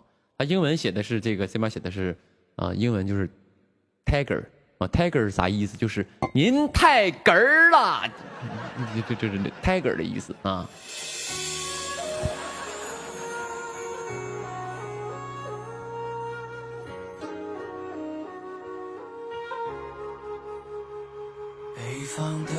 这边还有一段英文啊，就是 "It's better when I bounce"， 是吧？你看这个英文啊，看到啥就能读啥。朋友们知道什么意思吗 ？"It's better when I bounce"。啊，最后一个单词我可能发的不太标准啊，但是就是它的意思就是蹦死的意思，蹦死啊，就是你别在那蹦死了，就是我们东北话。它这最后一句英文是一句东北话 ，"It's better when I 蹦死"，就是蹦的意思啊，就是这个就是当我跳的时候是最快乐的时候啊，是这个意思吧？当我跳是我感觉最好的时候。有朋友说嘚瑟一下感觉最好，是这个意思吧？是吧？有会儿误人子弟，我没有，你千万别给我上升到这个道德绑架，好不好？咱们这个直播间不需要任何的道德绑架和上纲上线，好吧？你可能没太适应，因为我这是在这请教在场的各位这个英语4、6级过的朋友们，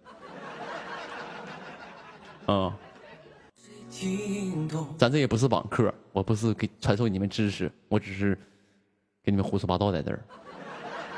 呼啸而过又是什么内容？厚的刻在无，爱要很专注，许下一个愿，走自己的路。要去的表情。有朋友说宁哥，我4、6级过了，我也不认识。别闹了，怎么可能？因为我的英语水平就是初中文凭。我的初中英语水平，我都能知道是啥意思。It's better when I 蹦死，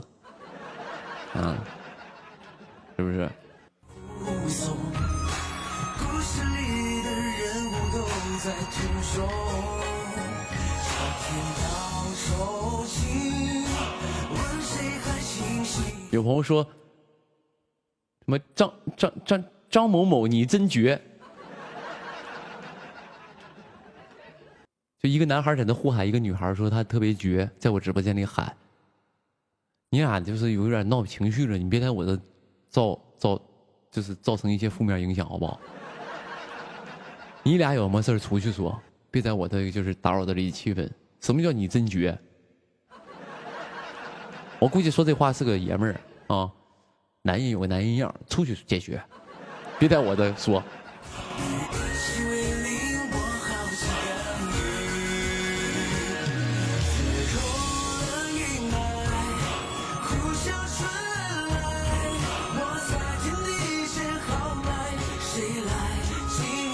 刘宇宁，你真绝，千万别用这个说这个夸我说绝，啊。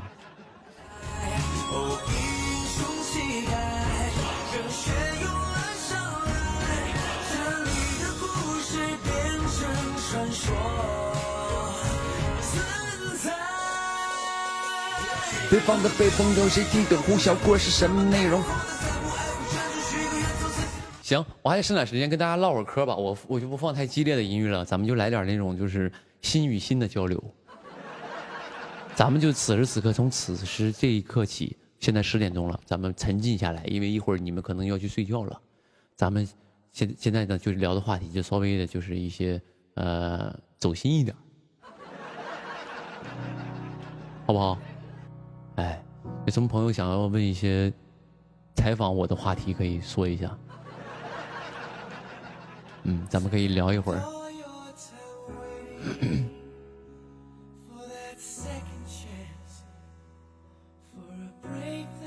有朋友说：“宁哥啊，等会儿啊。”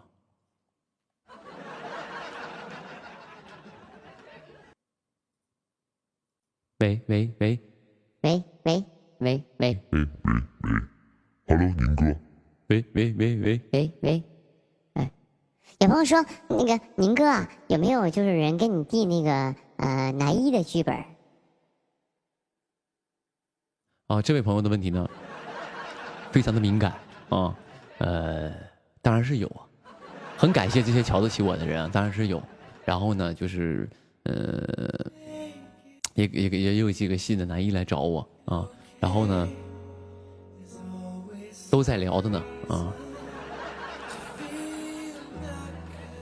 在聊呢。如果能演的话，当然是我的荣幸；但如果参与不了，我相信也是我的荣幸，因为我被人看中了这件事，我是非常感激的啊。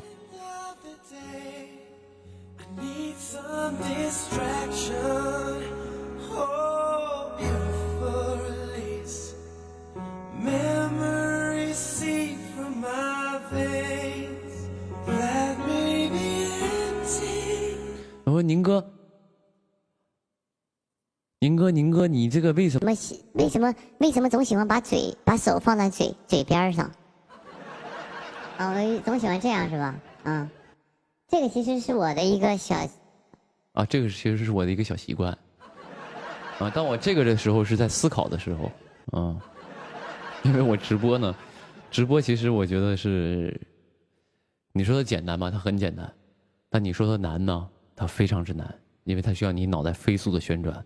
我在这集中精力，你们可能看的直播可能偶尔都会分神或者出就是精神会出去一下，但我是非常的消耗脑力的。我是非常消耗脑力的，就是你们说的每一个问题头脑风暴，我起码得想3遍才能说一句话，啊，就是所以这个时候是在思考，不想去说话，先思考，啊，想说的时候把麦克风拿过来。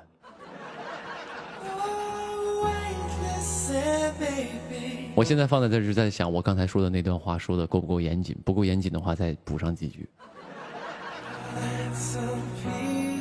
我不是在这装可爱的，朋友们。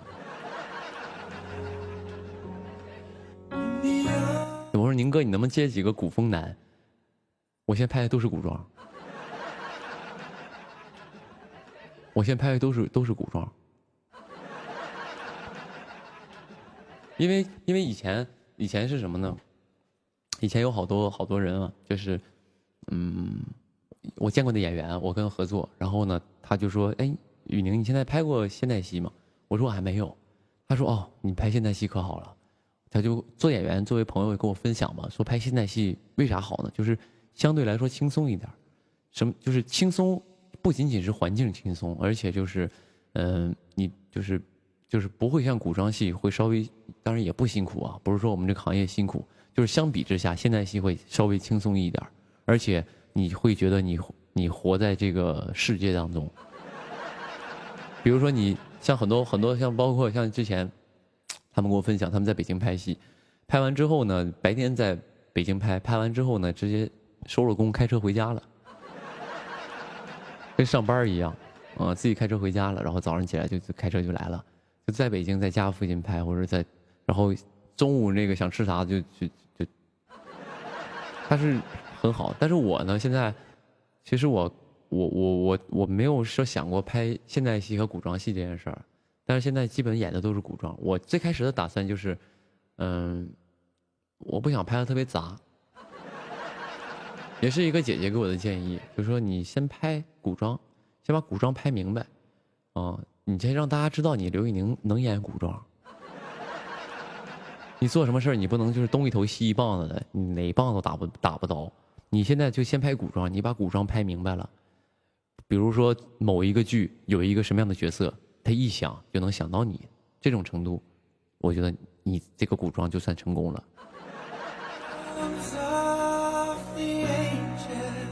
比如说现在你们想说演一个坏人，演一个在古装戏里的坏人，你能想到的谁？你能想到一张脸，这个坏人就是得特别恶。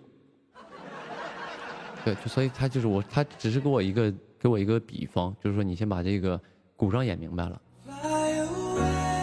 你能站住脚啊，就是比如说这种性格的角色，他在这个行业里一选谁最合适就选谁，就这种的嘛。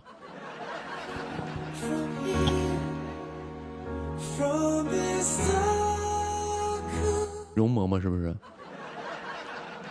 容嬷嬷老师也是我们丹东的啊。然后呢，就是我想说什么呢？对呀，就是他就是把这个角色演明白了呀。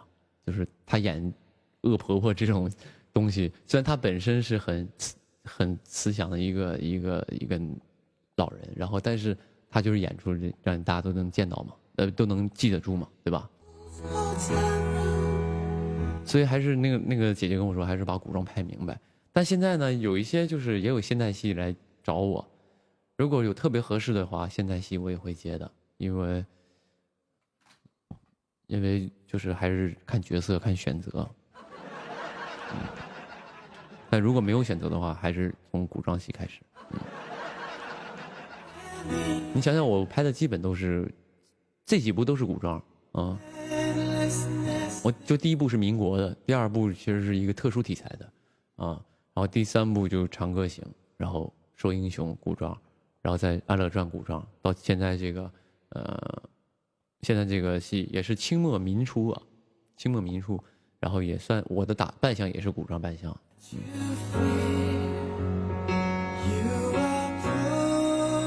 对，紫川还有紫川，对，紫川也算是古装。很多朋友说，哎，紫川不是魔幻吗？为什么要拍成古装？是因为只能拍成古装。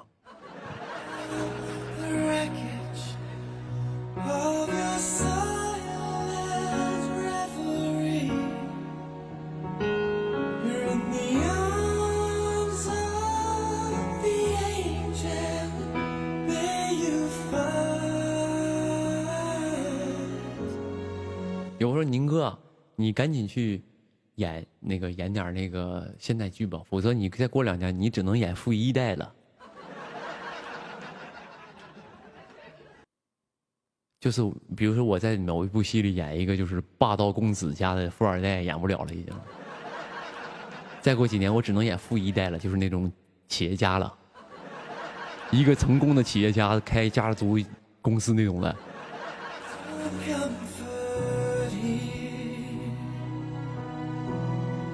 得演男主爸爸了那种的，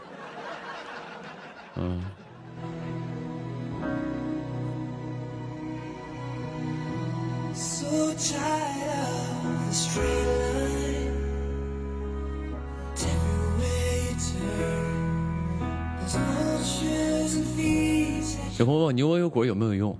这个东西我不能给大家分享，因为我也没坚持，我只吃了一个。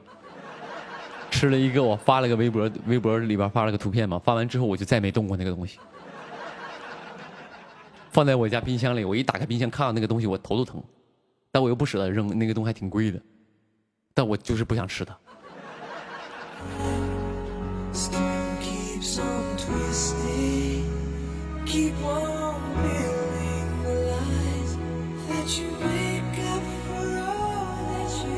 有朋友说，宁哥你过年给没给剧组发红包？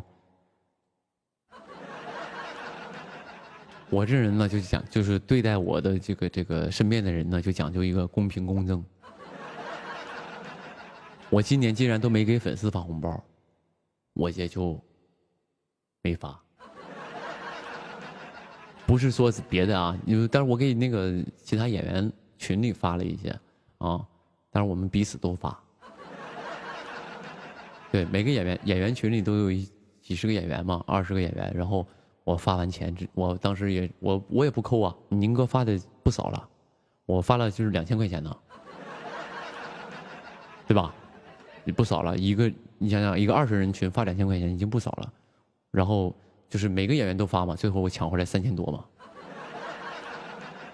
我发红包他们抢，他们发红包我也抢，我最后抢了3000多啊，过年挣1000多。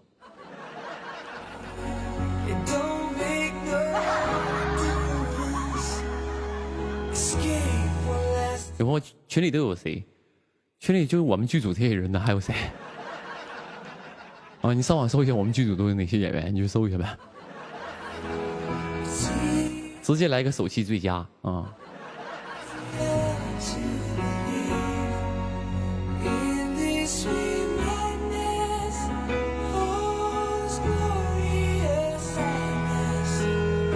有朋友，宁哥，你专辑的第2首歌啥时候发？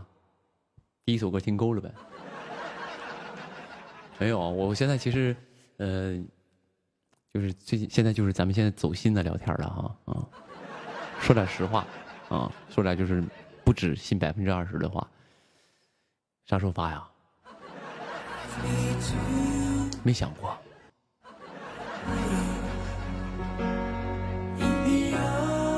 因为现在呢，做专辑这件事儿啊，就是比较的不划算。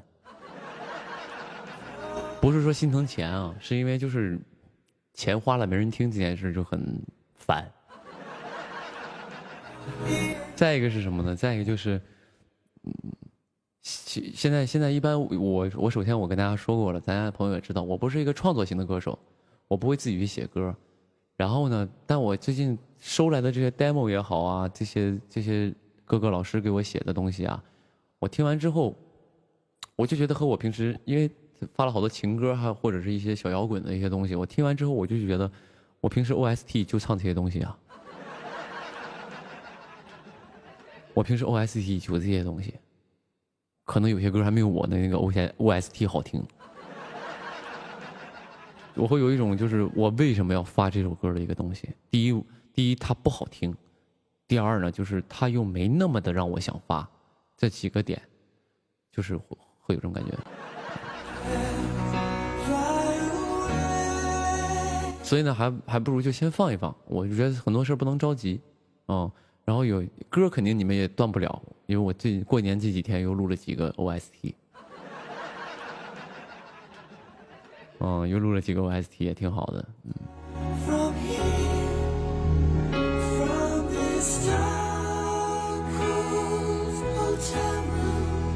热搜来的是吧？又上热搜了，哇，又上了。OST 是啥？OST 是啥？就是 OST 就是你就平时看的一些电视剧啊、电影啊里边的一些歌，电影和电视剧、影视作品里边的歌，叫做 OST。OST 是法拉利型号啊，厉害厉害。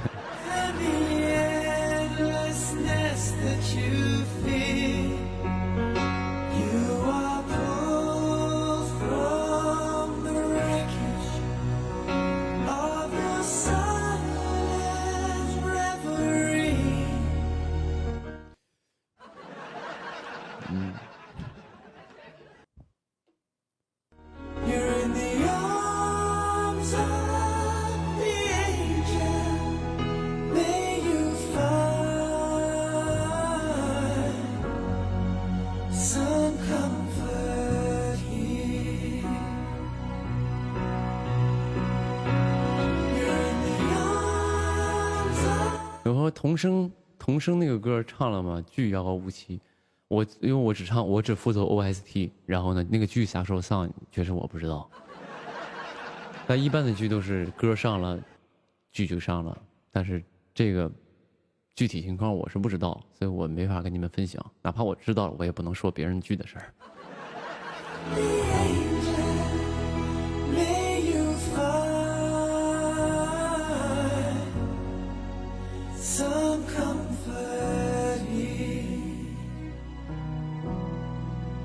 Some comfort here. 童声每天都在听啊，那歌其实挺好的。谁装扮成梦的野兽？你掏空了海鲜啊？不是啊，我故意的，我唱的是《盗梦》啊。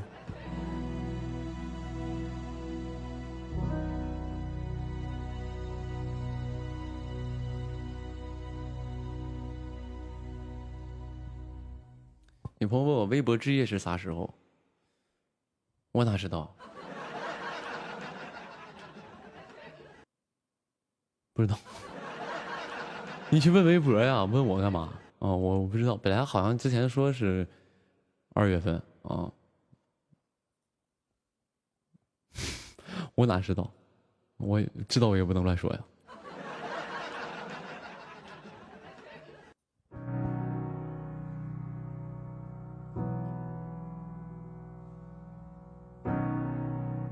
微博之夜，我说宁哥微博之夜会去吗？我应该是邀请我一定会去的啊，当然得看时间啊，得看具体时间，但应该会去的，应该会去的，因为那个微博姐姐跟我聊天，她之前跟我聊天说，那个雨宁啊，那个微博之夜，要不你能不能就过来主持一下？就是那种主持。红毯主持，你懂不懂？就是一咔，现在走过来一人是来自这个辽宁丹东的摩登啊，不是，没有接受省份的啊，就是来的那个，现在走过来是我们最喜欢的啊，摩登兄弟刘宇宁，他今年以非常丰硕的成果面对今天所有的粉丝朋友们，那他今年出的歌专辑有怎么，那他的剧怎么啊，来宇宁，我们过来聊聊啊，今天怎么样？今年感觉怎么样？今天才来参加微博之夜，什么心情？啊，就是这一套，让我干这个的。我这干不太了，我说姐姐你是开玩笑吗？姐姐说没开玩笑，姐姐那个微博的人说没开玩笑，说要不你来试试。我说我这样的，就是我首先感谢你们瞧得起我，但是我不敢拿微博之夜这样的场合开玩笑，因为我怕给你搞砸了。你要让我上去作，我胡说八道我行，但我给你正儿八经弄，我给你搞砸了犯不上。啊，我不行，我承担不了啊。但是人挺瞧得起我的啊，挺好，感谢。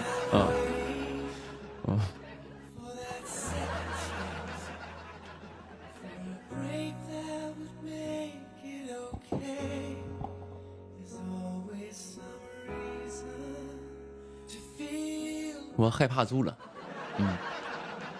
也不是，是这样的。其实我觉得。如果让我做这件事儿啊，我觉得前提是什么呢？我觉得首先我不能胜任的原因就是，就是我虽然我直播可以叭叭，但是正儿八经我确实我对自己没有什么底气，这第一点。第二点，如果我在这个行业再混个2年、3年，我可能会接这种，我可能能干得了。原因就是我和这些艺人都熟悉，我就可能在这个圈子里干时间长了，来参加的艺人哪怕不熟。但起码认识，但现在很多人其实说实话我都不认识的。虽然彼此都知道彼此，可能他不太知道我，但我都知道他叫什么名，也知道他是谁，但是我个人不认识，就是你知道我那个感觉就不太好，就是哪怕去做这件事儿，我觉得也不太好，你明白吗？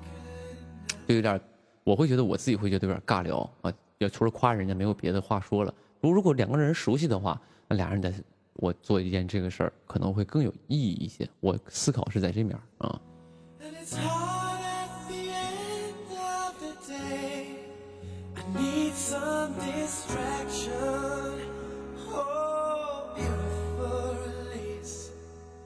Memories seep from my veins.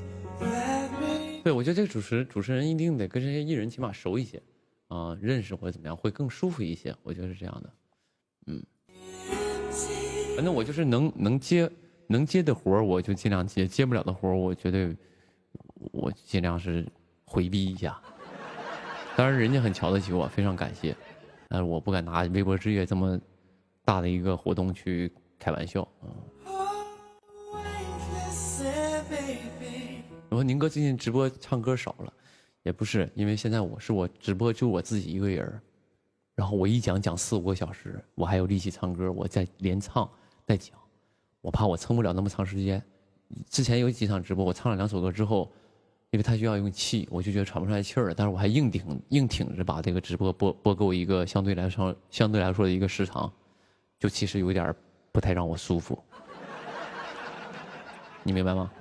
如果今天我就直播2个小时，我这2个小时唱歌、聊天，我2个小时能撑，但你让我播4个小时，又唱歌又我根本不可能。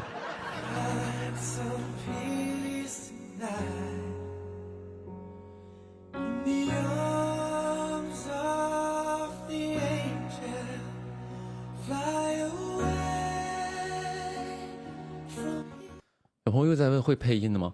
反正我对我自己的要求就是，我以后面拍的每部戏都会自己配音啊，无论工作多忙，我都会抽出时间去配音。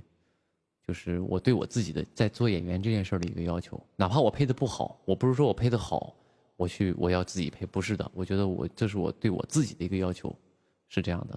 所以呢，但前提是什么呢？人家平台，人家那个片方认可你去配。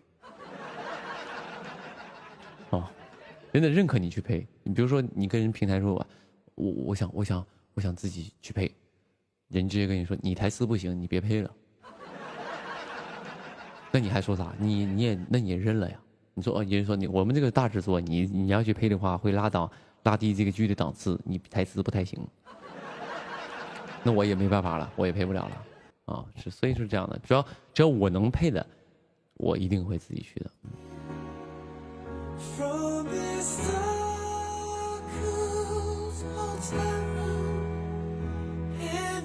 比如说宁哥好喜欢你的原声台词，我一共就1部戏原声台词，我就1部戏原声台词你就好喜欢，而且浩东的台词是啥呀？台词根本不行啊！现在一听我当时说那台词根本不行。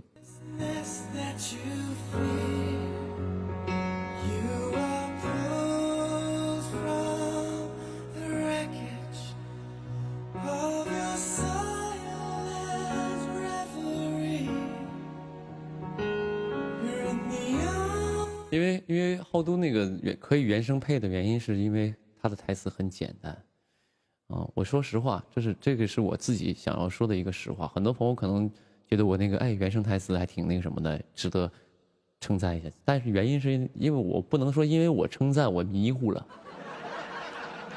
我不能因为很多朋友对我的称赞，我自己迷糊，觉得真的很棒。有朋友说浩东台词好棒啊，我觉得这个你们可以开玩笑跟我说，但我不能自己认为自己是，因为我会知道为什么。因为那个浩东那个角色很简单，台词啊，我说台词上很简单，因为他没有太多情绪的东西，他说话其实相对来说情绪没有太大的起伏，就是很少会有变化。但其实浩东那个人的音色立住了，和他的那个劲儿立住了就 OK 了。他的台词处理其实比较简单一些，他不像很多演一些复杂的人，就是比如像一些心怀鬼胎的人，还有一些就是比较复杂性格的人，他的台词的停顿啊，包括他的重音放在哪个位置，那都是需要哪个地方慢说。如果这件事儿放在后天的话，那你就应该怎么就可能他这个就比较复杂了啊。他说我当然不太行，我说那个意思，我就给大家形容一下，就是那种复杂性格的人台词会稍微复杂，但是浩都基本都是直的啊，我来护送又何妨啊，就是这种的。公主请听喜都是这种汇报式的，所以他那个就是我觉得那个角色就是在最好的时候遇到了那个角色，在我不太会演戏，台词不太过关的时候，当然现在也不会演戏，也不过关啊，就在那个时候遇到了那个角色，是最好的一段时间。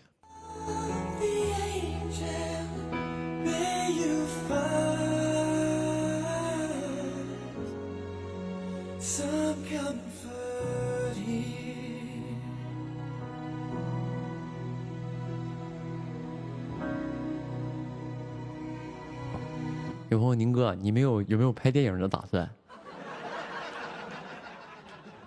宁哥，你现在就是有没有拍电影的打算？因为我看很多人都拍电影了，都是一个贺岁档什么玩意儿都上了，对吧？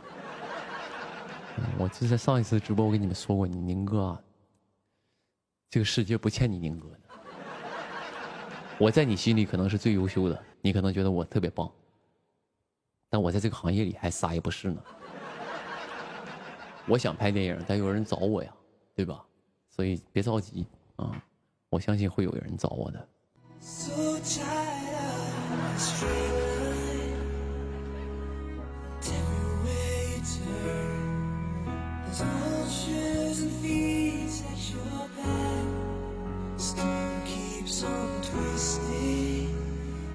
有朋友说：“宁哥，你现在就是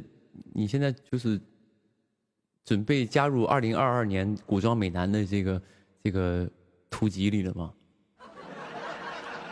啊，就是因为每年都会剪一个，就是比如说2022年所有的剧里边比较帅气的角色剪一个，你说希望今年我能在里边是吧？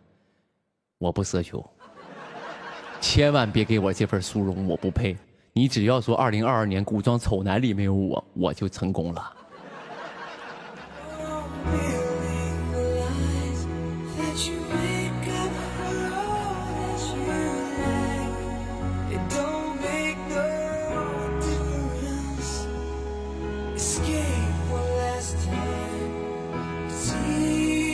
然后白收飞一定有一席之地，希望是吧？啊，就是别卡在那块儿，就是容易，就是哪怕不提我，别耽误我以后接活就行。啊，就是我觉得有些人就是打人不打脸，咱断人不断人后路，我觉得是这样的。你可以当时嘲讽一下，但是不要太那个断人后路，那就是杀人诛心了啊。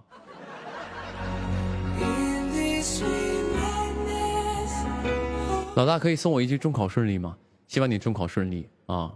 但是你光看我直播是顺利不了的，还是得好好学习，踏踏实实的啊！你光靠祈祷这个东西是没用的。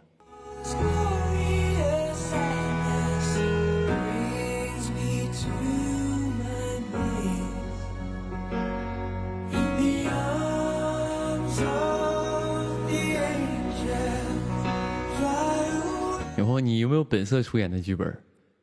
我本色出演演啥？本色出演演什么？演一个歌手。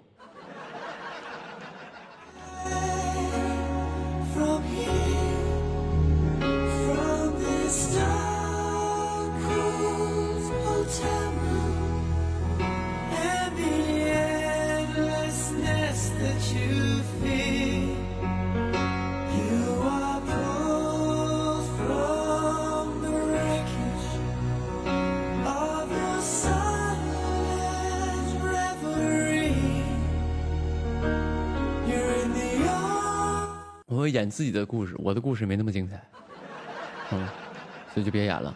我觉得是这样的，就是就是很多事没你们想的那么简单，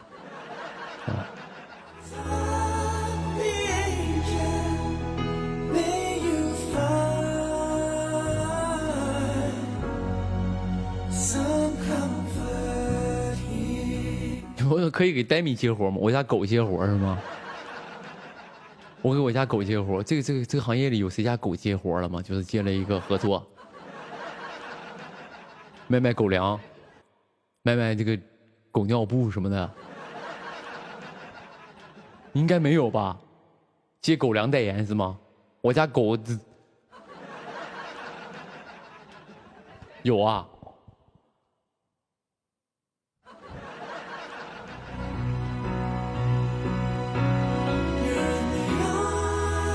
算了吧，我希望我的 Demi 跟我这个演艺事业一样，就是稍微就是纯粹一点，好不好？像我这边就是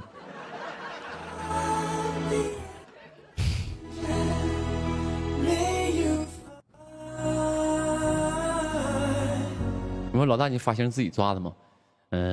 其实也没怎么抓，就是洗完头之后往后捋了2下，我觉得有点纹理了，然后就拿那个发胶喷了一下，没咋抓啊，没那么的复杂啊。差不多了，朋友们啊，有点没劲儿了，我现在播的有点多。我是6点准时开的吧，基本是6点准时开了，现在已经10点半了，播了4个半点了，差不多了。然后也感谢今天所有朋友们，就是你们的收看，所以我今天给了我一个热搜，我非常感谢，也感谢微博这边啊，感谢微博直播的这些朋友们，也感谢今天所有看我直播的朋友。如果此时此刻你还没关注我，朋友们，你关注一下好不好？谢谢你了，感谢你，感谢你的这个关注和支持，把我微博关注一下，不丢人。下次我直播的时候没事过来溜达溜达啊。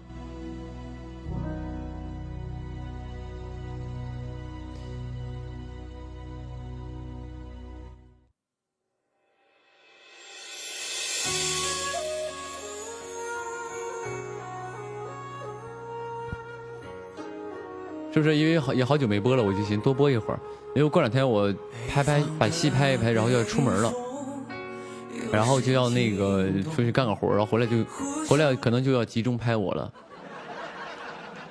因为之前因为一些事儿，对我的戏份拍的相对来说少一点，那后来就要集中拍我了，然后呢，一定会有空就给大家播，好不好？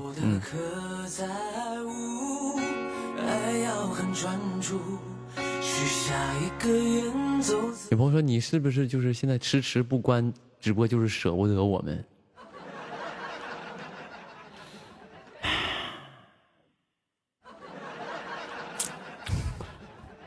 我迟迟不关播是舍不得你们。你要是这么说，我立刻马上点关闭，马上点这个结束直播这4个大字啊！千万别让你感动，我不喜欢这种矫情的感动啊。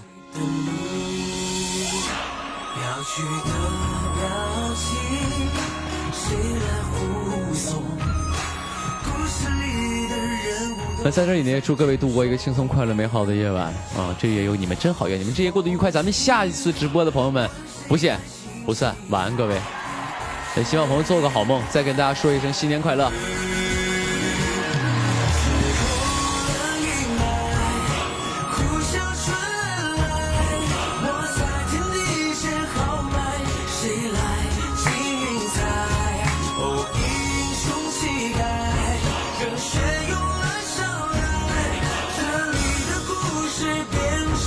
传说。